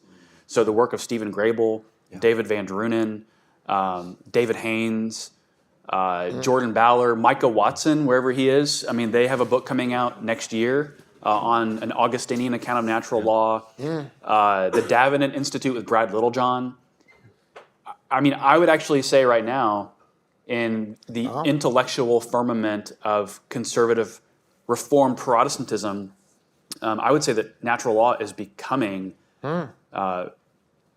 not necessarily the default, but it's not becoming an issue of immediate attack. And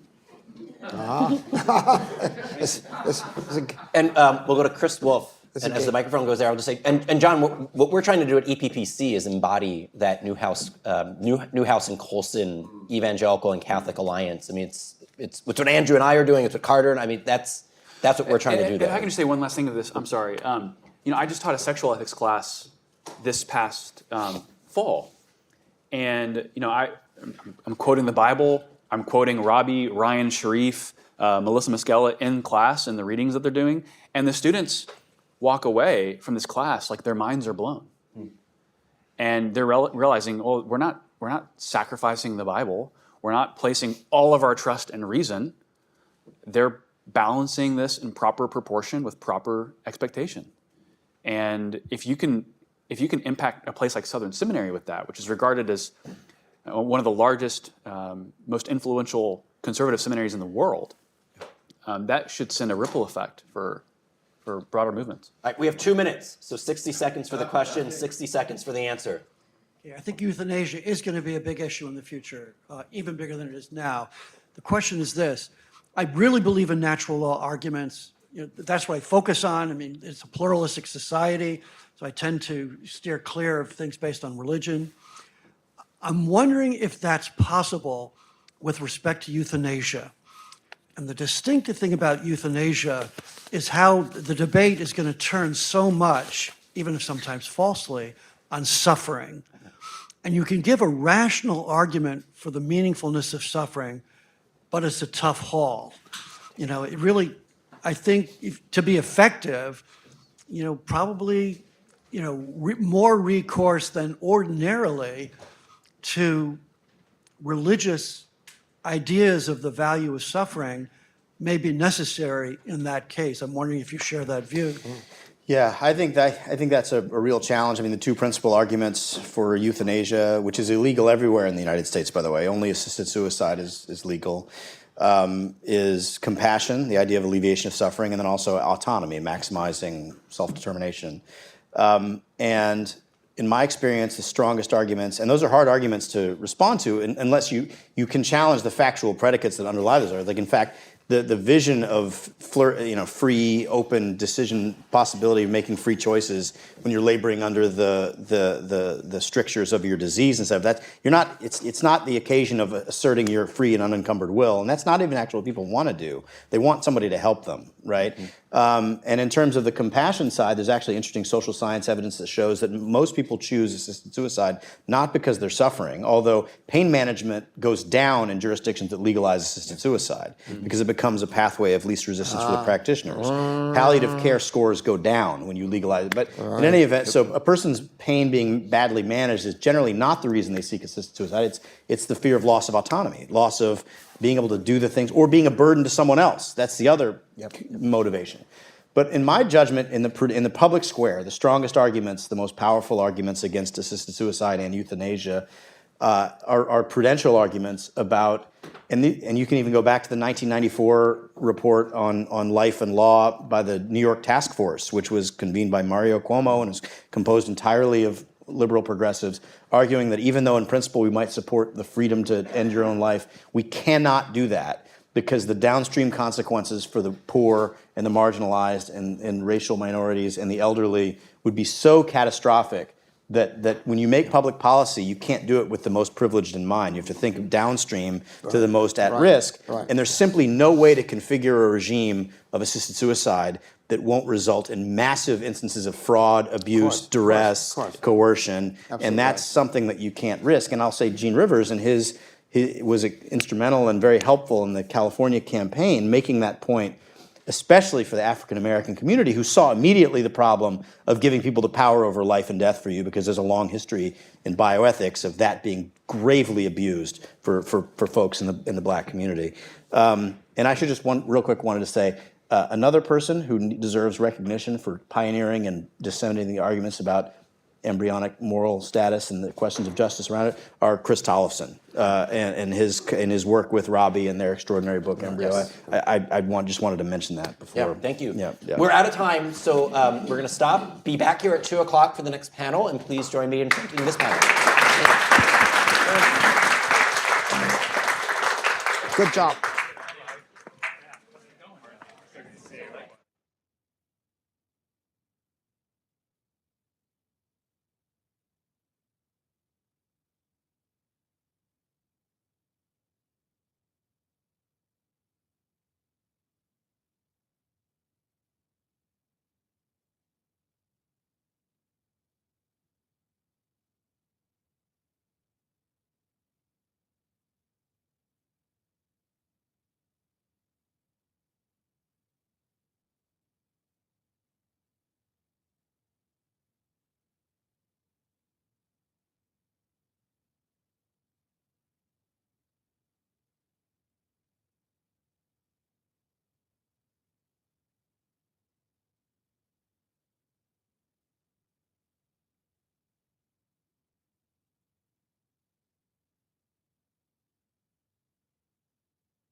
I can have your attention, we're going to go ahead and get started with the next panel.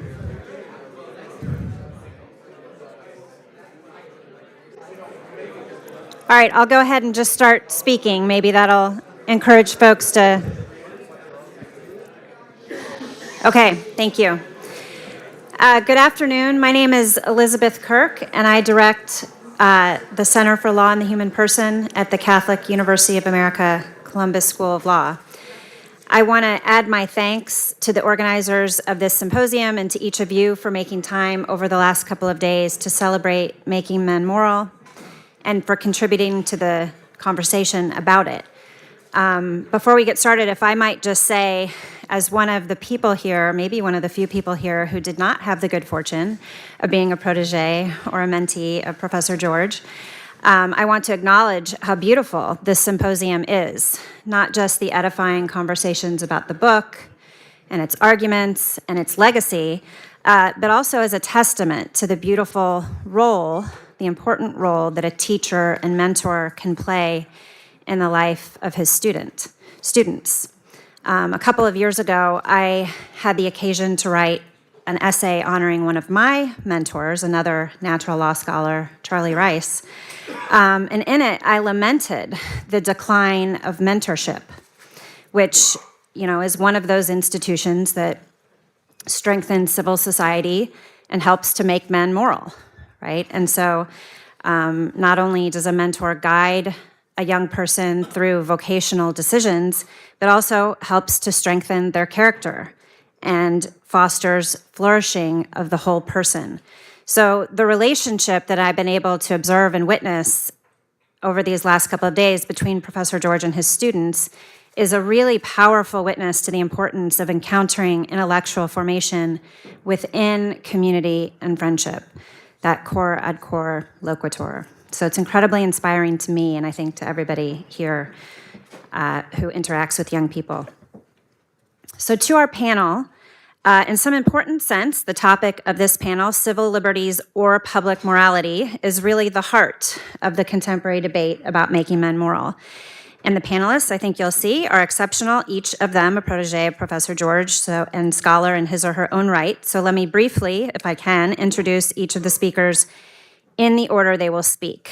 So first, Professor Melissa Moskella is an associate professor of philosophy at the Catholic University of America, where her teaching and research focus on natural law, biomedical ethics, and the moral and political status of the family.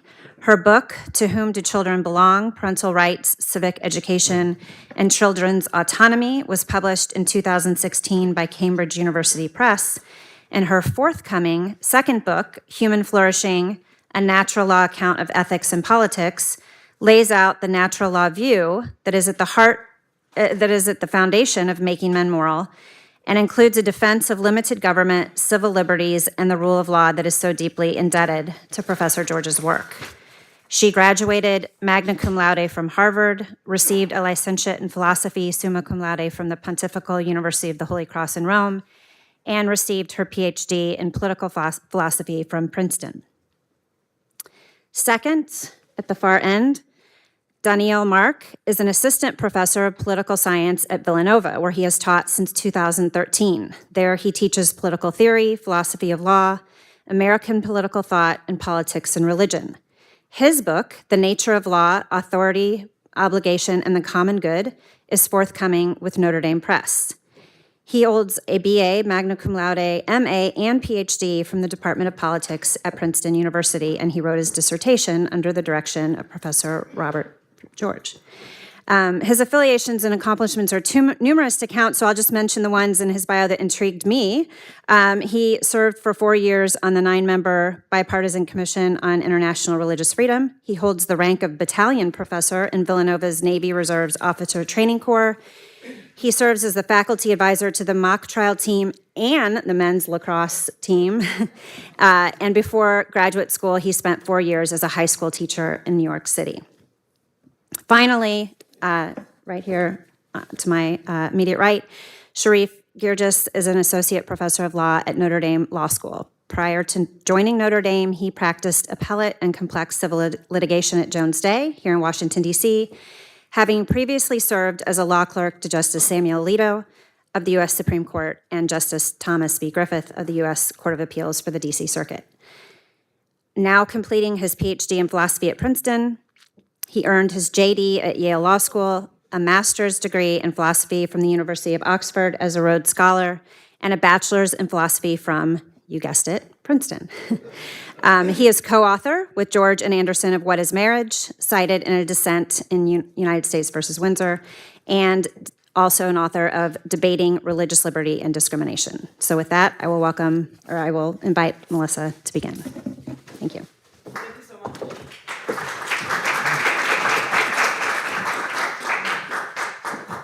Thanks so much, Elizabeth, and thanks to all the organizers of this conference. I'll begin, as many have, just by saying how honored I am to be here, and delighted to be able to pay tribute to Robbie, who has been such an inspiration to me, both professionally and personally, and to whom I am deeply indebted, both for my understanding of natural law and human flourishing, and for his modeling of what it means to be a teacher and to pursue the truth and speak the truth with courage.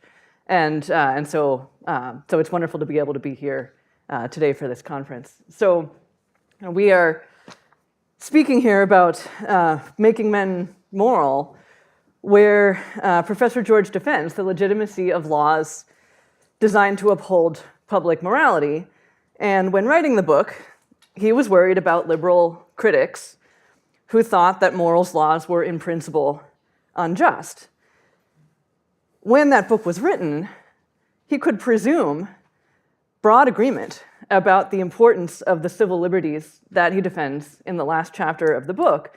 And so the aim at that point was not really to mount a robust defense of those civil liberties against critics, but rather to show that his perfectionist natural law account could ground those civil liberties and limited government more broadly, at least as well as, and arguably better than, the anti-perfectionist liberal accounts of his intellectual opponents. Ironically, though, it now seems that the situation has radically flipped, and that what needs to be defended today is not so much the legitimacy of morals laws, but rather the very commitment to civil liberties and limited government that could largely be taken for granted when the book was written, a commitment that now is being challenged by progressives on the left and integralists and others on the right. So in my remarks today, I want to show that the natural law account presented in Making Men Moral is capable of defending civil liberties and limited government in the face of these challenges from right and left, and that this account can do so in a way that is more robust than liberal accounts, precisely because it's based on a substantive vision of human flourishing. Now, to do this, I want to illustrate these challenges to civil liberties by way of two examples. So the first example is the Mortara case, which is an example of the integralist challenge to civil liberties. Now, in brief, what happened in the Mortara case is that Edgardo Mortara, a Jewish boy born in 1851 in the Papal States, was secretly baptized by his Catholic nanny when he was in danger of death. And at a certain point, civil authorities, which were also papal authorities, caught wind of this. And so Pope Pius IX ordered that 7-year-old Edgardo be forcibly taken from his parents to receive the Catholic education that was his right. And integralists have recently defended the Pope's actions as completely justified, arguing that, in this case, the Pope was the legitimate civil ruler and that civil rulers have a right to take children away from their parents when it's in the best interests of the child. And in this case, they argue it was indeed in Edgardo's best interests to receive the Catholic education that aligned with his Catholic identity. Now, the rise of integralism, I think, is clearly a reaction against, at least in part, contemporary progressivism's own version of integralism, right? Its own lack of respect for civil liberties and limited government when advancing its own quite different, sometimes diametrically opposite, moral vision. I could give many examples of this, But here I focus on one example that bears striking resemblance to the Mortara case, namely the attempts of contemporary progressives to enable children who identify as transgender to undergo social transition and begin hormone therapies without parental knowledge or consent, and even to justify the removal of such children from the homes of loving parents who persist in opposing such interventions. Just as the integralists defend taking Edgardo from his parents in order to promote his good and his identity as they understand it, so too do contemporary progressives defend overriding parental judgments and sometimes even terminating custody in the name of promoting the good and identity of children as they understand it. This can be seen, for instance, in a recent California law that allows the state to take temporary emergency custody of minors who travel to California seeking quote-unquote gender-affirming care against the wishes of their parents. And also can be seen in many articles by prominent medical ethicists and legal scholars who advocate enabling children to undergo social and medical gender transition without parents' knowledge or consent, even if the only way to do this is to terminate the custody of parents whom they recognize would otherwise be considered loving, responsible, and quite capable of raising their children. I think that the natural law perspective outlined in Making Men Moral can provide strong principled reasons, based on a substantive view of human flourishing, for rejecting the violations of civil liberties, and especially in these cases, parental rights, that both integralists and progressives seek to justify. Now, a little background on this natural law perspective.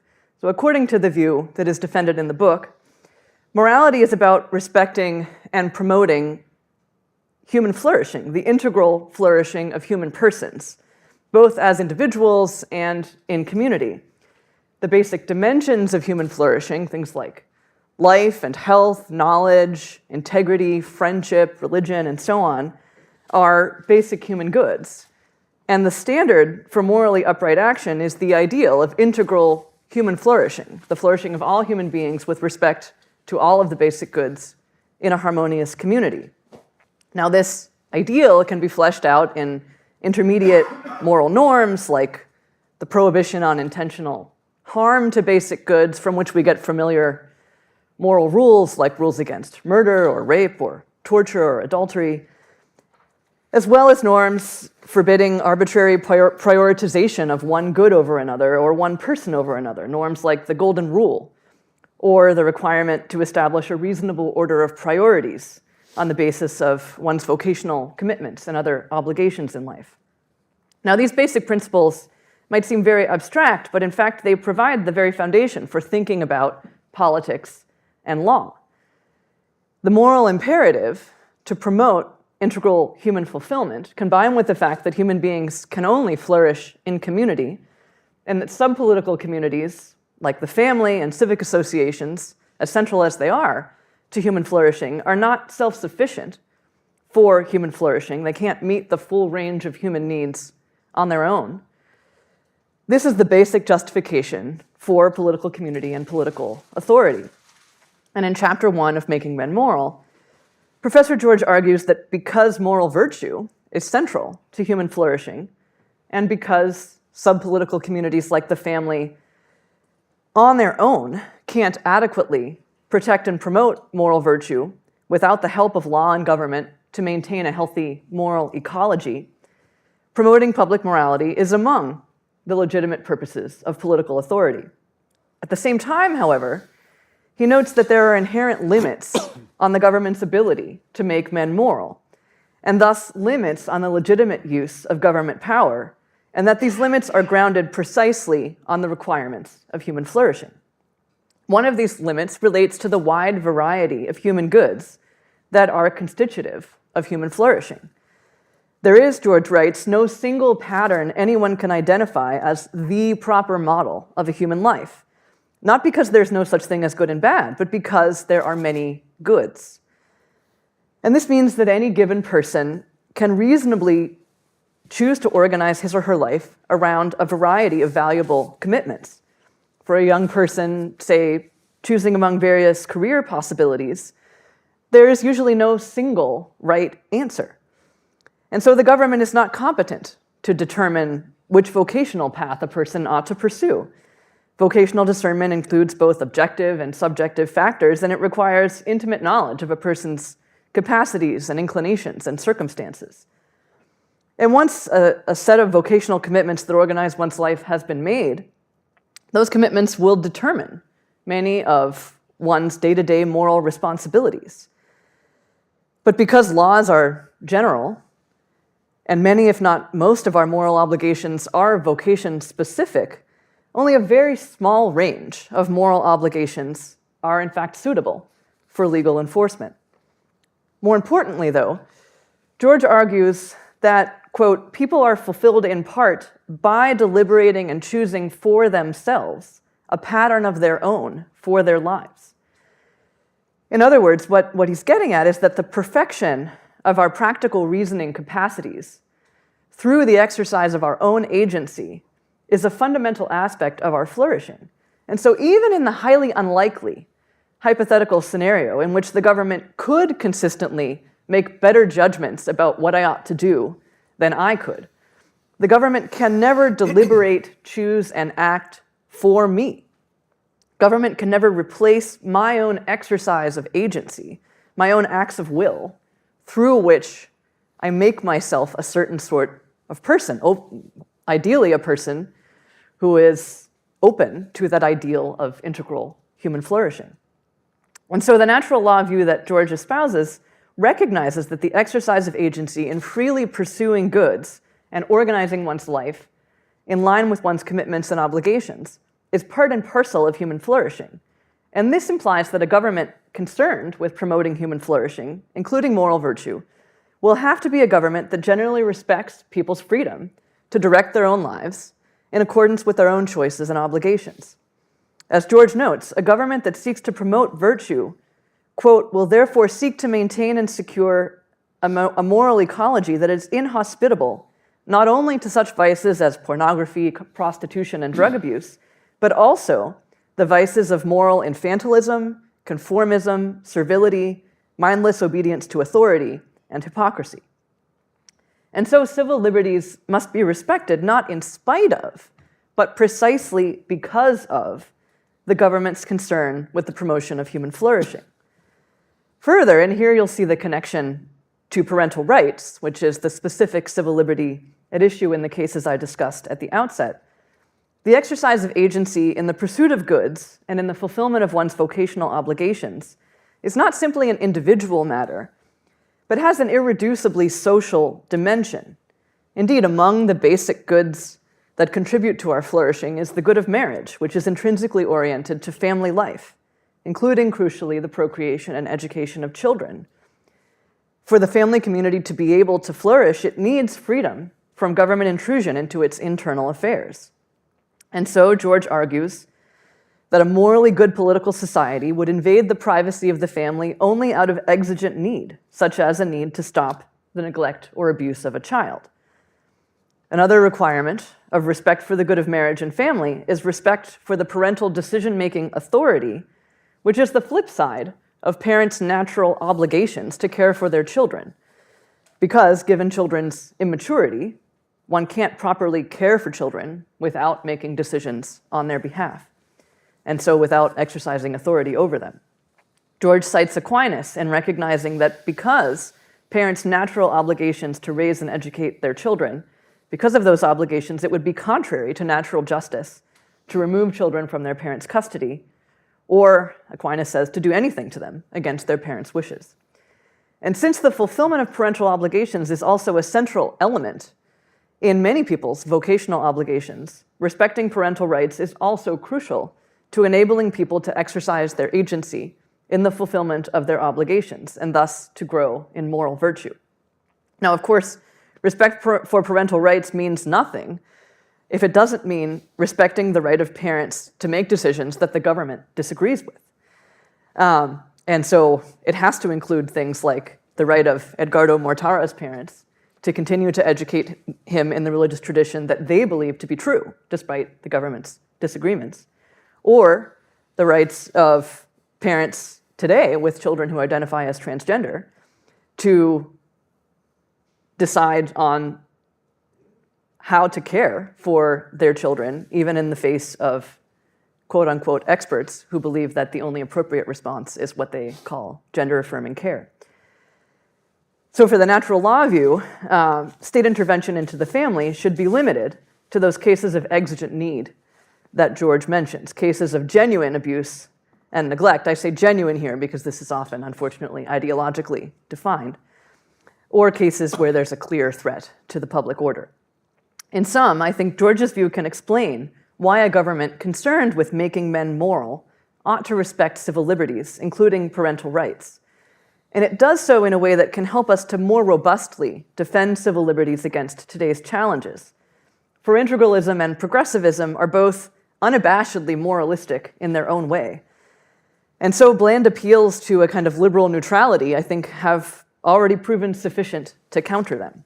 What we need instead is a rival account that shows us why human flourishing is better promoted by respecting civil liberties than by overriding them. And this is precisely what Making Men Moral provides us.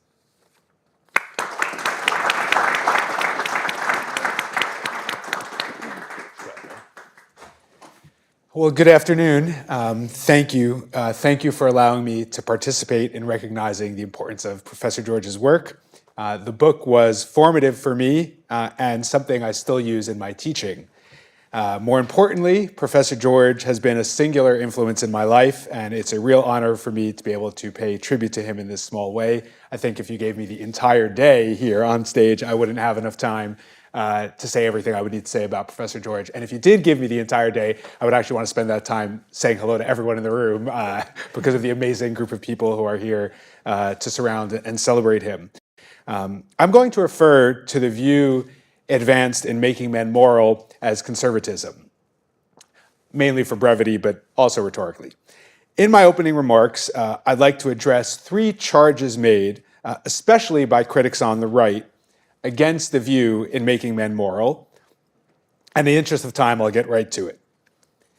The first charge is that conservatism collapses into liberalism in the sense of a pro-neutrality anti-perfectionism, where neutrality refers to neutrality between competing conceptions of the good. The view here is that, despite being explicitly perfectionist, conservatism is ultimately too pluralistic and lacks the philosophical resources to defend a vision of the good and therefore the common good. The second charge is that even insofar as conservatism does not collapse into pro-neutrality, anti-perfectionist liberalism, it is inadequate to the present moment because it doesn't underwrite pursuit and exercise of power in the unrestrained way that opponents on the left pursue and exercise power. The third charge, closely related to the second, is that even insofar as conservatism does not collapse into pro-neutrality, anti-perfectionist liberalism, and even insofar as it is theoretically adequate to the present moment, it is naive about what is necessary for the fight we are in today. This suggests not an in-principle rejection of conservatism, but a defect in conservatism's prudential judgment. Alternatively, the charge may be one not of naivete, but instead of squeamishness about the exercise of power, which can appear to be a failure to recognize the need for its use. With respect to the first charge, that conservatism collapses into liberalism, the main thing to say, as the people in this room probably know, is that the whole book is a rebuke to this view. This might seem elementary, but the post-liberal critique is largely based on conflating conservatism with liberalism of this sort. Among my students, who are decidedly not post-liberal critics of conservatism, I see the pro-neutrality, anti-perfectionist air they breathe is so thick that they take on liberal assumptions without so much as an awareness of the internal contradictions it generates in their own thought.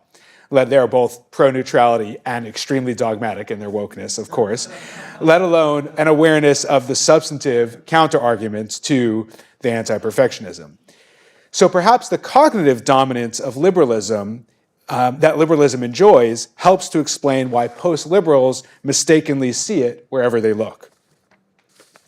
In contrast, the second charge, that conservatism imposes institutional restraints even in the face of opponents who disregard civil liberties and the like, has some truth to it. Conservatism is emphatically not consequentialist. There are exceptionalist norms that get in the way of winning at all costs. In a way, this is also an elementary point, but one should not underestimate how much traction this charge has on the new right. For those attracted to that view, which includes a lot of young people on the right, it is worth asking what the world will be like after winning at all costs, or, to coin a phrase, what shall it profit a man if he shall gain the whole world and lose his own soul? People in the room know what the exact reference for that is, I think, but there's... That's a critical point and a nice piece of rhetoric. I'm not getting in the middle of the Catholics and the Protestants. You do your own thing. So you quoted Jewish. Yeah. You're welcome. That's a critical point about not winning at all costs and a nice piece of rhetoric, but it also resonates with an argument at the heart of conservatism. You know, I just did that. I have to just digress to say I didn't want to go overly long in the remarks, but just the other on yesterday, teaching in class, I realized again, which is something I realized actually my first year of high school teaching, that even my mannerisms as I teach in class mimic Professor George. I mean, obviously my thinking and my vocabulary and everything like that, but literally I do the same hand motion sometimes, and it's I take it as encouragement, not embarrassment. So the point about not winning at all costs resonates with an argument at the heart of conservatism. The conservative understanding of rights, which has now already been mentioned so well, which Professor George articulated in Making Men Moral, but which bears repeating and amplifying, is that rights protect goods, and that rights deserve protection insofar as they protect those goods. Just like the fight is not worth winning if it leaves us with a world not worth living in, the attainment and exercise of power in the defense of rights is not worthwhile if it destroys the very goods that justify those rights. Or at least, in a nod to the possibility that some do not wish to defend rights per se, conservatives can answer that the defense of reflexive goods without the defense of rights is also empty, because those goods cannot be realized without the rights that make their instantiation possible. Regarding the third charge, that conservatism is naive about the need for power or squeamish about its use, the only rebuttal is a demonstration that conservatism's conclusions are supported by sound prudential judgments. That's where I think the action is, and that's what I'd like to press here. My aim, and apologize in advance, is not to render any verdicts, but instead to frame some of the questions confronting those of us who want to carry on Professor George's work today. I actually find it amazing how in the book, Professor George makes the arguments that are at the center of his efforts 30 years later. This is a testament both to the enduring nature of truth and to Professor George's political vision. I'm going to use the example of free speech, which is fitting because, for those who have been following, Professor George is one of its leading champions. In Making Men Moral, the outline of the argument, briefly, is that free speech is necessary not only for, but specifically for, the good of knowledge, the good of friendship, and for the common good, because officials need to know the thoughts and feelings of all the people in order to take them into account.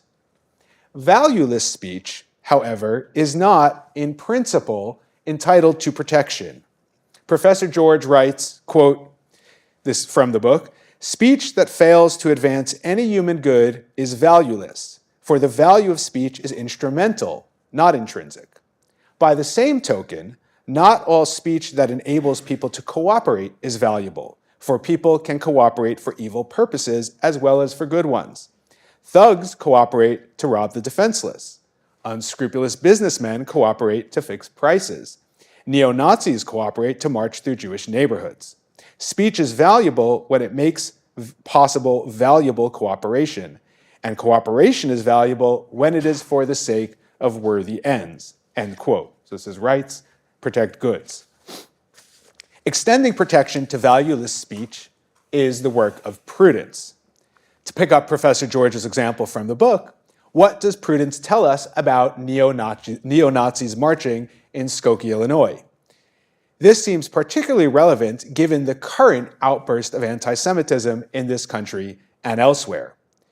Witnessing these events, conservatism's friends want to know whether pluralistic perfectionism takes us too far in what it counts as valuable speech. And if it does not take us too far in principle, then what about in practice? Are conservatism's prudential judgments too permissive? This is a question that can be broken into parts. Primarily, per the subject of the book, we are asking about government regulation. But prudential judgments concerning private entities are related, or at least similar. How should corporations, universities, and the rest respond? And among private institutions, do certain institutions, by virtue of their missions, have special responsibilities? And if so, what are they? Do educational institutions, for example, have a special responsibility to promote free speech in all cases, or to teach the truth as they see it? What about law firms? Should Davis Polk rescind job offers to Hamas sympathizers? And what about persons in their private capacities? Should I rescind Thanksgiving, or perhaps in this context, Shabbat dinner invitations? Here, in an abridged version, are a couple of thoughts from Professor George, from his latest work, the site formerly known as Twitter.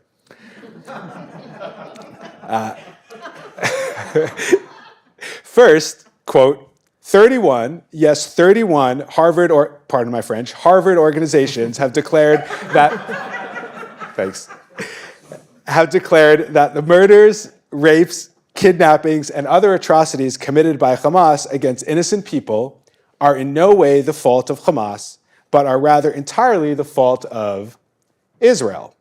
Something is deeply, deeply wrong in academia. So I'm still quoting. Some are asking Harvard to censor or act against these groups or make a statement of some sort denouncing them. This is a mistake. It would compromise freedoms that are important, even though they can be abused, and would harm rather than help in the effort to reform higher ed. So that's one example of Professor George's prudential judgment in this arena. And one more. And second, in trying to refer to the example I brought up before, and second, in trying to police campus speech, whether by formal or informal mechanisms, beware the law of unintended consequences. Should we cheer the decision of Davis Polk to rescind law job offers to students associated with groups whose statements conflict with the firm's values? What happens next? Firms will be pressured to do the same to students who belong to pro-life groups. Socially liberal advocacy groups are immensely powerful, and law firms and large corporations are extremely vulnerable to pressure from them. It's not an open question or a matter of speculation whether large law and business firms are vulnerable to pressure from socially liberal advocacy groups. Such firms have capitulated to these groups time and time again. Just ask Paul Clement, end quote. Thus, prudence dictates that governments should not restrict such speech even when it may, and that universities and firms should not condemn it, much less restrict it. No doubt Professor George is right that the power to cancel, if unleashed, will be used against conservatives more than by conservatives. Critics will say that the other side is going to cancel us anyway, indeed they already are, so why not cancel them when we have the chance? Better critics will say that silence on the matter, failure to speak and act with moral clarity and conviction, allows evil to fester until a small, manageable problem becomes a big, unmanageable one. If these points do not defeat the prudential reasons for restraining from restriction and condemnation, then it is upon those of us who, and I count myself among us, those of us who wish to continue Professor George's work to say why with equal moral clarity and conviction. While making men moral cannot and should not provide the answers for every judgment call, one of its many virtues is that it sets these questions before us with rigor and purpose. It equips us by proposing sound principles and also by distinguishing principle from prudence. This is indispensable for our civic discourse as well as for our classroom education. I hope we can do justice to this achievement as we carry the work forward. Thank you.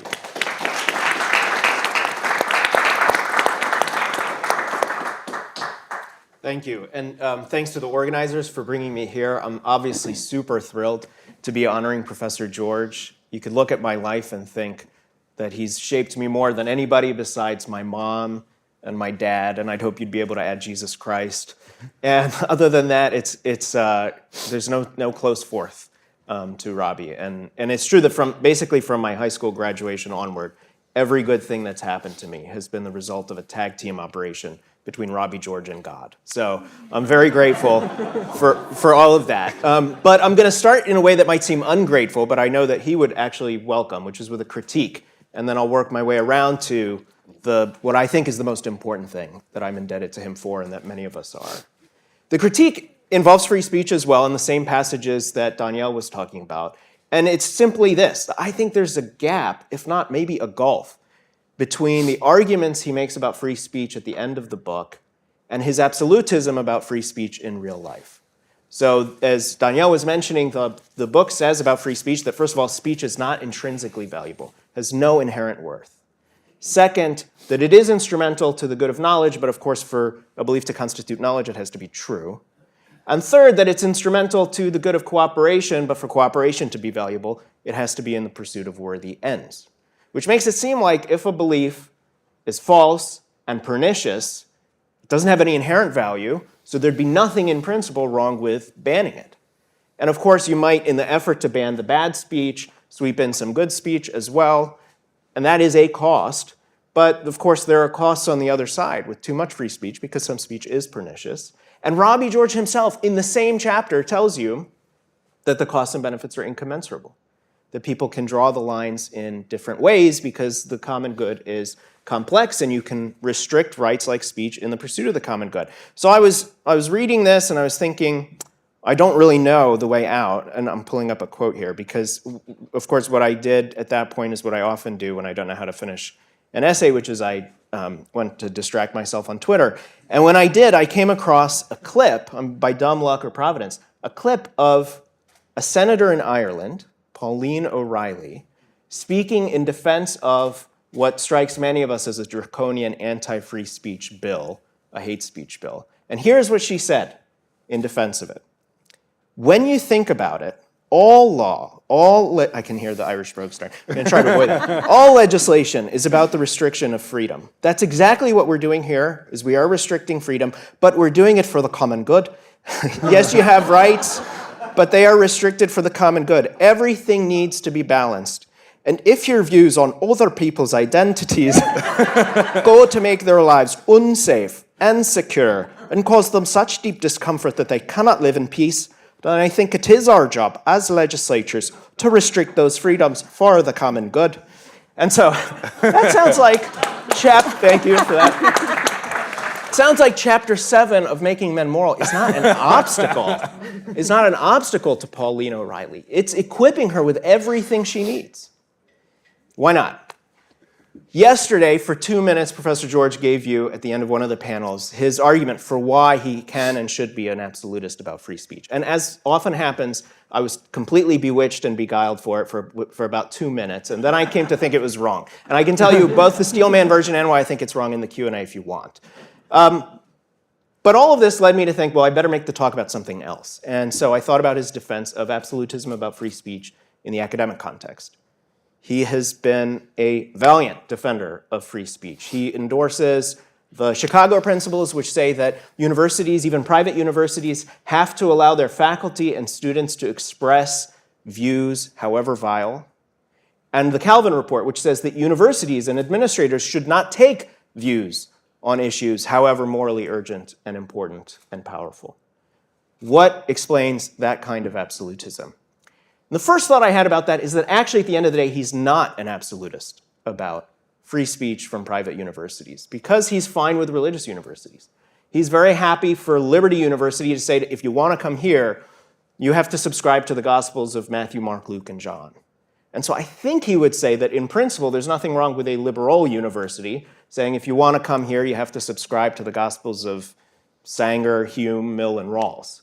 But the reason he wants Princeton and places like Princeton to embrace the Chicago principles in the Calvin Report is that they haven't done that, and they never would do that. None of them would admit you're not welcome here if you're evangelical, the way that Liberty says you're not welcome here unless you're evangelical. And so if they have made a commitment to be non-sectarian, then they have to keep the commitment. And you do have obligations to keep commitments even when there are side costs. But that's only really true if the commitment itself makes sense to make in the first place, if it serves some distinctive good. So the question is, what good does that commitment serve? Now, he usually says the pursuit of knowledge and the truth, and the spread of the truth. And at this point, his critics from the right on free speech will say, aha, we've got you exactly where we want you, because this depends on the absurdly optimistic Millian premise that in a free marketplace of ideas, the truth always outs. And you don't have to spend a lot of time on social media and see the misinformation and disinformation and so on to see that that's not true. We have no empirical support for it. We have plenty of empirical arguments against it. So why think that free speech in the academy would be any different? And I think he's not relying on that Millian empirical premise. He's actually relying on two philosophical premises. One of them is the thought that even if the spread of ideas, even if free inquiry did not lead more people to arrive at the truth, it would lead those who do arrive at the truth to a deeper appropriation of it. That if you come to believe the truth in the teeth of the counterarguments, in the teeth of the best counterarguments, A, your grasp on it will be more robust, will be likelier to survive collisions with counterarguments in the future. And B, your participation in the good of knowledge will be deeper and richer than it would be if you had come to believe the same exact truth based on taking a pill or listening to your elders. So that's the first premise. And the second reason to think that universities can accomplish a distinctive good by signing on to freedom of speech is that, this does now sound a little bit Millian, but it's quite different, I think, which is that the truth does win out under ideal epistemic conditions. When the conditions are right, when the fight is fair, the truth will tend to win. And what are the ideal epistemic conditions? Well, I think you can get a hint of what he thinks they are from looking at how he conducts his class. And I think they also got their first and very best expression in the dialogue that made him a teacher in the first place, which is the Gorgias, which he mentioned yesterday, which I like to think is Greek for George, but I doubt. I think Joshua Katz is shaking his head. It's probably Gorgios for George and for Gergis, in fact, which just means George. And Gorgias is different, but it has shaped him tremendously. So what are those conditions? Finis, Robbie's teacher and mine, has an essay called Natural Law and the Ethics of Discourse where he lays them out. And here's the first one. Robust freedom of speech. In fact, one of the first things that, I'm so self-conscious with Joshua Katz watching me talk about this, but one of the very first things that Socrates says to Gorgias and Poulos and the other interlocutors is, it's great that we're here in Athens, this is a direct quote, in Athens where the freedom of speech is greater than anywhere else in Greece, which for them means anywhere else in the world. So that's the very first condition. That's not, some liberal villain like John Stuart Mill or Oliver Wendell Holmes. That's the godfather of classical and Western thinking, Socrates by way of Plato. Number two, ideal epistemic conditions for pursuing the truth is that you have to have leisure. You have to have a certain kind of distance from practical constraints and limitations that might force you either to cut the argument short because some action needs to be taken, or to embrace a conclusion based on something other than the force of the arguments through motivated reasoning. And the third thing, relatedly, is that you have to have the right motives. You have to love at least one thing more than winning, which is the truth. And ideally, you would have you would also love your interlocutor as you love yourself. Because only then do you have the psychological freedom to come around to his view if he makes a good argument without experiencing that as a kind of threat or defeat to your self-image in a kind of zero-sum game. If you love each other and both love the truth, then when either person budges on an issue, it's actually a victory for both and for the one thing you care about. And those are exactly the kinds of conditions that Robbie George does, in fact, foster in his classes. He relishes, he runs toward, not away from, whatever he regards as the very best counter-arguments to what you know, in fact, secretly he thinks, even though he's not making it the issue in the class. He relishes and cherishes the presence of people with different enough ideas that they can both make those arguments as powerfully as possible in real time. And the one thing he is grimly strict about is that every view, no matter how outrageous it might strike somebody in the class, can be made if it can be defended with an argument. And he thinks, I suspect, that the reason that some universities can and some universities should make the commitment to free speech is to approximate those conditions, to use their leisure and their freedom and their resources and their insulation from practical constraints and urgencies to create ideal epistemic conditions under which people, other things equal, will come closer to the truth. So now you might ask, well, how has that worked out for him? And some of his critics on this issue are Catholics and conservatives who think that actually if he's a responsible conservative Catholic, he should be trying to make his students Catholic and conservative. And I actually think that's not what he takes to be the organizing goal of the classroom, and I agree with him on that. But if it were, I can't believe that he would have a better record than he in fact does. Because I've met countless people in all walks of life who it turns out had Robbie George for a seminar or a class. Scott Stewart, the SG of Mississippi, who had the courage and the foresight to ask the court to overturn Roe v. Wade, is just one of many, many recent examples, who said that they were changed on politics or on religion in the direction that Robbie's Catholic conservative critics would be happy about as a result of these classroom conditions where I can tell you firsthand, he makes excruciatingly, distressingly powerful arguments for the opposite views. Second, I think he would say, you know, if you're not impressed by that kind of anecdotal evidence, and it is very anecdotal, you have to at least be open to the idea that under the right conditions, the truth wins out. In fact, if you don't believe that, then in what sense do you believe that our reason is even somewhat reliable? I mean, yes, it's darkened and it's misshapen, but it is still intact, contra Pastor Calvin. And if you don't think it's intact, if you think our reason is completely unreliable, then maybe you should spend less time making reasoned arguments against his view about free speech, because reason can't get us anywhere. And I think ultimately, if you said, well, I don't know about the anecdotal evidence, and I'm kind of Calvinist, so I don't know about the idea that reason is at least somewhat reliable, at least under the ideal conditions, I think Robbie would say, and here I agree with him, that it is at least reasonable to hope, and in fact, to wager all your teaching and all your scholarship and a whole career on the wager that the truth is luminous, that it does outshine its rivals, that we can approximate the ideal epistemic conditions, and that some of us do have an obligation and the vocation to spend a lifetime trying. So it's for inducting me into that way of life and that vocation and that obligation, and so many of us, that I think we owe him the greatest debt of gratitude. Thank you.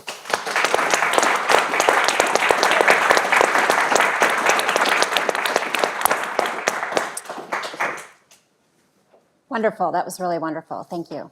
I have a question for each of you, but feel free to chime in, even if it's directed at one person. I'll start with you, Sharif. You sort of previewed the talk that you decided not to give, right, and shifted to the academy. But I wonder if you can take us back to the political context, right? I mean, I suspect outside of Professor George's classroom and a few others, even the academy doesn't provide the conditions, you know, the epistemic conditions you described, but certainly political discourse and public discourse doesn't. But what hopefulness might we still have for free speech in the political context? Yeah, I do think we have an obligation to at least try. So if you notice the three conditions, one of them can't be realized outside something like the installation of the academy, which is the kind of leisure and freedom from practical constraints and the need to make an immediate decision and the temptation to make it based on something other than the truth, and so on, that universities don't achieve, but at least have the opportunity and resources to try to approximate. You can't realize that in political life generally, because it's the world of action and decision. There's another condition that you can't realize either in politics or in the academy. It just has to be on each person to bring it or not, which is the right motivations. You know, at least as a teacher, you can model the right motivations. You can try to encourage and you know, coach people in that direction. But your ability to do that is not complete, and it's certainly much less in the public square in general. But I think the kind of freedom to make different arguments, and then ultimately the ability to provide forums for people to make them, so that there are at least other islands of decent forums for speech and discussion, is one that at least a deliberative democracy has an obligation to do. So one way that liberal democracies that can do that is through their public universities and through the attempt to pepper the country with little institutions that are trying to do that locally here and there on different issues. I think another thing is with respect to elections and so on, to try to sponsor and create forums where there are decent and serious debates on the issues that on the issues of the day, the issues that have to be decided. So some of the conditions can be replicated, and those that can be, I think we should try. Can you think of examples of either of those, the public universities or the forums you mentioned? You mean that are doing it right? Yeah. No. So I do think there are some public universities that are, there have been public university presidents, for example, that have fought back against attempts to punish or fire or otherwise exclude faculty or students based on their speech. I look at old videos of political debates. Now, these are usually sponsored by the parties and not by the government, but I don't think there's any reason in principle they couldn't be sponsored by the government, where without an audience and with a set of simple ground rules for the discussion and with fewer people on the stage, the ability to go deep into particular issues and to hear the full case made on each side is greater than it is in other settings. I think bringing back some firing line type institution, but it could be sponsored by the state, would be valuable. Either of you want to comment on that? All right, my question for Melissa. You mentioned these two cases, the Mortara case, and then also the case of where the state is infringing on or even overriding a parent's wishes and their authority when the parents oppose so-called gender-affirming care. Of course, there's a third case, right, which involves parental rights of parents who wish to transition their children and sincerely believe that that's in their child's best interest, right, that constitutes flourishing for their child.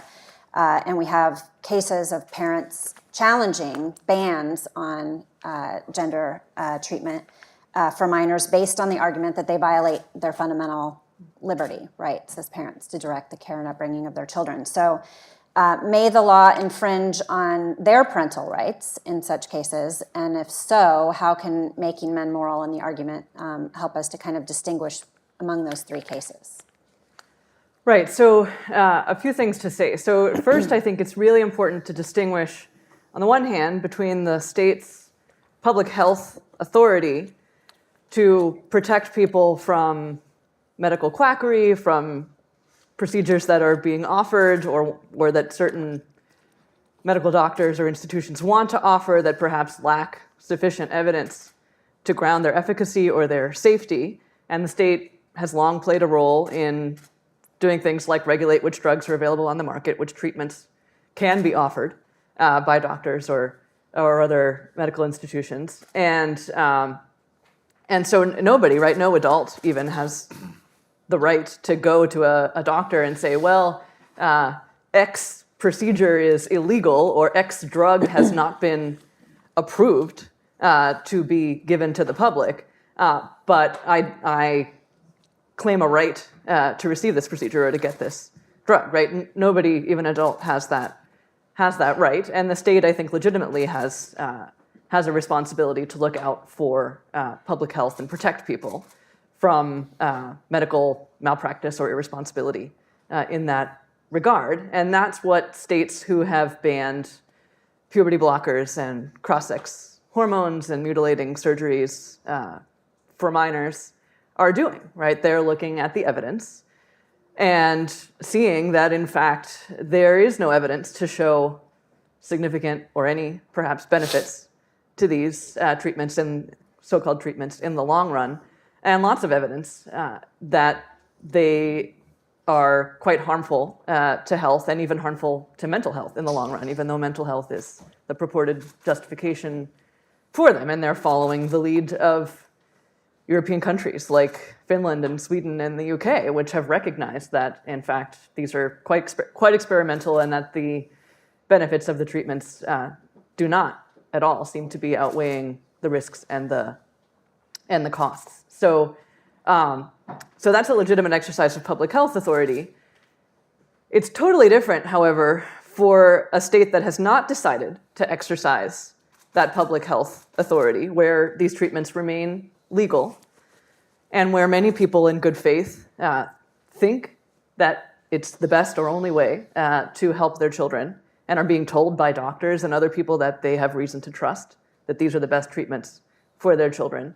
Parents in those circumstances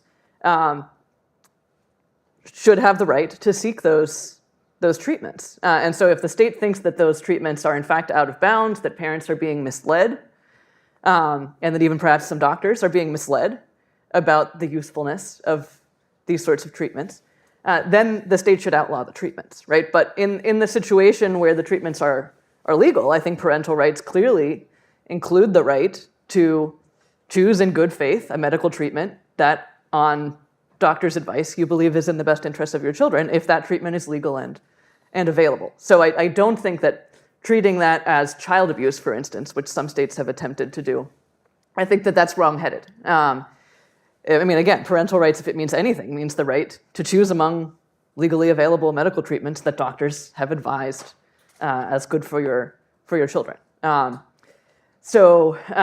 mean, a third thing, though, is that, on this issue in general, I think Making Men Moral gives us the lesson that on this issue and on many other contested issues, we can't retreat to a kind of the state should be a neutral arbiter, or we can't retreat from actually making the substantive arguments in the public square about what is, in fact, true and good for human beings.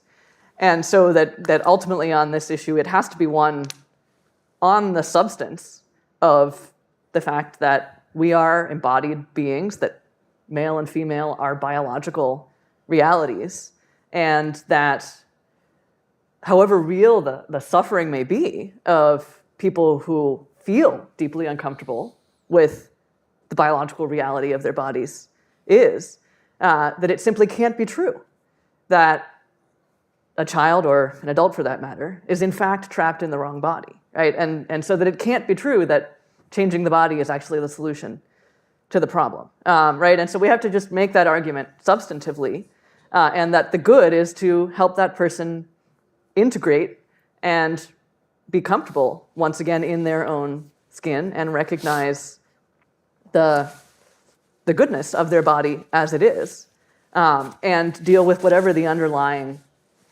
psychological or other factors are that are leading them to fail to be comfortable within their own bodies.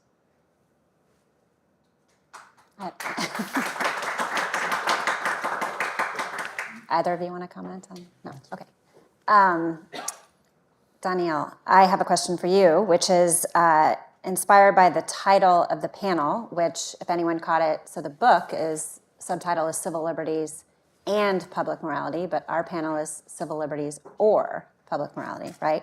Which suggests, as Ryan pointed out in the introduction yesterday, a tension, but which the book, and as Professor George said yesterday, the argument is that there is no tension if they're both properly understood. So I think the tension we observe comes from getting both wrong, right? On the one hand, despite what appears to be a pretty, well, this could be argued, but appears to be a fairly robust legal protection for the civil liberties Professor George endorses, we all stand amidst the wreckage, right, of a very imperfect, immoral culture, certainly characterized by a lack of communal virtue. So even though law by itself may not make men moral, it's supposed to help make men moral, and it seems to be doing a pretty poor job, right? So that's on the one hand. On the other hand, the widely held contemporary view of liberties is not that they are instrumental towards these intrinsic goods, but rather that they are detached from, intrinsic goods that they're meant to serve. So, why would prudence suggest that we should protect such a misguided view of liberty? And how, what's the path forward to achieving a kind of more robust, objective framework of moral ecology? Right. Well, thank you. And it's a great question. I think it actually dovetails really well with the note that Melissa ended on in her last comment, which is that none of this can be done while prescinding from the underlying substantive questions about the good. And in fact, and it's not to say that, so on free speech, we don't care about the good or think about the good and just stay neutral, and then on gender affirming care or these sorts of things we do. It's that there are specific reasons, and Sharif obviously discussed them extremely well, why we might want to protect speech without separating ourselves from, and in fact, in part because that is a way of protecting and enabling the underlying goods that it's related to, but without separating ourselves at all from articulating what the good and what the underlying goods are, right? So the problem is not that 30 years ago this book came out, everyone absorbed it deeply, legislated accordingly, and then somehow we ended up with the misright. It's that our polity took a completely different path where, as you were indicating, the liberties got separated from the goods. And this is why, so to continue on the theme of Professor George's work, right? The making men moral. What is marriage? Which was co-authored, of course, with Ryan and Sharif, explains that you cannot answer the policy questions about this without answering the question, what is marriage? That there is a right way and a wrong way on a metaphysical level to understand what marriage is. And the substance of the matter will guide us in the legislation. And this will true for the biological realities of male and female. It's true about life and all the abortion and all the end of life questions as well, where we need to get that right. And so the problem. So in a way, there's two problems. In a way, one problem is either losing the argument or not making the argument on the substantive issues, and then also losing that meta argument about the fact that civil liberties can't be understood outside the context of the substantive goods that they're related to. Fortunately, Making Men Moral is a corrective to all of this, which is why one day Professor George will convince the press to release it at a price lower than $100 a pop, and we can tell everybody to buy it.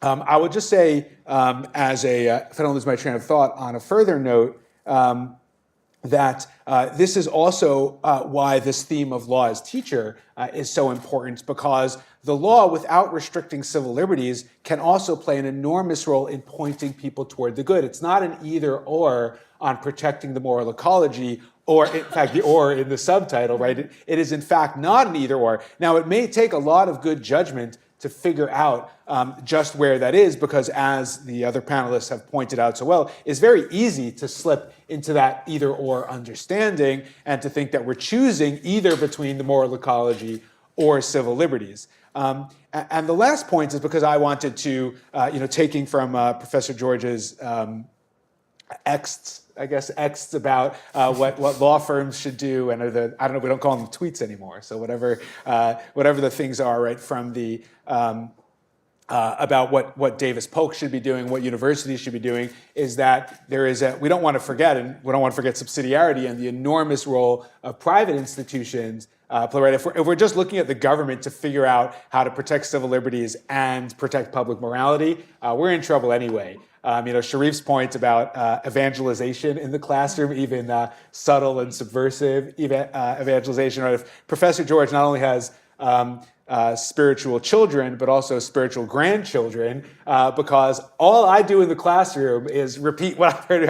I talk about natural law the way he taught me to talk about natural law, and I teach in that, best arguments on all sides, just in the way he taught me to teach. And sure enough, a few years ago, a student's walking out of the class and whispers to me on the way out, I want you to teach me to be conservative, he says, right? And sure enough, we go on this little journey together, and he graduates college and gets himself baptized, right, and so on. And so, and if I could do it, you guys better,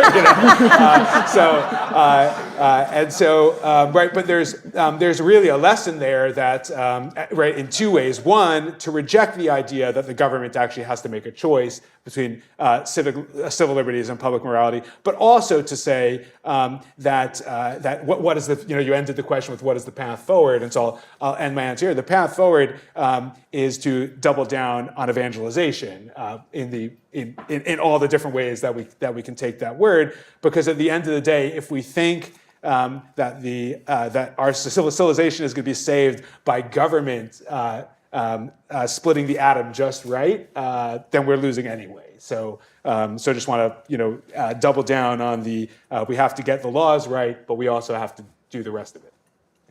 Yeah, you sort of anticipated my last question, and we've got questions coming in from the online audience. So I'll just make this my last question, but to the panel. But I loved Ryan's personal question over lunch to the panelists, and so this is of a more personal nature. Each of you's followed Professor George in your vocation, right, as teacher. And so I wonder if you might comment sort of on two things. One, in your experience as a teacher, how well prepared, how well formed are your students to appreciate the arguments and making them moral? Or is there some sort of groundwork you need to lay first, right? In order to help them appreciate it and kind of steer them from the various misunderstandings they might be susceptible to. And then also, and this is the part maybe you already answered, but what did you learn from Professor George as a professor that guides you in forming your students? So I'll start with you, Sherry. I'll start with the second thing. I think, just to pick up on the theme that's come up a couple times, I did learn that my responsibility, there's a role morality, right? There's a time and a place for everything. And so not all good things have to be attempted in every setting. And in the classroom, the role morality, the good that can be most distinctively realized in the classroom is teaching people to think critically and airing the best arguments and giving the truth a chance to do its thing. And in that context, I've really tried hard. And so I had a recent, last semester, I had a kind of opportunity to practice because I was teaching Constitutional Law 2, which is the fake side of con law, so rights and liberties, and I shouldn't have said that on tape. And I tried very hard to make the case. And the students know that I've written on marriage and life and religious liberty and so on from a conservative perspective, but I tell them, if you had not Googled me before this class, my goal is that you would not know when you left the room what I thought about the issue. And one day, just to give you a concrete example, it was a Obergefell day. And so, students who were like leaders of the gay rights group sitting over here, and the Rad Trad Catholics sitting over there, and FEDSAC here and ACS there. And then they all know that I've written a lot about that issue, so the stakes are high. We have a good conversation because of the amazing atmosphere that my colleagues create at Notre Dame and the amazing students that we've got. And then about 5 minutes before class ends, someone says, well, what do you think is the best argument for Obergefell? I thought, all right, this is the testing moment. Am I Robbie or am I Les? And so I said, well, and then I made my pitch. Apparently it lasted like 5 minutes.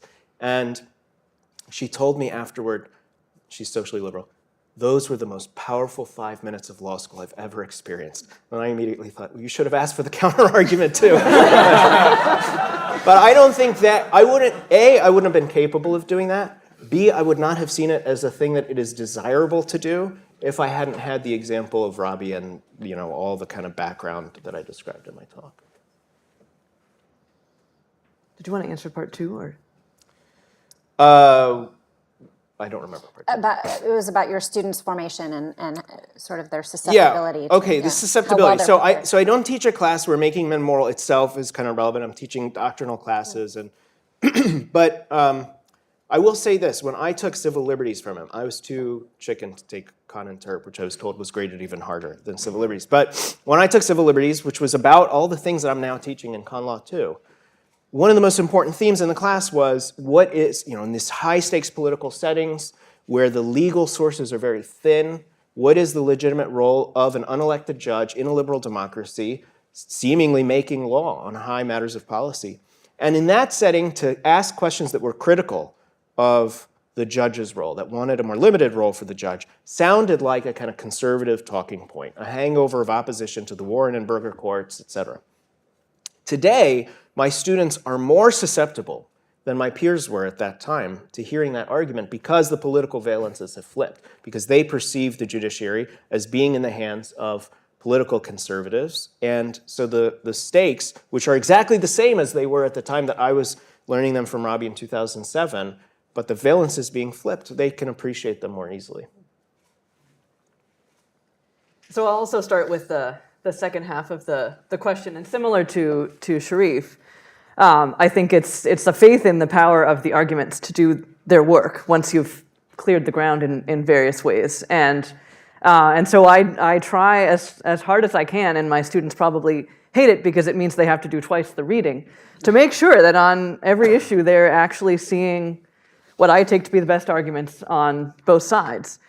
And what I find actually is quite interesting is that sometimes actually simply seeing the philosophically consistent arguments on the side that I think is wrong is enough to show the students the problems with the view, right? Because most of the arguments that students are being given about, say, abortion or assisted suicide or sexual ethics, for instance, that are just kind of out there on Twitter or in the public square are not actually philosophically rigorous and consistent. And so they stop short of their logical conclusions, right? But when I give them Peter Singer to read, and he unabashedly says, yeah, I mean, the same argument that grounds abortion grounds infanticide. Because if the unborn is not a person, because the unborn child can't, think or speak or do these person-like things that you and I can do, well, clearly neither is the infant. And so he agrees, place seems irrelevant, inside, outside the mother's body. What would that have to do with the dignity of the being in question? And so he just shows the logic. And I actually have a hard time trying to get the students to take it seriously and say, no, I'm not giving you a crazy straw man view. This is a Princeton professor. He's a serious philosopher. But he's showing you the logic of the argument and where it goes. And so they resist that, but insofar as they recognize that logic, it often then just does my work for me in terms of helping them see the problems with it. And similar things with other views on sexual ethics. I basically help them see, look, here are the most consistent views for a kind of sexual liberationist view, where it is fine for sex to be just recreational, where there's no necessary connection between sex and marriage and procreation and so on. And that same view can't really explain why, for instance, rape is worse or different in kind from assault of a non-sexual kind. Because it can't explain why sex is special at all. Because if sex is special, then actually it follows that there are some special moral restrictions that go along with it. So I think, actually leaning into the arguments on the other side and helping them to see the logic in ways that public debates don't actually helps to clarify things in really important ways and teaches students to think more critically and to follow those arguments that they're seeing in the public square to their logical conclusions. On the kind of preconditions that students need to be able to appreciate these sorts of arguments, I think two sets of things that I try to do. One is I've taken to starting out my courses with some version of what Jonathan Haidt and Greg Lukianoff talk about in The Coddling of the American Mind as the three great untruths. And so I give students, they talk about these common untruths which have become so popular in our culture, The untruths being that first, your emotions are always right, right? And so they're a reliable guide to everything, right? If you want to know what's right and wrong, always trust your emotions. Second, that whatever doesn't kill me makes me weaker, the untruth of fragility, which goes along with the idea that uncomfortable ideas are violence and are harmful, and I have to be protected from them. And then third, that the world is divided into good people and bad people. And if you want to know which ones they are, refer to the one about emotions telling you, right? And so, I kind of put these on the table, and the students recognize that this is kind of in the air. And I challenge them to say, okay, look, we're going to deal with really difficult issues in these courses. And so we need to, first of all, recognize that we're going to look at reason. And sure, emotions are not irrelevant, but our emotions depend on how we were educated and on what, the views in the air are. And so sometimes our emotions are not a reliable guide to what the truth is. And so there might be views that you hear that your initial instinct is a kind of emotional dislike of them, but the challenge is to not let that lead you to totally dismiss the argument, right? So it's a challenge to open-mindedness and to reasoning, and then also to recognize, something that Robbie always begins his classes with, as far as I can remember, which is that people genuinely pursuing the truth, even if they entirely disagree about the substance of the matter, have one thing in common, which is that common good of truth itself. And so, that we in the classroom should be sure never to kind of descend to those ad hominem attacks or just immediately kind of villainizing the people that disagree with us, even if we think they're dead wrong, right? Because if it's a good-natured attempt to get at the truth, then there is a common good that we share. And so I try to set the groundwork in that way for the students. And that's also, another way that Professor George has influenced me. Would you like to add to your previous? Sure. Yeah, please. Sure. So in answer specifically to the question, no, their students are absolutely not well prepared to encounter all this, and we do need to lay the groundwork. Now, fortunately, Professor George has, in fact, showed us the way. I really do believe that I have the advantage of not being famous, so they don't know what I think, but I believe that if I came in guns blazing about here's the truth and this is what you should think, I really think it just would be counterproductive. And instead, I do exactly what I learned from Professor George. As I said, I teach right down the middle, and they know, they must be sick of hearing me say it, but we're gonna encounter the best arguments on all sides. And I know I do a good job of this because I had I'm a good disciple because I had a student take 3 classes with me over the course of 2 semesters, and he was a very good student, got A's or A minuses in all the classes. Sorry, I give out A's. That's one thing I probably don't follow closely enough in. And after all of that, he came into my office during office hours and said, "I'm trying to revive the college Democrats on campus. Would you be the faculty advisor?" So I just took that. I wore that a little bit as a badge of honor that I had, in fact, learned well at Professor George's knee as far as not putting a thumb on the scale for one or the other. And yet this is the most useful tool I have because I let them encounter the contradictions themselves. So I will actually, doing this kind of material in class, there could be an essay question like, should the law regulate morality? And of course, if I give them an essay, right, I get the first stupid thought that comes into their head. Sorry, guys, if you're watching, but I told them this in person, which is, no, the law shouldn't regulate morality because people disagree and it's unfair. And then after grading a set of midterms and giving them back to class, it's like, I'm just going to get a roll of stickers that says, "So, no laws?" ? And just put that sticker on every single right, and they see. And I tell them now, I said, your first thought is not your best one. I said, and if I can blow up your essay on my first question, you haven't done your work, right? You haven't addressed, because I show them right away and say, well, don't we disagree on the tax rate, and don't we disagree, et cetera, et cetera, et cetera. And so the way that Professor George has shown of just confronting the best arguments on all sides is actually the first step for laying the groundwork for them to be able to receive the deeper substantive arguments. That not beating them over the head with it is subversive because it is much more effective. And just as I had one student, in fact, say to me, I know we have to move on. We had one student say to me, she walked into class and they said, "Dr. Mark, I'm really mad at you." And I said, "Why is that?" She said, "Because I used to know what I think, and now I don't know what I think." And I really, again, that was the biggest, I told her at the time, I said, "Hindley, that's the biggest compliment you could give me." On a final point about how to prepare the groundwork, in case this gives anybody else an idea. So last semester, for those who know about AI was mentioned, for those who know about ChatGPT, if anybody here is also a professor, your students are all using it to write their essays.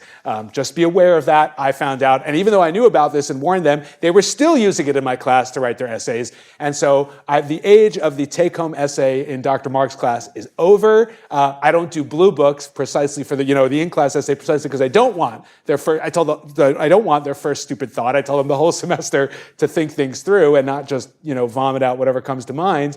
And instead, now I have an entire army of students mimicking Professor George, because I give them an essay question, they give the essay question to ChatGPT, and their graded assignment they have to hand in to me is the argument they've had with ChatGPT over its answer, going back and forth, submitting to me all the questions. So they have to be Socrates, they have to be Professor George, they have to be the gadfly and fight it through. And so I'm kind of wielding this new and problematic technology to train a generation, I hope, of Professor Georges, and hopefully in doing that they will actually encounter, and I found it to be much better than giving them essays. Hopefully they will, in doing that, be able to see exactly the thing that we are trying to show them in this way.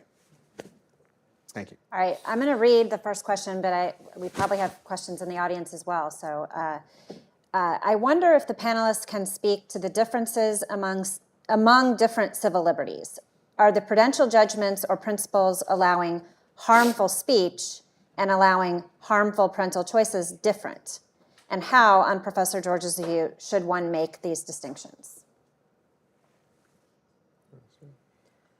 Sure, I'll start. So, I think absolutely that both the principled and prudential arguments are going to be different for each of the civil liberties because they protect different goods, right? And so the special arguments for speech that Sharif so eloquently enumerated for us, right? Those are specific to the way that speech is instrumental to the good of truth, and the way that free speech, especially in particular contexts, is necessary for the good of truth and for a kind of deep understanding of and participation in the good of truth. And so, you're going to think differently about different liberties according to the different good. And, Professor George talks about how religious liberty is, in part, has its own argument because of the special nature of the good of religion and the impossibility to coerce religious acts, that a coerced religious act or an inauthentic religious act, even if not entirely coerced but pressured by even a kind of social pressure, is actually not an instantiation of the good of religion. And so you're actually more likely to undermine that good than foster it by attempting to coerce religion. I think with parental rights, you have to give your own set of arguments, and I think the arguments are sort of one step removed. So they relate in part to the good of marriage and family that is being protected by protecting the kind of internal sphere of the family, which includes parental decision-making. But I think in part the parental rights argument is jurisdictional in the sense that and relates to the principle of subsidiarity that was discussed in a previous panel, where there's a recognition that the society of the family is a family that has its own natural structure that is based on the good of marriage, but also on the particular needs of children that can only be fully and ideally met if they're raised in an intact family by their married biological parents. The only scenario in which they will know the intact and united love of both of the people that brought them into being, and so have the fullest kind of understanding of who they are and where they came from. And so that corresponds to deep needs that children have in a way that no other structure for raising children does. And so that is a structure that needs to be protected in and of itself. It's a structure that the state didn't create, but it's a structure that comes with its own authority, precisely because for parents to fulfill those special obligations that they have to their children, they have to have a certain degree of authority to make decisions on their children's behalf, such that the state's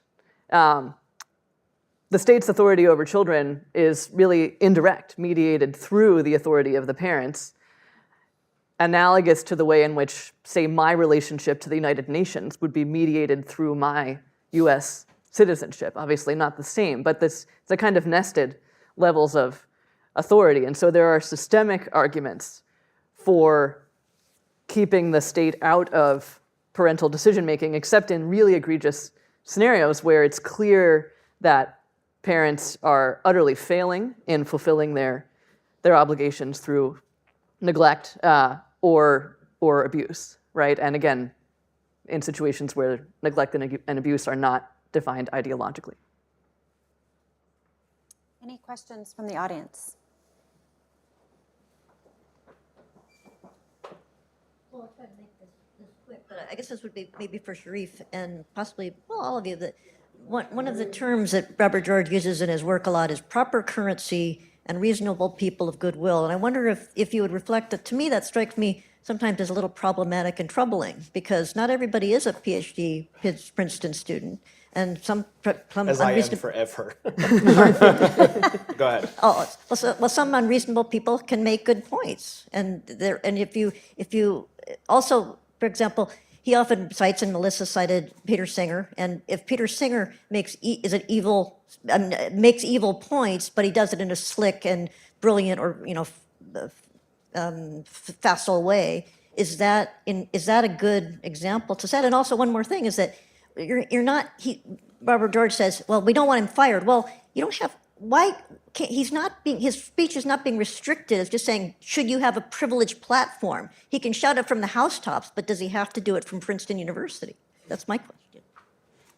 Okay, good. So there are a lot of elements there. So one, we have to separate the questions out. So one question is, can you find ideas that are worth reflecting on, if only to think about why they're wrong, from good as well as bad people? And the answer is yes. You can read works written by vile human beings and have material there for the kind of reflection that can bring you closer to the truth, if only by giving you more understanding of why this falsehood is false.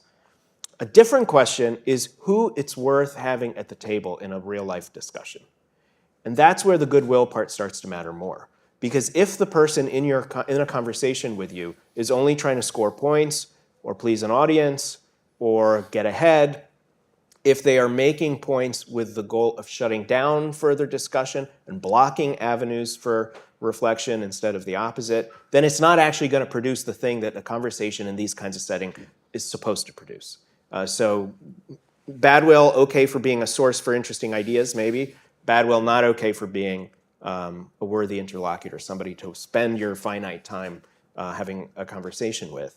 On the point about platforms, I think, again, there are very fine distinctions, and Notre Dame is going to draw those in different ways than Princeton and so on.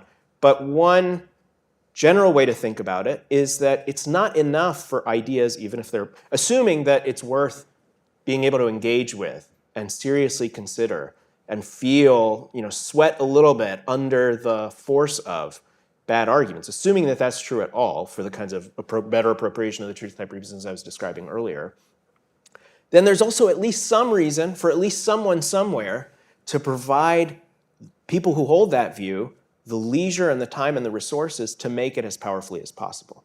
If we said, the views that we don't like, of course they get freedom to roam around and to provide us, some passing description of a view that we might want to do more with. But we'll never give them a platform. We'll never give them money. We'll never give them the time and resources to really develop the argument. Then we're still depriving ourselves to some extent of whatever goods are supposed to come from powerfully engaging even false ideas. With apologies, we are already out of time, so please join me in thanking our panel.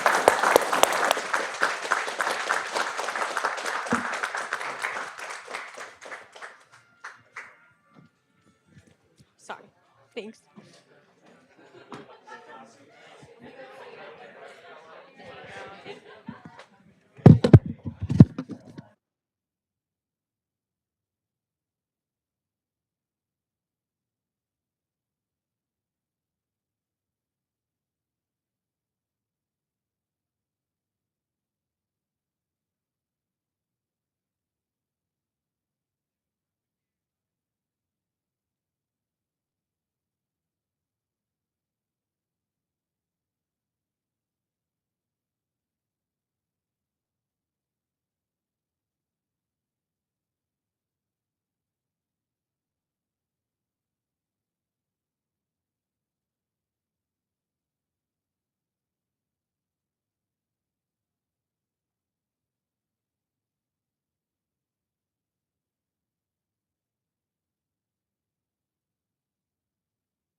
kidding me?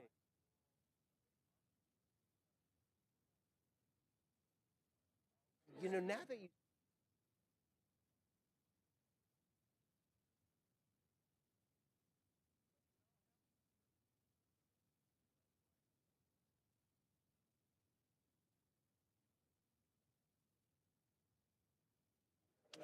Okay. So am I convening it? I'm sorry. Okay. If we can get started, welcome. I'm Tom Griffith, and I have the pleasure of moderating this panel, Making Men Moral and Constitutional Interpretation.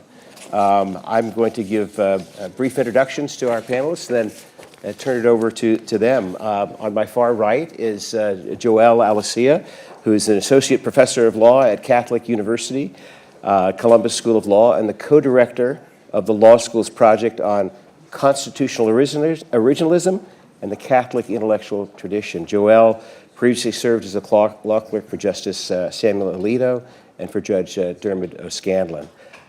Next to Joelle is Professor Mark DeGirolamo. I always get your name right. emphasize the I always get it wrong. Raw like a roaring lion. Rilami. He's the Carey Fields Professor of Law and the co-director of the Center for Law and Religion at St. John's University School of Law. His publications include The Tragedy of Religious Freedom, great title, by Harvard University Press. And he's working on a book now on the role of tradition in constitutional law that will be published by Cambridge University Press. And finally, to my immediate right is Professor Stephen Smith, who's the Warren Distinguished Professor of Law and the co-executive director at the Institute for Law and Religion at the University of San Diego School of Law. Before moving to San Diego, Professor Smith was the Robert and Marion Short Professor at Notre Dame Law School and the Byron White Professor of Law at the University of Colorado.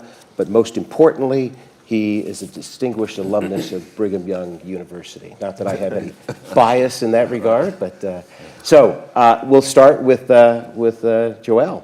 Take it away and see. Let's get. What does this book have to do with constitutional interpretation? That's my question. Thank you, Judge. Well, let me begin by echoing some of what was said in the previous panel, where we had three of Robbie's students up here. I, as a former student of Robbie's, will echo many of their own sentiments. Like Sharif said, other than my parents and my Lord, there's no one who's had more of an influence on my life than Robbie, both in shaping me intellectually and personally, and I owe so much to him. So it's been a real privilege for me to have the opportunity to help organize this conference and to be on this panel as a tribute to his book and his work.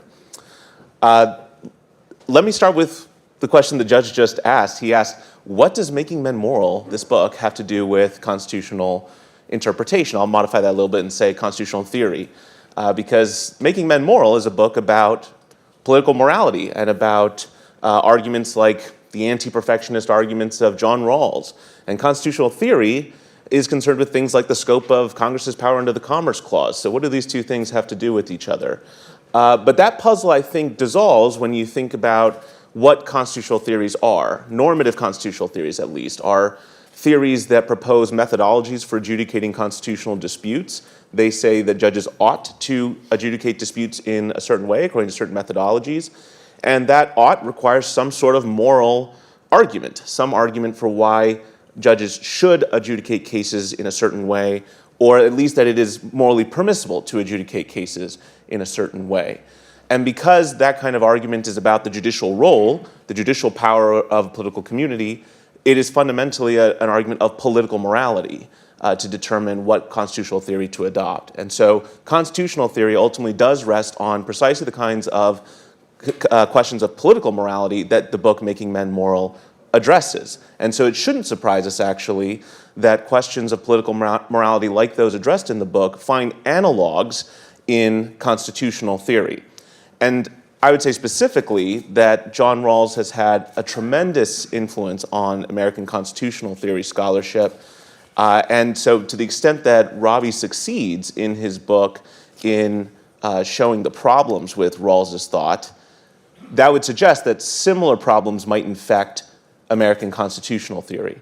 So what I'm going to say today is first that, what I'm going to do first is just sketch out Rawls's project and Robbie's critique of Rawls's project in Making Men Moral. And I'll do that briefly, but I do think it's important to recap it because a lot of the people who will be watching this panel in particular probably are not as deep in the weeds on Rawls as the people who are watching previous panels. So I just want to make sure everyone's on the same page.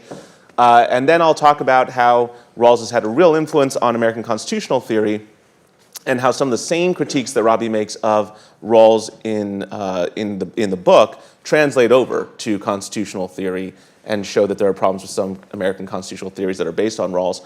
And finally, I'll conclude with, like Sharif, a gentle critique of the book in the spirit of Robbie asking us to always interrogate these ideas. So I'll start with Rawls, his project, Robbie's critique of Rawls's project in the book.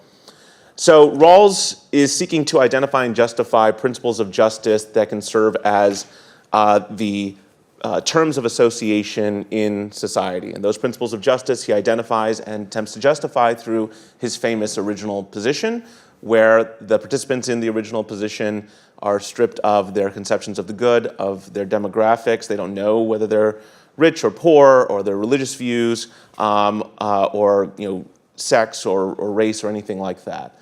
And behind that veil of ignorance, the participants in the original position choose the principles of justice. Now, immediately, it should become apparent two related features of the original position.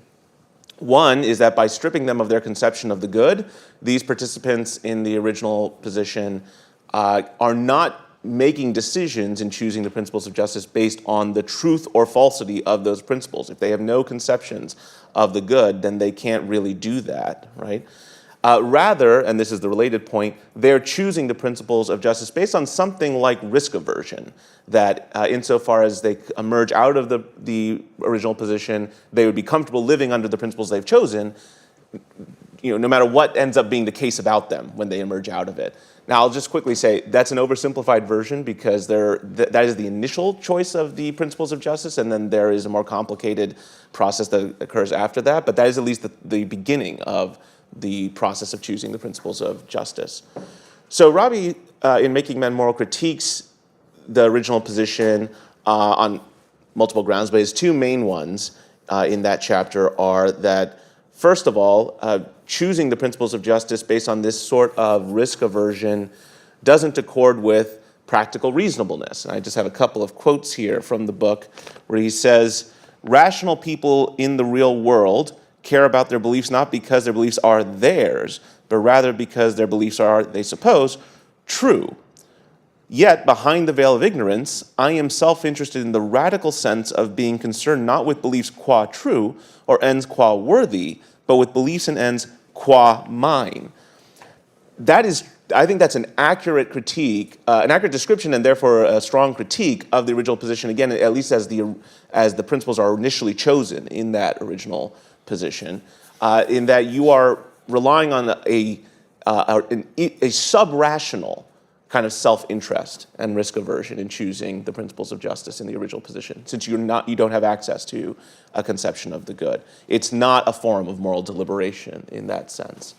And as Robbie says, that means that you are acting for reasons that practical reasonableness wouldn't accept. You're acting basically just on desires and on wants. I want to make sure that when I emerge out of the original position, the things that I would want to have, the desires I would have, whether they're good or not, because I'm not evaluating those in this context, would be uninhibited coming out of the original position, right? And that is not to act based on reasons, good or bad, but based on wants and desires. Now, Robbie then makes the second point, the related point of, well, what if what Rawls is really doing is implicitly rejecting the need to meet the demands of practical reasonableness? What if instead what he's doing is saying, well, we don't have to act based on reasons that practical reasonableness would accept. We should act based on desires or wants. That is actually what we should motivate human action based off of. And Robbie points out, well, that is a view of the human person. That is a view of how we should or are kind of programmed to act. It's just based on desires and wants and not based on reasons. But that's a controversial anthropology, right? That's a controversial view. And if the whole purpose of the original position and this whole construct was to not act based on controversial views of the human person and conceptions of the good, then you can't smuggle that in as the basis for justifying these principles through the original position. And I think that is a particularly devastating critique of Rawls's project, because the whole purpose is to avoid relying on those controversial conceptions in the formulation of the original position, and yet it must do so. Otherwise, it's impossible to explain how you are choosing these principles without a conception of the good. So that's the critique of Rawls in the book. And despite those critiques, which I find very powerful, Rawls's conception of justice has had a huge influence on American constitutional theory. I think especially on what Richard Fallon calls practice-based constitutional theories. These are theories that generally argue that we should conform our methods of constitutional adjudication to our social practices, that to the extent we have deeply embedded social practices, we should have a constitutional theory that is consistent with those social practices.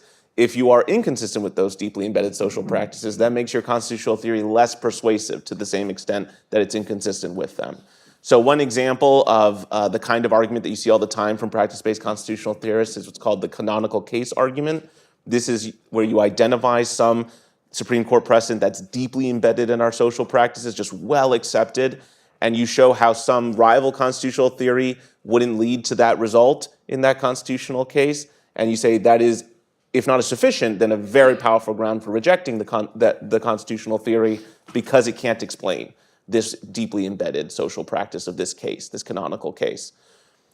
So that's what practice-based constitutional theories do. They try to reconcile their theories with our social practices, and they take as their inspiration a lot of what Rawls said in both A Theory of Justice and in his later book, Political Liberalism, which came out the same year as Making Men Moral.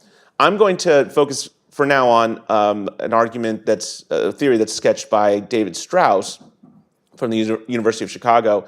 His theory is called common law constitutional interpretation. So it treats constitutional interpretation as an evolving practice in the way that common law reasoning would be, precedent-based reasoning. So this is a non-originalist theory of constitutional adjudication. And what's his justification for common law constitutionalism? It's very Rawlsian, and he's very explicit about this, Strauss. He says that we need to deal with the fact of reasonable pluralism in our society, and we need to have an overlapping consensus to deal with that fact of reasonable pluralism. So this is coming based mostly off of Rawls's work in political liberalism as opposed to a theory of justice, but I'm going to say that Robbie's critiques of Rawls and the theory of justice carry through on this side of the house as well. So in political liberalism, Rawls says, well, we've got this fact of reasonable pluralism, people with different comprehensive doctrines, different views of the good, and when you have these different views of the good that arise inevitably in a free society, it's going to be very difficult to ensure that principles of justice are freely obeyed despite these divergent viewpoints on the good.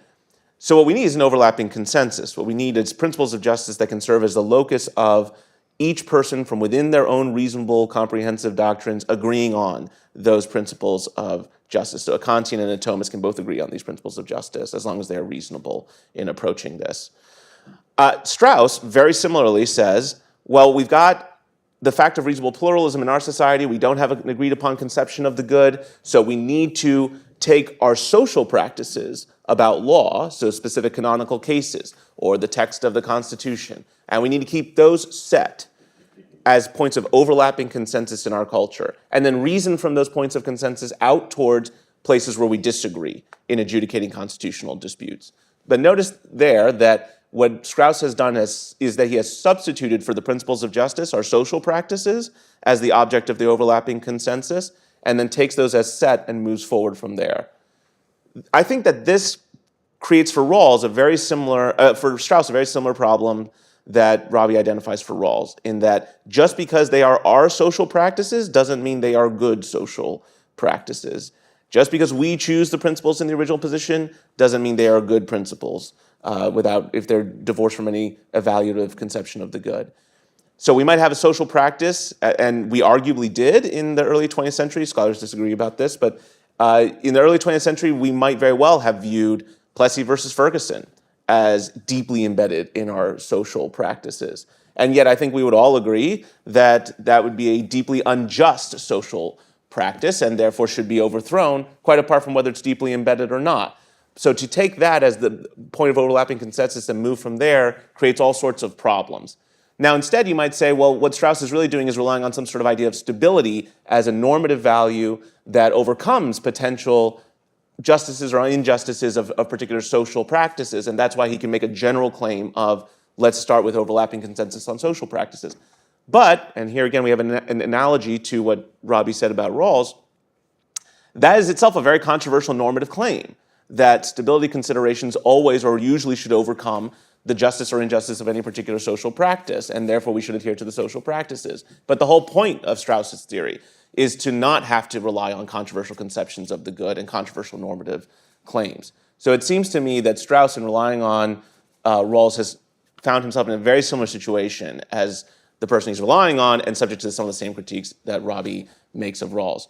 I'm going over time, so I'll just very quickly wrap up by saying what's the kind of gentle critique here of the book. I think that Robbie's book dispositively shows that Rawls's answers to his own questions are incorrect. But Rawls's question about how do we adduce principles of justice in a society marked by reasonable pluralism is a deep question of political philosophy and a very challenging one that the book, Making Men Moral, does not address at any great length. Robbie does address that argument, that issue, very briefly in an essay at the end of In Defense of Natural Law. But as a general matter, I think natural law theorists have not paid sufficient attention to answering this question about, once we get the moral points and the normative questions right, how do we then implement that in a society marked by reasonable pluralism? And that is something that I think natural law theorists really should devote more attention to moving forward. Thank you.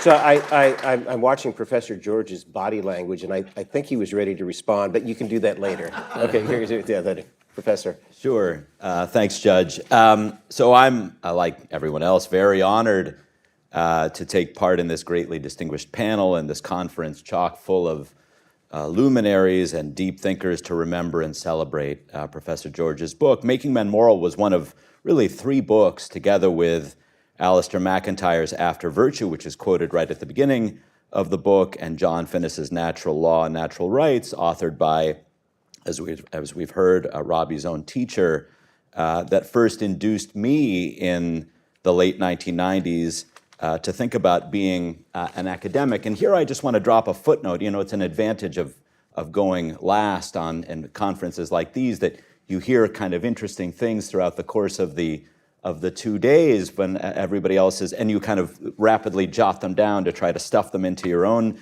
paper. And I want to drop a little footnote. This was a point made actually yesterday to me by my friend Michael Moreland. A question was asked yesterday about whether anybody has replaced John Rawls as the central figure, the colossus, I believe it was put, that bestrode the narrow world of secular political philosophy. So Finnis, MacIntyre, and perhaps we might add Charles Taylor, Hadley Arcus, and of course a generation later, Robert George, perhaps a few others. Who will come after that mighty assembly to constitute the authority in Catholic political philosophy?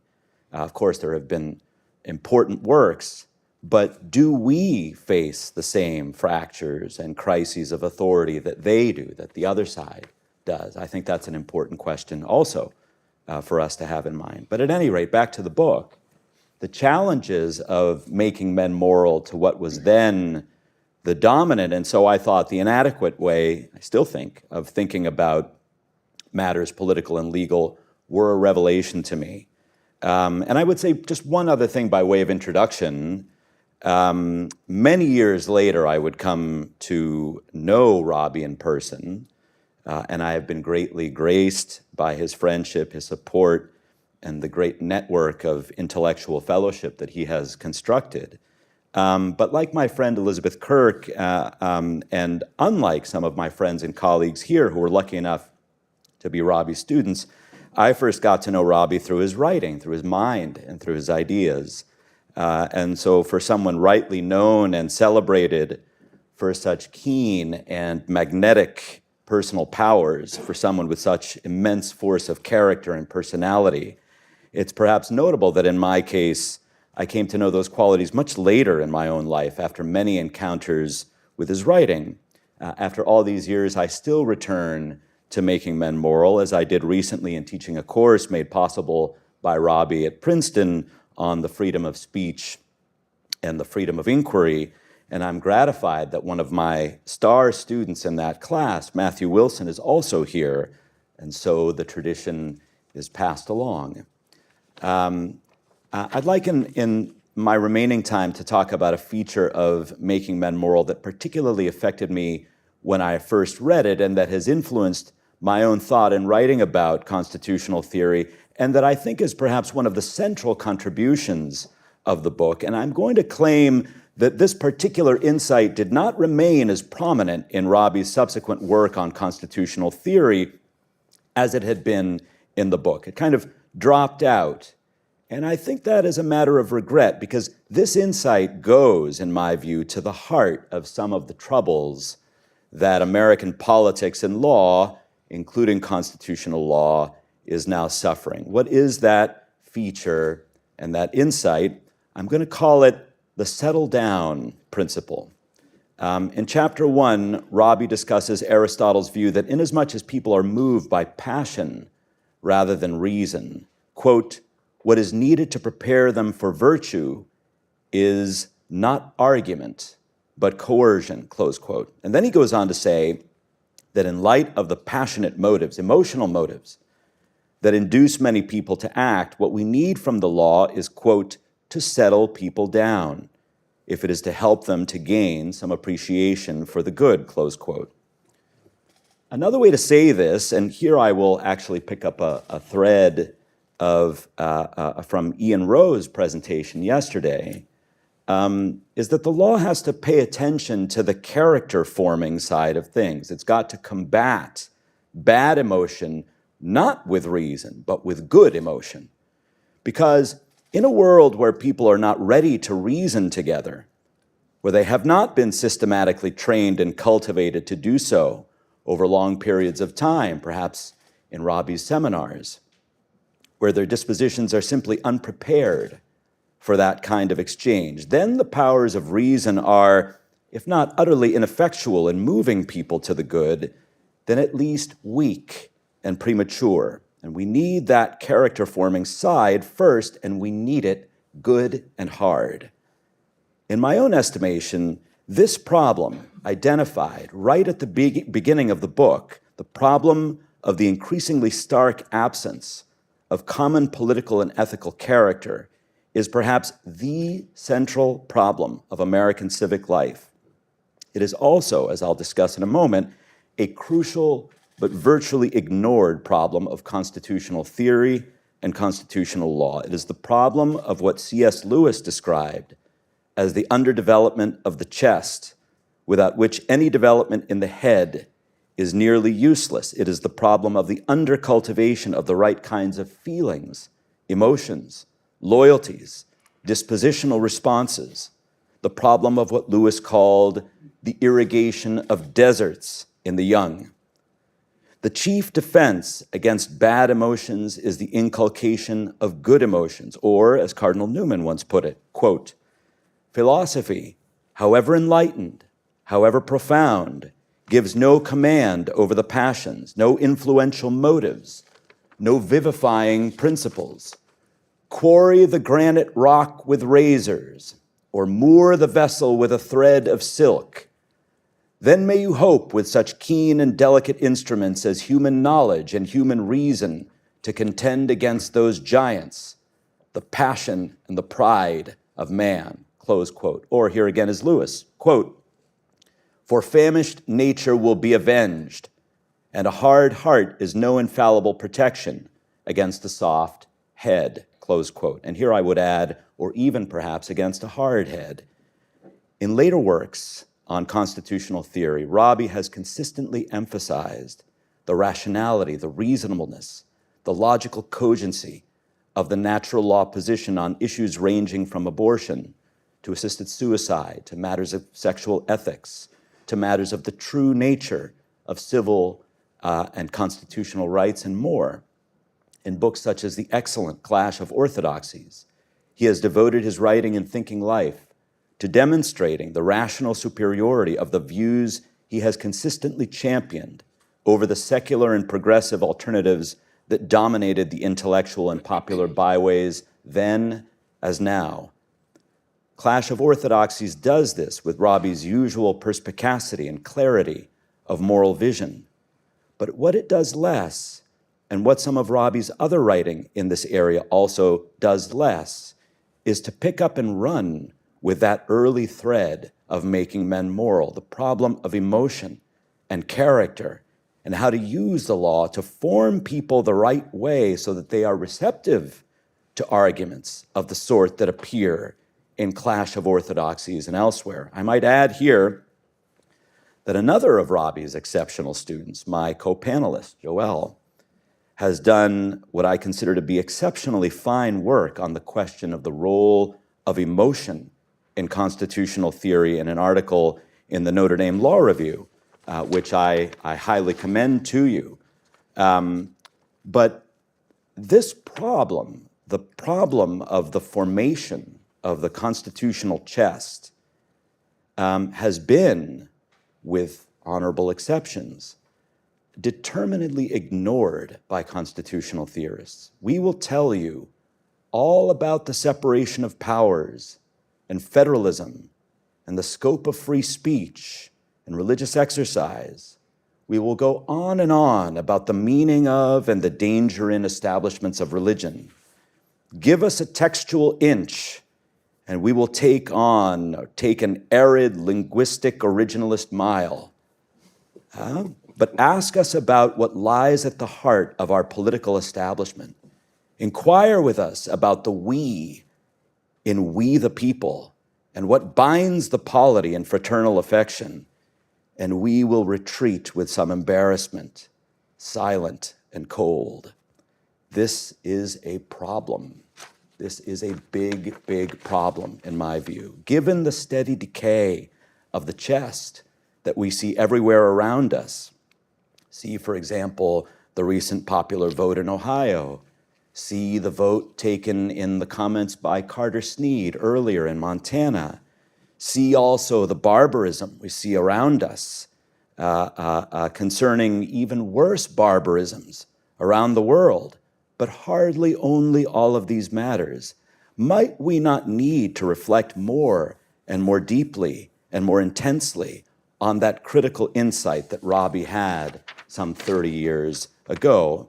And so permit me to suggest in closing that the closing off of the religious perspective, of religious language, religious ideas, religious perspectives, in particular, I think, Christian ideas, Catholic ideas, but not only those, that these might open up and begin to irrigate what has become the desert wasteland of constitutional community. They might begin to water and cultivate the parched landscape of constitutional theory. Robbie's settle down principle, drawn from the classical tradition, helps us to see just how and why. Thank you.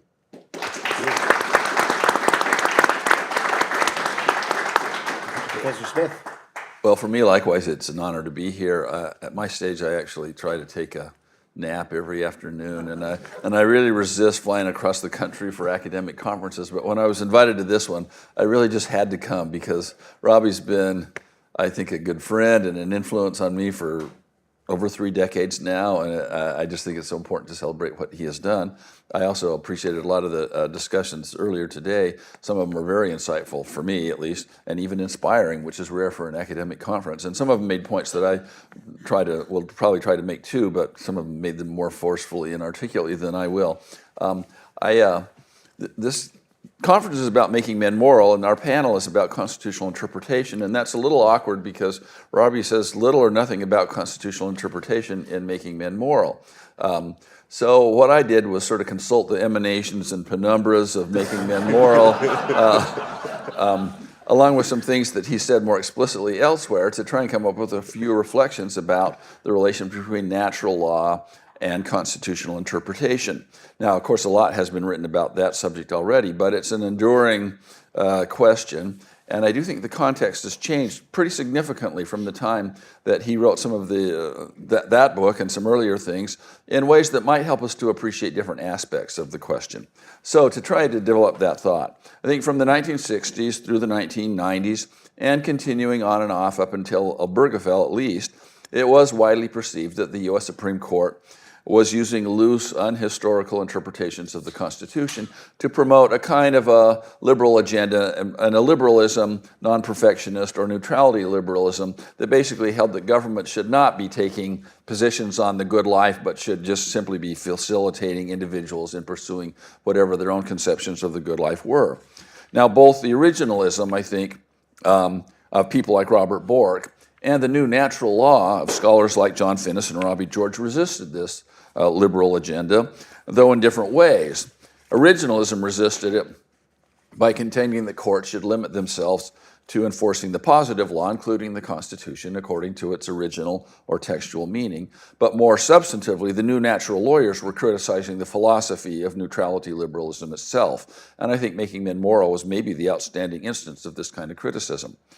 I don't mean to imply, by the way, that either originalism or new natural law were just devised as strategies to resist judicial imperialism. I'm sure the people who work in these fields were very much articulating positions that they believe.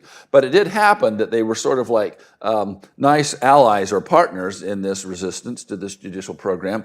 And I think as a result, there was kind of a sort of a natural brotherhood between originalism and new natural law. And this union is apparent, I think, in Robbie's work, because although Making Men Moral itself doesn't say much about constitutional interpretation, elsewhere Robbie did specifically endorse an originalist approach to the Constitution. He was at pains to resist the sort of simple-minded inference that if someone's a natural lawyer, then they can't also be a positivist of the Robert Bork sort of variety. And I think he made this point maybe most clearly in a debate that he had with James Fleming that was reprinted in The Clash of Orthodoxies. Here, Robbie stressed, I think, that, as he put it, natural law itself does not settle the question of whether it falls ultimately to the legislature or the judiciary in any particular polity to ensure that the positive law conforms to natural law and respects natural rights. And then he elaborated, if we see that natural law does not dictate an answer to the question of its own enforcement, it is clear that authority to enforce the natural law may reasonably be vested primarily or even exclusively with the legislature, or, this is important I think, alternatively, a significant measure of such authority may be granted to the judiciary as a check on legislative power. Robbie seemed to think that our Constitution, however, had done the former, taken the former alternative. He says, Justice Black, Bork, Scalia, and other textualists and originalists are nearer the mark in my judgment and calling for judicial restraint in the absence of a clear constitutional warrant for overturning duly enacted legislation. That's because the Constitution, as I read the document, places primary authority for giving effect to natural law and protecting natural rights to the institutions of democratic self-government. And as one application of that point, he said something that relevant today, certainly. While I think that pro-abortion policies, whether put into place legislatively or by judicial action, are unjust to their unborn victims, I am not in the least troubled by the proposal to settle the question of abortion via the processes of representative democracy, even in states like New York that are likely to resolve the question in what I judge to be the wrong direction. Now, I think brotherhood of natural law and originalism was an intelligible position a quarter of a century ago when Robbie made these observations, and I think it's an intelligible position now. But it does look a little different now, given some of the changes that have occurred, and I'll briefly mention 3 of these, but these have all, I think, been mentioned already today. First, at least for now, we no longer have a Supreme Court that is bent on imposing the morality of neutrality liberalism on the nation. Second, the major threat on the left to what, in Making Men Moral, Robbie called the central tradition, is no longer neutrality liberalism, but rather a more militant progressivism. And in this context, the friends of the tradition may be more inclined to defend liberalism, in a different version, to be sure, than to attack it. And we've heard quite a bit about that already, also today, I think. And third, originalism today appears to be criticized not only from the progressive left, but also, and even more vehemently, from figures who claim to be speaking from and within the classical legal tradition. I say appears to be because it seems to me that maybe the most important text, at least within the legal academy in this movement, the book Common Good Constitutionalism, issues a series of shrill denunciations, but read closely, actually endorses most of originalism, and also has little to offer as an alternative. Saying only that the Constitution should be read in light of or in harmony with the natural law is not very helpful in proposing a meaningful approach to constitutional interpretation. Now, given this changed context, it may be time to reassess the alliance of natural law and originalist constitutionalism. And I'm not going to attempt any overall reassessment here, or anywhere else probably, but I'll just offer 3 quick observations. First, although I think Robbie was right to say that consistently with natural law, a polity could vest all authority to enforce the natural law, as he put it, in the democratic branches and processes rather than in the judiciary, it's not clear to me that our polity has in fact done that. Probably the most extensive and careful case for natural law case for originalism that I've seen is in a recent article by Joel. And for myself, I find that article to be extremely impressive.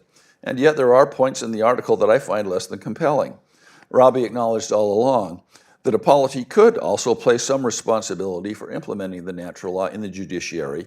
Maybe our polity has done that, or at least has not foreclosed that possibility.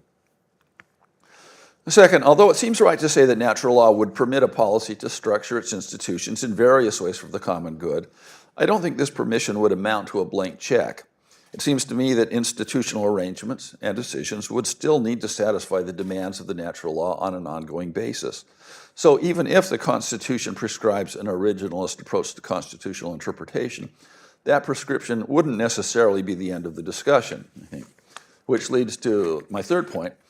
I've long believed that it might be helpful to distinguish more clearly than we usually do between constitutional interpretation and adjudication of constitutional cases. Originalism might be the correct way to interpret the Constitution, or in other words, to say what the Constitution or what the document means. But strictly speaking, and with a partial apology to John Marshall, a court's essential job is ultimately not to say what the Constitution means, but rather, as Marshall also said, to properly decide the cases that come before it. In that adjudication, the Constitution may be the supreme law, but even so, it's not necessarily decisive, even in cases where it applies. We can see this clearly enough, I think, in cases in which a court declines to apply a constitutional provision that could be applicable because of a statute of limitations, or a waiver, or an equitable doctrine like laches or unclean hands. So natural law conceivably might have a role in constitutional adjudication that goes beyond its narrower role, if any, in interpreting the Constitution itself. When I was just a fledgling academic, I published an article proposing what I call the natural law approach to constitutional adjudication under the somewhat misleading title of Why Should Courts Obey the Law? A colleague told me at the time that I would someday regret writing this article, but that hasn't happened. Mostly because neither I nor anyone else, so far as I can tell, has ever read the article since it was published. But whatever the merits of the article, or lack thereof, I continue to think that inquiries along these lines might be fruitful. If common good constitutionalism could actually go beyond invective and vague slogans and actually explain in some helpful way and in usable terms how natural law could figure in constitutional adjudication, I think that would do us all a service. I don't know whether that will happen, but we can hope so. Thanks. Well, thanks to each of you. And at some point, I'd like to get you all responding to one another's pieces, but I'm going to take the prerogative as moderator and start first. And it's going to sound like I'm building a little bit on what Steve was saying, and so I think it's largely directed to Joel and Mark. Here's my question. It seems to me that there are arguments for, many of the arguments you're making are for what ought to be in the Constitution. How do we use Robbie's insights? How do we use the natural law necessary to figure out what's in the Constitution? Right. So there have to be principles of political morality that you rely on to address what role a judge plays in our system. Right. It can't just be.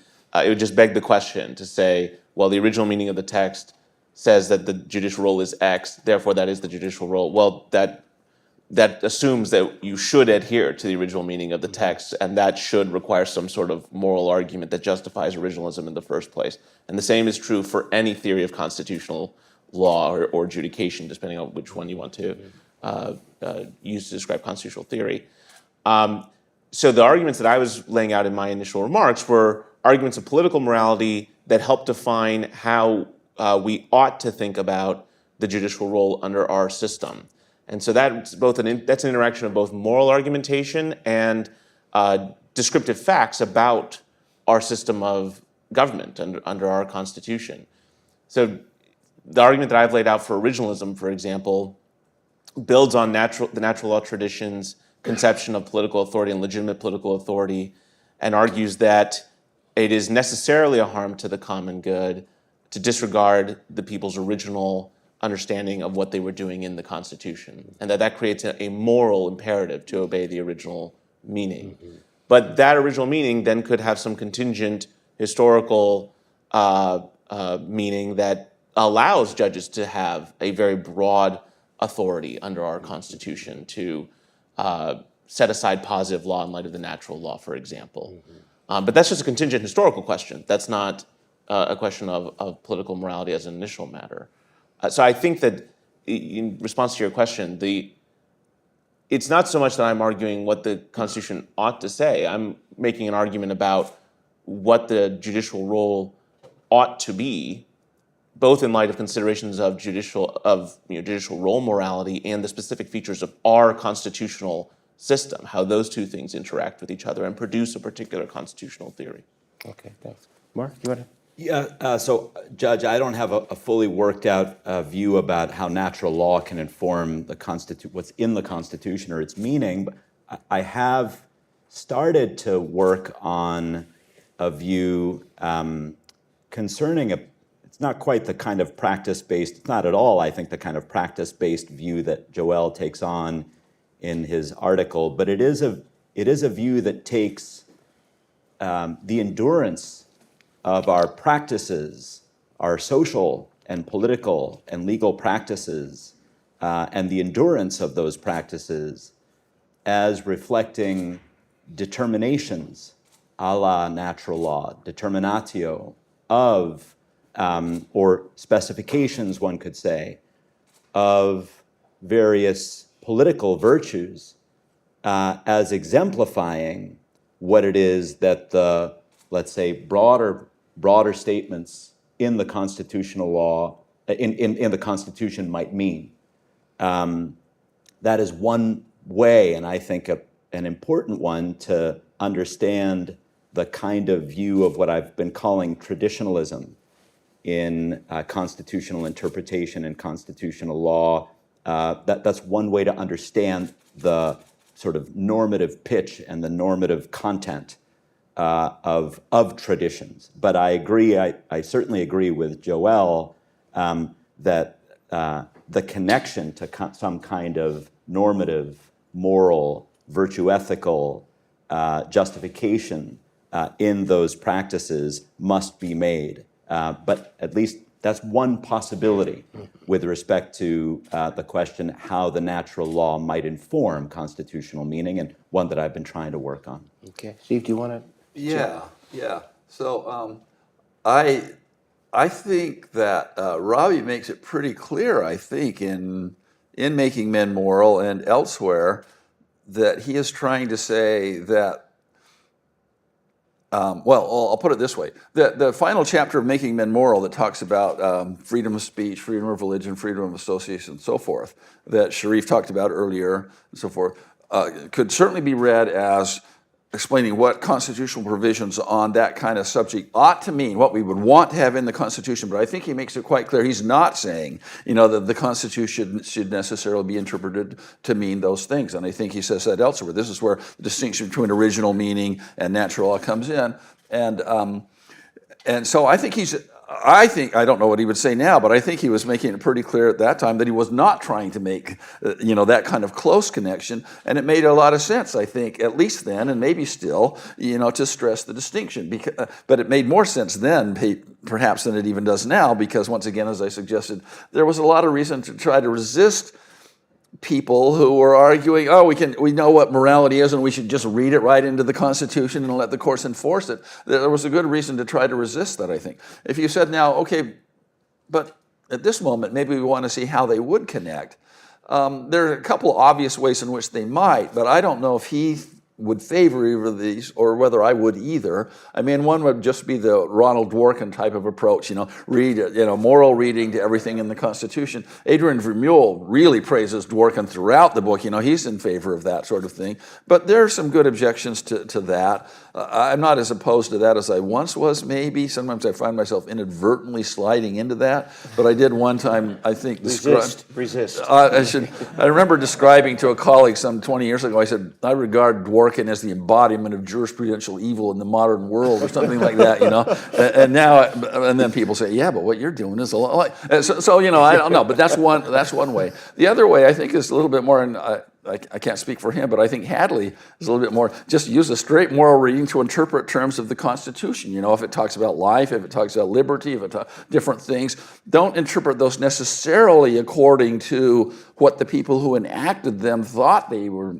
enacting. Interpret them according to what they really mean. And Michael Moore, another natural lawyer in a very secular vein, though not, made an argument for that a long time ago. And that's another possibility. But I think there are serious objections to that as well. So in the end, I'm not completely sure that the sort of distinction that Robbie was making isn't still the best position. I'm just not sure. I think this is a time for kind of rethinking some of those questions. Let me add, I hope he hasn't changed his view, because in the course I teach on this, that's the article I use when we're talking about natural law, the Robbie George answer to what's a judge supposed to do with natural law. So if I might, before you all go at each other, Mark, I'm fascinated by your use of the phrase, and you're pointing out that the law has a function to settle us down, the settle down function.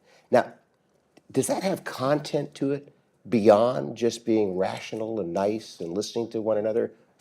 And beyond that would be that would be great if it accomplished that. But is there more to it than that? Is there something we can do with that in interpreting the Constitution beyond just telling us to slow down and listen, to think carefully? So and I'm hoping the answer is yes. Well, I hope so too. Yeah, I think so. And let me answer it just in a relatively narrow zone, and that is the zone of constitutional theory. I've always thought that the choice of the adoption of a constitutional theory, whether one is a judge or a theorist, or it's not just something that we do to the Constitution. It's something that is done to us in adopting that theory. And the more that we use that theory and apply it in a variety, and become wedded to it, the more it affects us and forms our character. There's a reason that Dworkin's ideal was Hercules, Judge Hercules, right? I mean, that says something about the kind of character, the kind of, and everything that Dworkin explained with respect to Judge Hercules. It says something about the kind of character that Dworkin admired, that he saw himself as. And I wish that more theorists In fact, I've always thought that there could be a kind of a typology or sort of character types that could be developed along the lines of or in association with constitutional theories that would sort of explain or do something to show the kind of character being developed in judges and in theorists and others, because that matters. That the development of that character matters for the kind of constitutional republic that we're making. And yet I think it's something that hasn't been properly attended to for a variety of reasons that I will hold off on expounding on at the moment. Okay, anyone, Joel, Steve, you want to jump in? Well, you don't want us to, are you asking us to comment on what the other people what said? Mark just said, yeah. No, I'll let that go. Okay, okay. Can I follow up with this point? So Yuval is working on a book called The Constitution and Unity, right? And I won't speak for him, but I think there's some similarities here in that the Constitution requires us to develop a character that seeks for unity, and a component of that is compromise, right? Is compromise. So are you saying the same thing, or are we talking different? I'm so glad that you raised Yuval's work. I don't know the new manuscript. I hope to read it. I know the essay that is sort of hinting a little bit about what the new book will be about. But yes, I think that is exactly correct. I think the kind of the kind of approach that Yuval, and not only in this, what I don't even know is this new book, but the problems that Yuval has been identifying over the years of fracture, of breakdown in our constitutional republic are ones that I wish constitutional theorists had been addressing as well. And so I'm very excited and eager to see what he has to say and how that can be incorporated into and affect the future trajectory, the future shape of constitutional theorizing. If I could just jump in, I very much agree with that. And at the end of my remarks, I said that I don't think natural law theorists have paid sufficient attention to the problems of the fact of reasonable pluralism.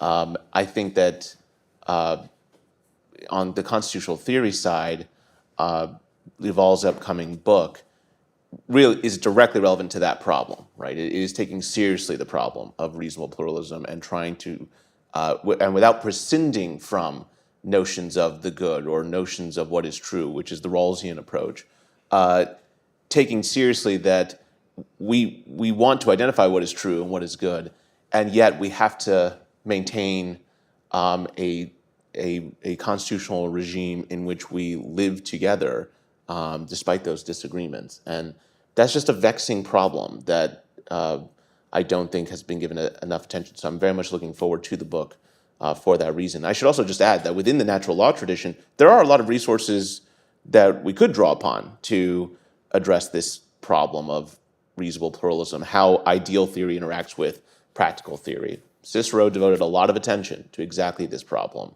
Aquinas, in some parts of the Summa, addresses the issue. So I do think there are resources there, and I think given how fractious our society is at this moment, it's even more important to address it. Okay, thank you.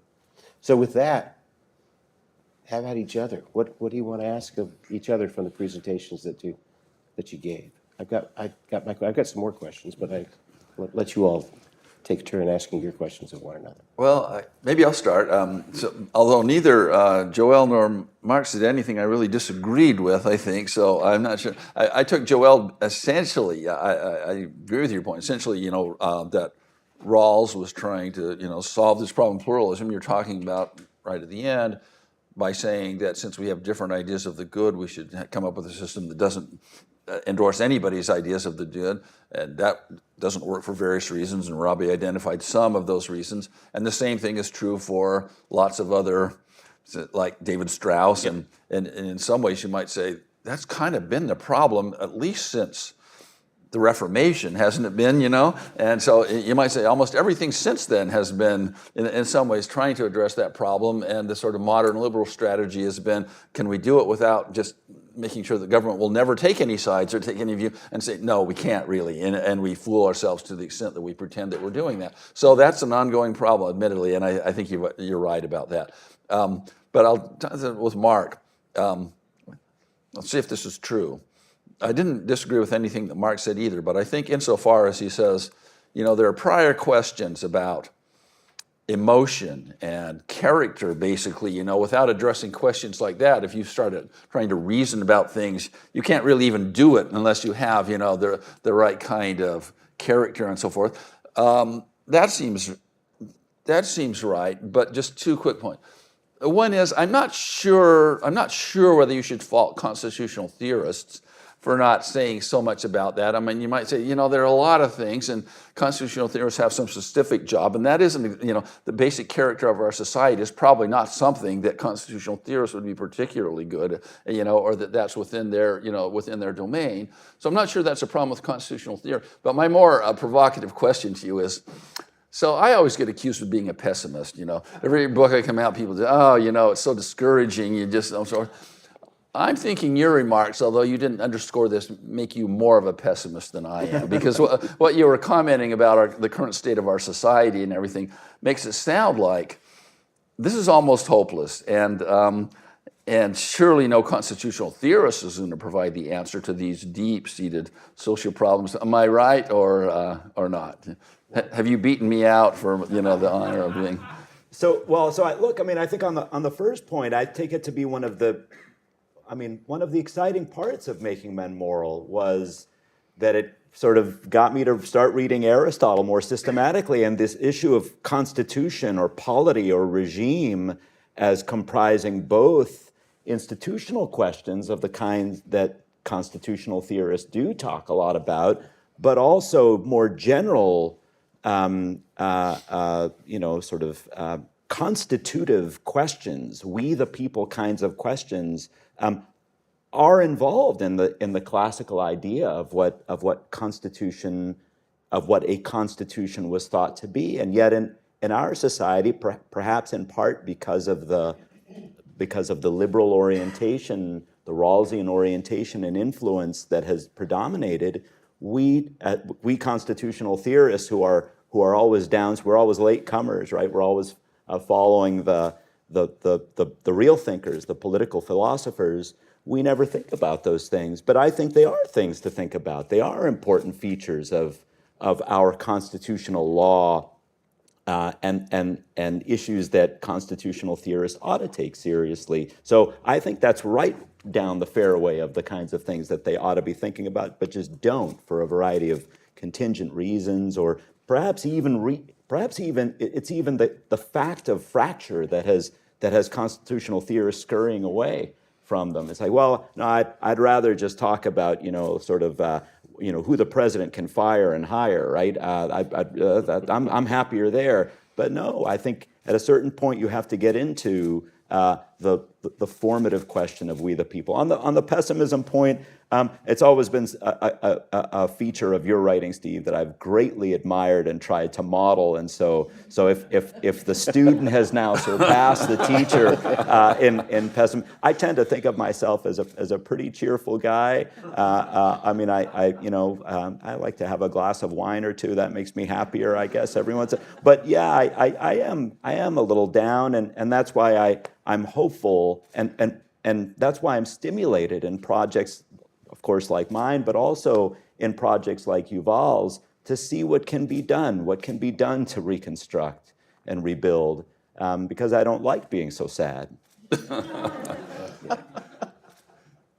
Joel, do you want to pitch in on this, or? I guess I'll just quickly say that I take Steve's point that constitutional theorists might not be their remit to really think about deep questions of character formation. Maybe that's true in terms of like division of labor. I'm not certain that's true, but maybe it is. But at the very least, Mark, I think, is right that a relevant consideration in thinking about normative constitutional theory is to what extent does my constitutional theory require the rejection of ideas, concepts that are incorporated into the affective ties that our people have to their Constitution.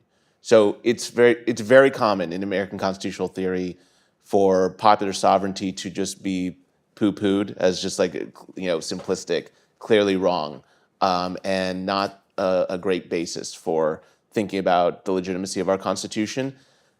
But popular sovereignty is just widespread as the idea that the American people have as to why their Constitution is legitimate. And it's so important to how they think about themselves in relation to the Constitution and their love for their Constitution. So to start as a premise of your constitutional theory, to say, let's just raise all of that to the ground and start from scratch, seems to me to be, at the very least, something that should give you pause as a theorist. And again, I want to make clear, if popular sovereignty as a theoretical matter is just wrong, it's just not true, then I'm not favoring the adoption of a popular sovereignty theory mindset or construct as some sort of noble lie or something like that. But at the very least, it's a relevant moral consideration to think about the destabilizing effects of trying to advocate or impose a constitutional theory that is at odds with the deepest traditions and effective ties of our people. I didn't call it ever popular sovereignty a noble lie, by the way. I think I might have said it's a necessary fiction. Oh, no, I wasn't saying, okay. No. I know you draw that distinction. I was saying that constitutional theorists more generally. No, your distinction in your book on lies versus fictions, I think, is very useful. Go ahead. So I have a question for Steve, actually, because Steve, together with a number of other theorists, has been very convincing to me in speaking about originalism, in talking about intentionalism, intentions originalism. And I wondered if you could reflect just briefly on how you see that kind of originalism, which has sort of gone into, well, it's not the favored kind by most theorists today, and yet, to me, I've always felt that kind of originalism actually fits most neatly in many ways. That is the view that there is an author of the words, and that author's intentions have to be taken into account. It fits quite neatly and importantly with a natural law view. That is to say, if one were to be an originalist and a natural lawyer, that an intentionalist originalism would be the way that one would go. And yet, I think probably there are originalists here in the room, maybe Robbie and Joelle, who I think are originalists, who might disagree with that. But before we get to them, what do you think about that? Is an intentionalist originalism a more natural or a better fit with the natural law view? Well, interesting. So, not to go into too much detail, a lot of people here may know already about these sorts of debates and so forth. At one time, let's say with Robert Bork and so forth, when this was kind of beginning in the late 70s, people usually talked about originalism in terms of the Constitution meaning what the framers intended, and it was sort of an intentionalist version. But over time, that came to be mostly displaced by an original public meaning sort of view that seems to be dominant today, although there are a few intentionalists left, including a couple of colleagues of mine. And my own view is kind of a hybrid with having to use fictions to do. So I won't go into that. People don't want to hear that, I don't think. But I would say, I think you're right that that if you took the natural law view and said something like, no, other people here will be able to recite it all, but say from Aquinas or something, but one of the elements of law is that it's promulgated by someone who has the care of the community and so forth. That does seem to me to fit perhaps most easily with an intentionalist view. And it also fits, I think, most clearly, even with the idea that law should be sort of mindful, now I know that original meaning, public meaning people have some answers to these things, and it would probably get too detailed. I don't find all the answers fully convincing, so I think there is something to be said for the idea that it should be some kind of reference to an author. You know, the meaning should be determined by reference to some sort of author. And I do think that that fits in some ways best with that kind of classical natural law position. And I think that, Steve, to go back to your book again, I keep saying his book, Fiction, Lies, and Authority is the book that I'm referring to from Steve.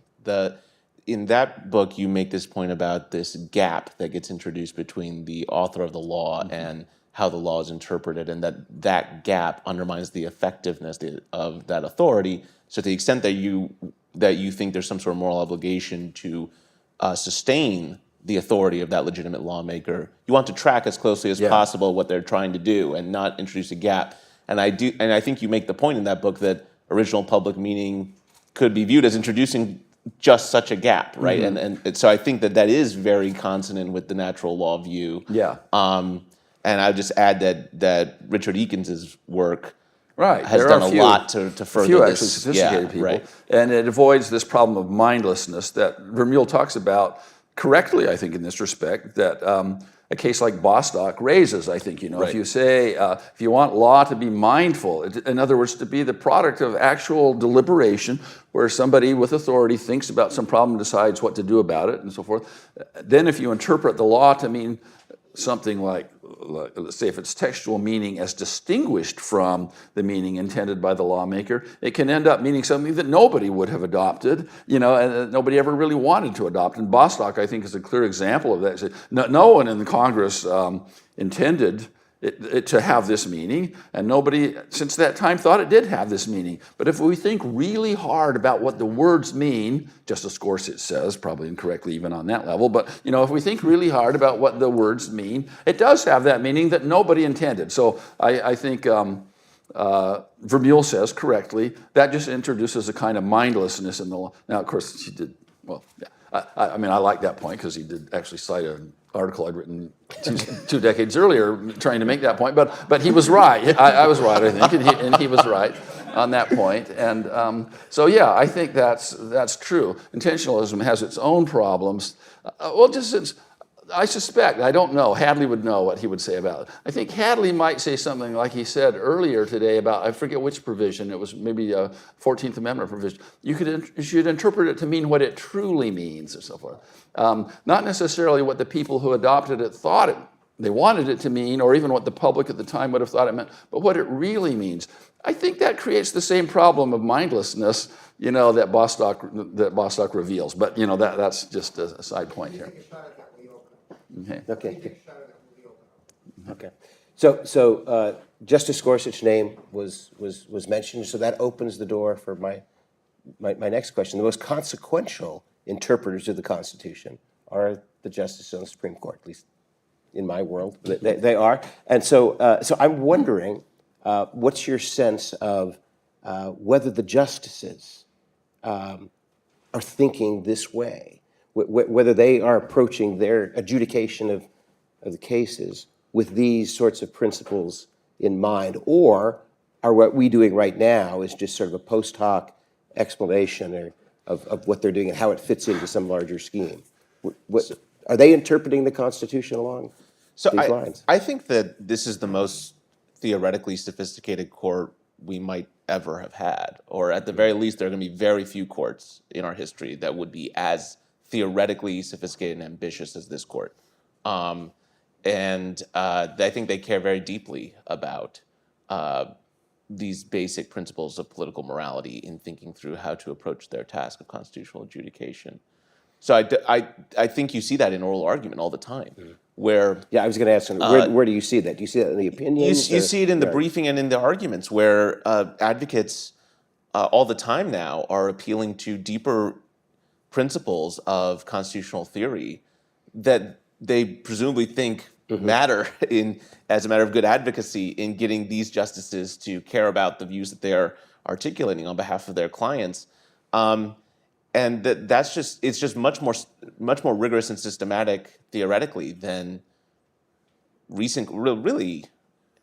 It's hard to think of a court in the 20th century that was an early 21st century that was as rigorous in its and is there enough evidence from that you can characterize what the what the framework is that they're operating?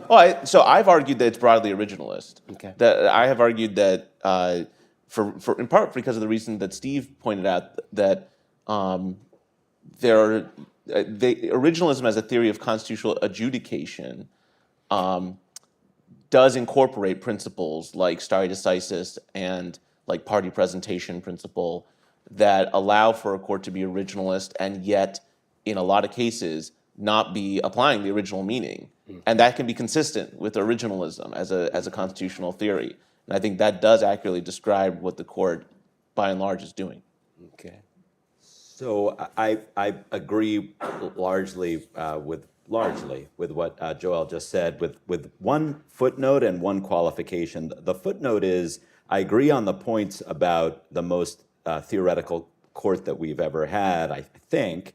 But the footnote is, and that includes anti-theoretical theorists, like someone like Justice Alito, whose views about theory as such aren't, as far as I can tell, especially, sort of high theory oriented, but nevertheless, I think if we mean mindful about just what it is that he's doing when he decides cases in a kind of craftsman's way, that to me is a kind of theory, an anti-theoretical theory. That's one thing. And then I just would describe, perhaps both describe and justify what the court is doing, maybe not quite on originalist grounds. There's something else, it seems to me, that's going on that I've been trying to describe in what I've called traditionalism and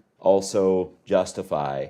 It's hard with originalism because it's like 3 originalists, 4 originalisms, right? It's a little bit difficult to know what target you're aiming at. But it might be the case that some kinds of originalism are consistent with the way that I see and can justify what the court is doing. Okay, thanks. Well, with that, unless the panel has further questions for one another, we'll turn it over to the audience.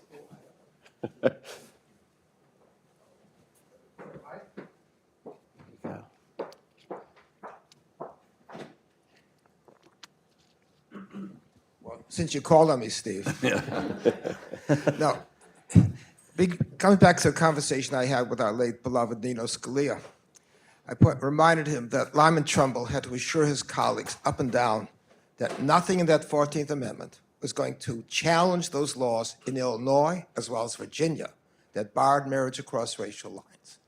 And he knew that if he couldn't offer them that assurance, that 14th Amendment had no chance of passing. So I asked Nino, do you mean you should not have taken Loving versus Virginia?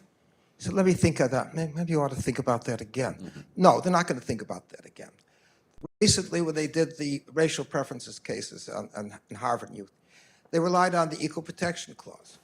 Well, we know that the people who framed the intention of those people did not think that clause barred racial segregation. Mm-hmm. So we have to ask, what do we know now that they didn't know that? What corrective we do? We're simply asked to explain what the principle was. What we show is that the court never did explain what was the deep wrong in principle of assigning benefits and disabilities based on race. Because if they had, we wouldn't have clever people like Larry Tribe trying to figure out how to get around the decision, right? So when you do that, we're asking us to explain what do we take finally to be the principle that explains the deep wrongness of it. What is the principle of justice we're bringing forth? Whisper, we're doing natural law. And it's just, look, if Dick Helmholtz was here from Chicago, he'd say, a summons. What do we get a summons? He says, the natural law. Mm-hmm.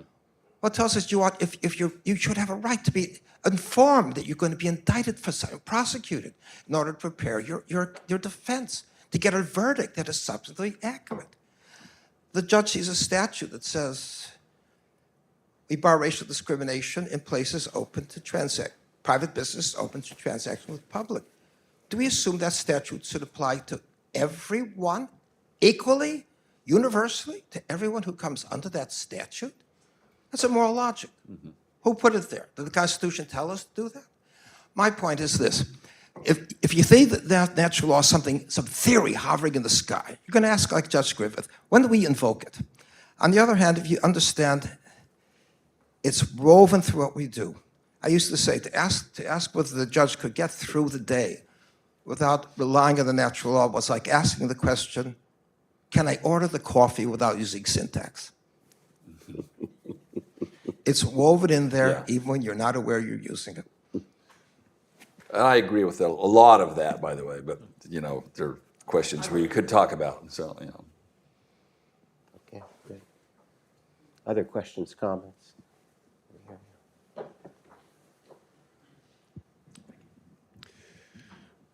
My question is addressed to all members of the panel who might be interested in giving feedback. Firstly, do you think we can fairly say that the average man on the street, not necessarily consciously, but in practice, is either, say, a legal positivist or looks at the law in some kind of disenchanted way?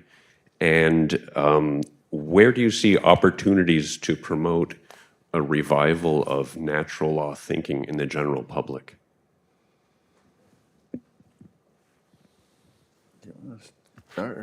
Well, I can't imagine that the general public has, very deep views on jurisprudence, which is not to insult them. It's just to say that, that's not part of their day-to-day lives, is to think about these questions. So, I would guess that there have been positivism has been so pervasive in our law, in our legal institutions, that my guess is that would seep into the way people in their everyday lives think about law in some kind of vague way. Yeah.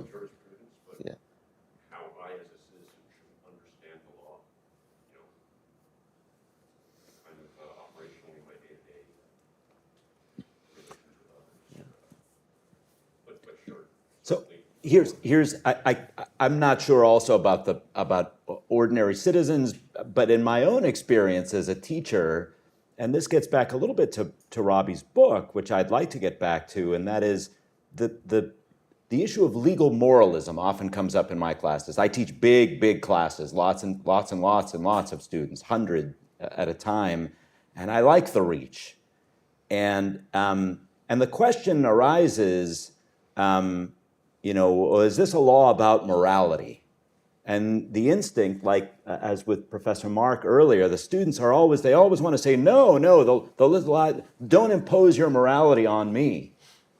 And to get them to see that that's what, you picked the wrong profession. If you don't want to impose your morality, that's what law is, all of it. Every fragment of it is the imposition of a morality. And in that way, I've actually come to use, again, C.S. Lewis's line, morality is it's the rules for running the human machine. And I use that over and again, and all of a sudden, that's it can be a revelation for students. And so maybe that's a way that some of the natural law can filter in, at least in the kind of work that I try to do. I have something to say, but Reverend Rivers, did you want to comment on? Oh, okay, well, I'll say this. So there's been recent work that I think could be helpful in responding to your question about how could we do something that would actually make natural law part of it. So there's a recent book by Stuart Banner about, and he's a positivist, I'd say, all the way through, but it's a very good historical book about how natural law figured in 18th and 19th century thinking about law. You mentioned Dick Helmholtz, another book. There's some work along these lines, and it could develop into something. And let me put it this way: So we, at my school, we have an originalism center, and we have a big constitutional law conference every year on originalism. It's kind of the premier originalism conference.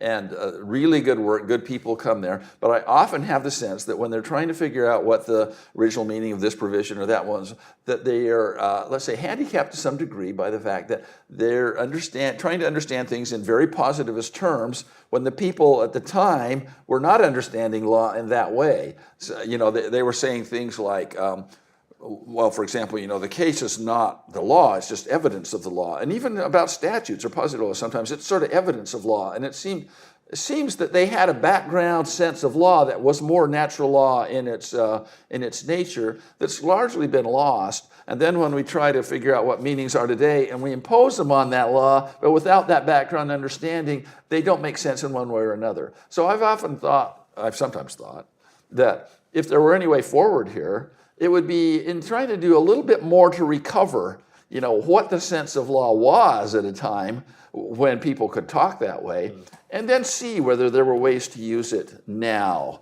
I think Hadley Smiley thinks, well, that's what I've been doing my whole life, probably, right?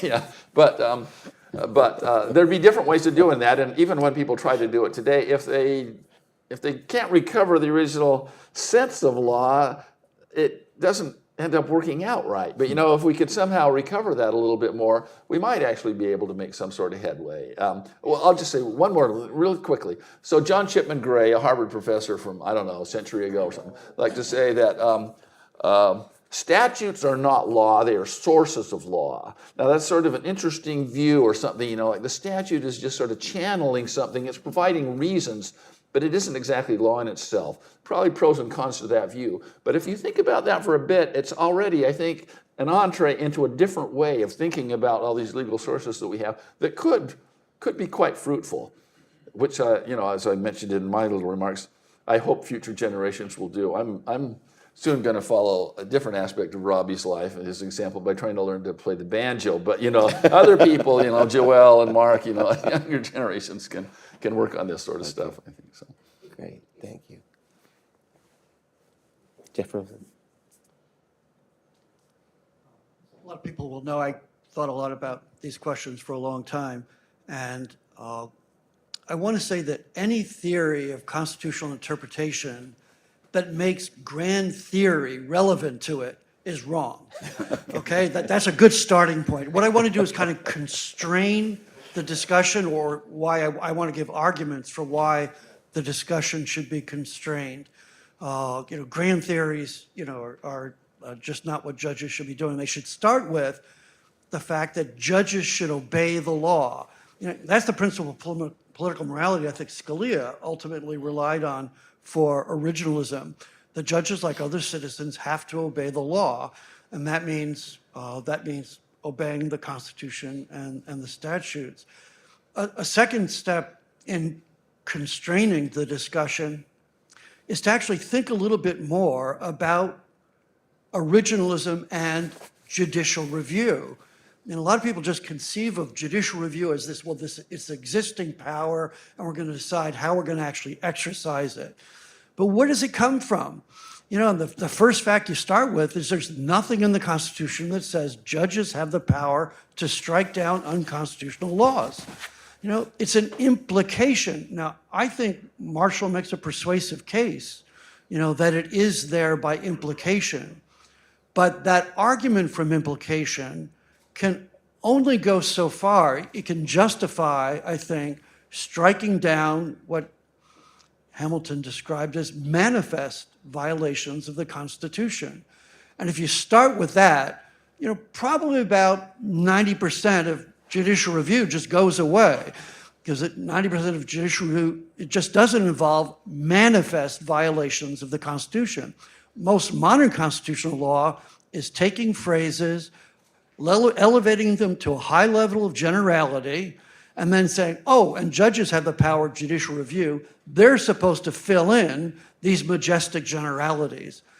And there's all kinds of, as Steve would say, there are all kinds of arguments within these constraints. There's gray areas about, you know, lots of different things. But if you actually accepted those principles, that judges have to obey the law, and second, that judicial review is a relatively limited power to enforce the clear meaning of the Constitution and to strike down clear violations of it, most judicial review goes away. Not all of it, and there's still gray areas that are tough, but it's a different world, and I have to say, after 50 years of studying con law, as I hear all the arguments about, the grand theories of judicial review, I just want to go, oh, Jan, that one again. The same, the arguments just keep coming back all the time, and it's the same old arguments and just as implausible now as they used to be. But Chris, anybody who works in any field for 50 years, I suspect will say the same thing about all the new work in that field. And they might be right some of the time. Okay, thanks. Other question? Yes, right here. Yeah.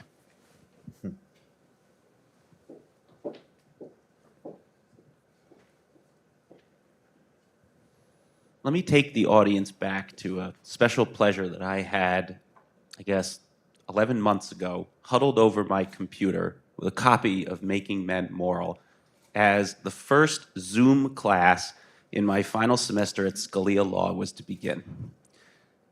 After 3.5 years of, admittedly, probably the best that a right of center law student could have hoped for with the faculty, I was still being whacked over the head with the assumptions of positivism.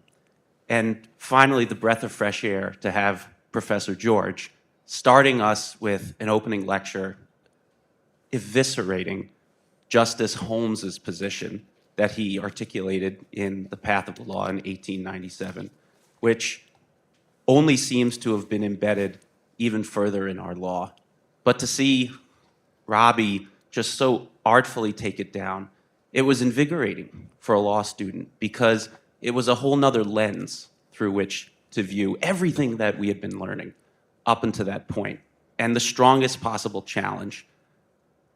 This is at the heart, this I think, battle to refute Holmes. This battle is at the heart of the future of the conservative legal movement. I would be eager to hear the panel's thoughts on how much Holmes's positivism is embedded within the modern originalist project, because we heard, Hadley and I worked together for 10 years now, we've heard from judges who will tell us that what he and Robbie George are arguing is not that originalism is the fruit of some kind of poison tree, but that originalism in a post-Holmes world has a self-defeating quality to it that Jerry Bradley, among others, has revealed that in the most penetrating and decisive ways in the cases that shape our culture undermines the very claims that we're making. I'd also like to hear from the panel the question of whether this view of originalism has also embedded in it an understanding of judicial supremacy that Chris also brought up, because I think it's important to recognize that any kind of claims about the role of natural law and constitutionalism only constitute ascertaining what is the principle at play in a case between these two litigants. Robbie has been at the forefront of countering judicial supremacy in his public life as well as his academic life. But I think just like Holmes's positivism is embedded, we have this false notion of judicial supremacy that also pervades our law. And I'm hoping that as a matter of concern among the panelists, we can address how that is something that we as civic leaders and sometimes thought leaders, I hate that term, but for lack of any better one, how we can reteach and reestablish that the court is not right because it's final, but it's only final when it's right. Okay, we have 2 minutes to do that. Take it on. Yeah, so given the time constraints, I'll just address the first question and say that I've been very critical of early originalist theories for being very positivist in their conception of law. I think this was true even of originalists who disclaimed positivism, like Justice Scalia and Judge Bork. I think both of them, in their approaches to law, manifested a sort of legal positivism that contradicted their own views on the nature of law when they were not talking about originalism. I've been very critical of that. I think a lot of the natural law non-originalists, like critics of originalism, have tended to take those more positivist theories of originalism as just what originalism is, like definitionally, and attacked that and wholly ignored the natural law theories justifying originalism by people like me and Kevin Walsh, and Jeff Pojanowski, and Lee Strang, and tended to just essentially attack straw men as saying, well, only those who, the only way you can be an originalist is to be a positivist. Well, that's only true if you just don't pay close attention to any of the arguments being made by natural law theorists who are originalists. That sounded good. Oh, well. Should we end there? Yeah, I mean, it's a very important question, but such a big one that I'm not sure I should try to take it on. So. Well, I think the time is up, and thank the panelists for your contributions.